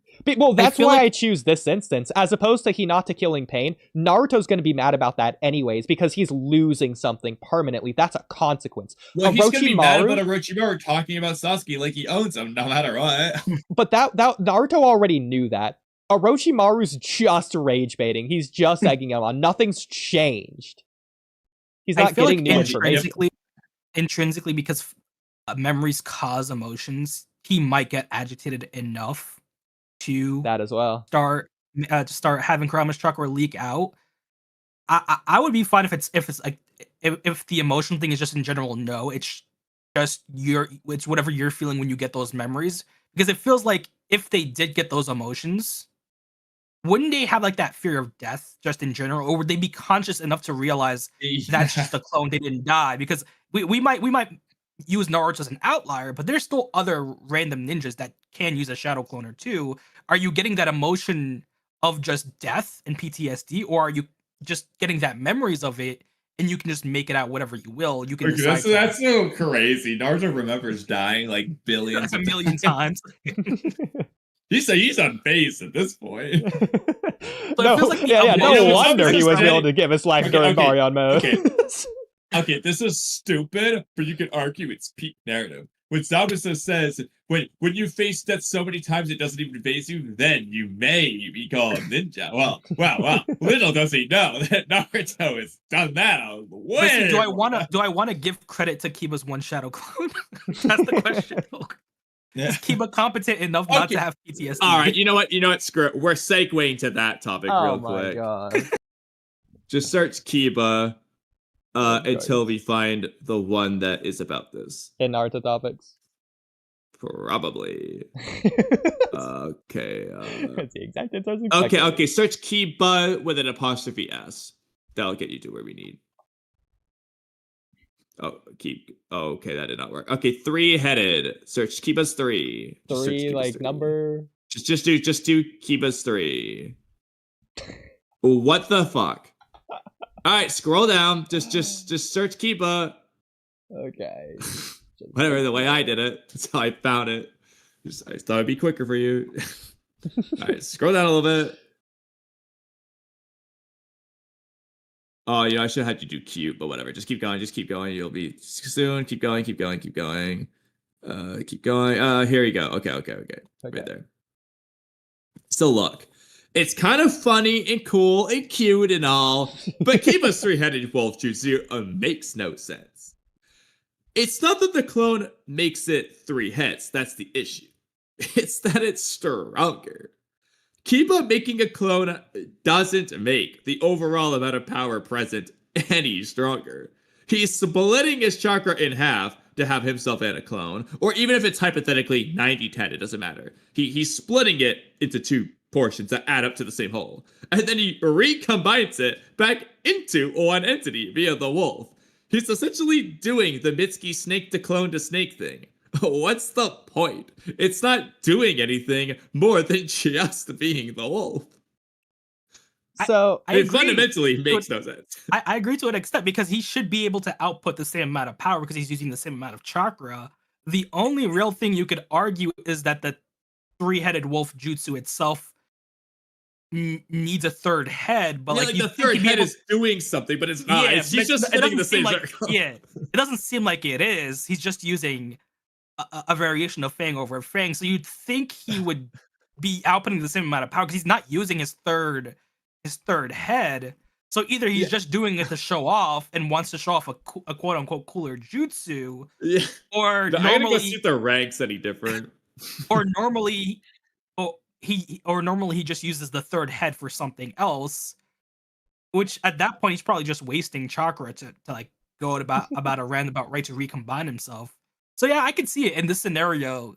He's not really getting any stronger with the third head, unless you want to argue that the third head makes the Fang over Fang physically stronger by having a third head. And I just don't see it from like the manga panel. I feel like he'd have the same output with just two heads. I mean, if you treat it like a helicopter blades, 2 helicopters blades, yeah, that can fly, but 3 helicopters, that's more the standard default. I think it would make it spin faster. I ignore the logic of it being a head, but like aerodynamic-wise, it might spin faster, you don't know. That's what's getting me, because if he had more like arms and more claws, I'd get it.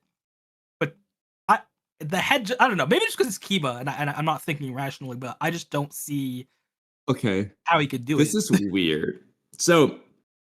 it might just be missing it. I'll see if I can find it in another page. But so Data Book 2, the regular Fang over Fang is B rank. The Wolf Fang over Fang. Oh wait, hold on. Wait, what are these? Oh wait, what? What is Fang Wolf? Wait, there's a Fang Wolf Fang, which is a gigantic wolf, and it's mentioning. Okay, this doesn't make any sense. It's mentioning the 2-headed wolf in like the same thing as the 2-headed. Oh, there's another 2-headed wolf. I'm so confused. What the difference?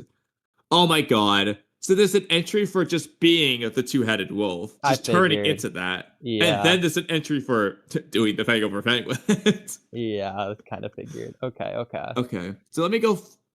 Is there a...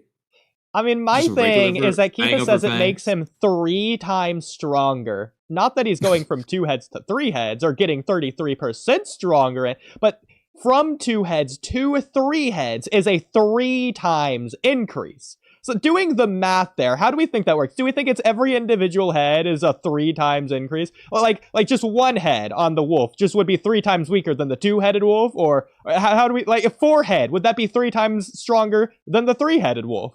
Or is it different? Is it like every 33% of head is 1 times power? I mean, I feel like you would get a physical increase because the base clone would be physically as strong as you without chakra, but then at that point, I feel like it would be negligible because you could just focus that chakra into your base 2-headed form instead of going a roundabout way, unless you use the transformation for a limb you actually need to use. Yeah. So it would have to be debatable on whether Kiba's physically using that head. I don't like saying head. Because I'm not going to deny it. Amp the jutsu up. 3 heads probably stronger than 2 heads. 3 times stronger, I'm not buying it. It might be a little stronger, but that makes me think it's not the 3rd head, but the whole body in and of itself. If you decapitated the 3rd head, then the 3-headed but now 2-headed wolf, the body itself would be stronger than the 2-headed wolf. Yeah, and then I feel like I feel like it's weird because would he be amping up his physical body, his physical transformation by having another physical Kiba added on top? Because chakra-wise, he still has the same amount of chakra, maybe even a little less, just by doing it like that. So I would have to say, if it is stronger, it would have to be him using a physical non-chakra amp to amp up his physical body, and then use chakra in that way. But it's still weird to me. I feel like it just does depend on how shadow clones work. If they don't work the way they've been explained and we've always thought, to where they just divide your chakra, if it just takes hypothetically like 10% of your chakra and you make a clone of yourself that has 90% of your chakra, well, now you have 180% chakra total. Because like with Naruto, you can get away with he just has a ton of chakra. It's quantity over quality. With Kiba, In fact, that's exactly the whole idea with KCM Naruto versus Kimimaro. Yeah, then with like Kiba's situation, it's like, okay, now you're half of Kiba's full potential chakra wise. Then you're fusing the two Kibas again, which gives you back that chakra, and you're adding Akamaru. So unless you're just amping up with a base non-chakraless Kiba, and you're just saying, okay, this one Kiba clone's base physical stats will amp me up, I still feel like that's negligible enough to where he doesn't need it. Like, just use your chakra in the two-headed form. It's gotta be just he just has more chakra when he fuses with a clone. It has to be. It might just be, yeah, the hidden Inuzuka technique just has like an unknown multiplier that, yeah, if you do use Man Beast Mimicry and then fuse into the transformation combo, it just has a stat boost. I guess I just don't know enough about the jutsu. The jutsu hasn't fully been explained to where I can immediately give a confident answer, because from what I'm just going off principles of shadow clones, to where I just don't see it as a big thing. Kiba obviously does. So I guess that's all that matters at the end of the day. If the wolf itself is inherently stronger than the user, just like no matter how strong the user is, the wolf is just the transformation above it, then it's possible that the wolf would just by default have more chakra than Kiba.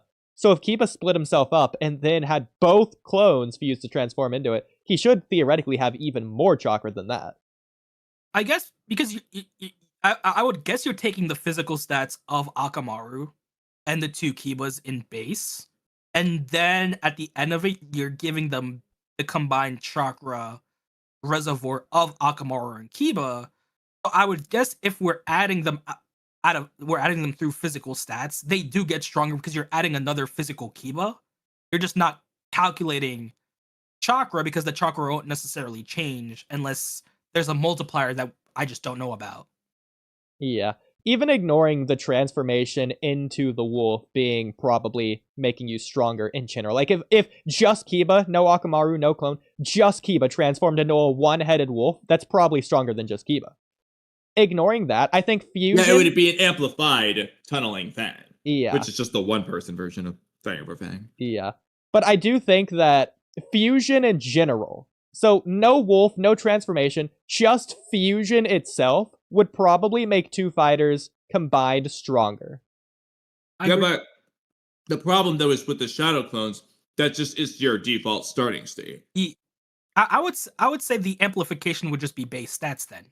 Because from what I understand, at a base 0 chakra level, the clone would be just as strong. You're just not amping yourself as much because you don't have as much chakra. So there's a limit to how much you can amp yourself. You're going to be weaker if you're only amping yourself by 10% chakra instead of using 20%. Or you just won't be able to do it as long across the board. Yeah. So let's just do some math here. I think I'm still sharing my screen. So let's just say the shadow clones do divide your chakra perfectly evenly no matter what. So one Naruto has 100% chakra. And then Naruto makes one clone. They have 50% chakra each. If Naruto then has a separate jutsu from the clone entirely, he just has the fusion jutsu. And the fusion jutsu in Naruto takes two fighters, it fuses them into one, and what are you talking about? Hypotheticals. And it has a 3 times multiplier inherently no matter what by default. Then it's going to take these two weaker Narutos that are half as strong as the original, and it's going to combine them through this other new fusion jutsu into a new Naruto that's going to be stronger than the original. Hey, low-key. Imagine that's when Naruto and Sasuke become relevant again. They fuse together to become Boruto, and they just negative diverse. Wouldn't that be peak? It would be pretty cool. Yes. Because otherwise... Also, why are you generating your diagram with AI? Okay. Otherwise, it's not going to be a multiplier. This would just be an addition to where nothing changes, so there'd be no point of the fusion in the first place. And in terms of one person. But if you do it with a multiplier, as it is in Dragon Ball, then yeah, the fusion would make perfect sense. Yeah, I can see it. And then, just in general base stats, I feel like we can discuss that in addition to chakra, because they would have a base starting point of just their physical strength without being amped chakra-wise. Yeah. Because, like, it's important to consider, again, I think, I'm just going to reiterate, the plus versus the times. You know what? I thought of another example. Well, real quick, I just want to say, in Dragon Ball, Goku and Vegeta fusion, it's not Goku plus Vegeta's power. It's Goku times Vegeta, is how it's described. Yeah. So, and you could also say I'm it's pretty kind sure of... it's like Goku plus Vegeta times 100. I've heard that multiplier before. Or it's Goku plus Vegeta then times it by 100. Actually, no. Goku and Vegeta in the strongest form combined together then times 100. The multiplier doesn't really matter. The point is that it's timesing the two together. But yeah. In the strongest forms, by the way, not their base forms, in their strongest forms. And that becomes the fusion's base form. Yeah. I forgot what I was going to say. Kamui, if you want to take over. Sorry. So, obviously the issue there would be, well, that's just two people fusing. That's Majestic Attire Susanoo as opposed to Shadow Clones. Sorry, I remember what I was going to say.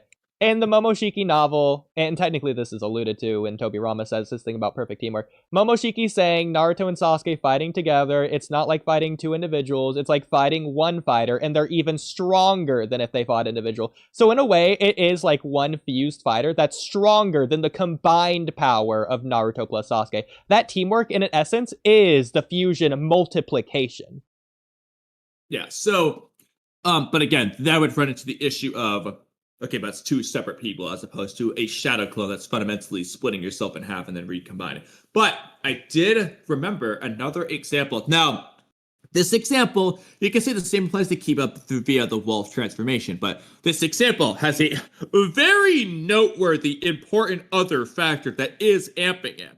However, okay, the funniest thing you could argue is that Kiba's three-headed wolf inspired this, as ridiculous as that is. But, I won't go that far for the sake of this. However, and I'm even going to try to find the scene itself so I can take a picture of it happen. Okay, the problem is it's more than one panel, but I'll just take a few images.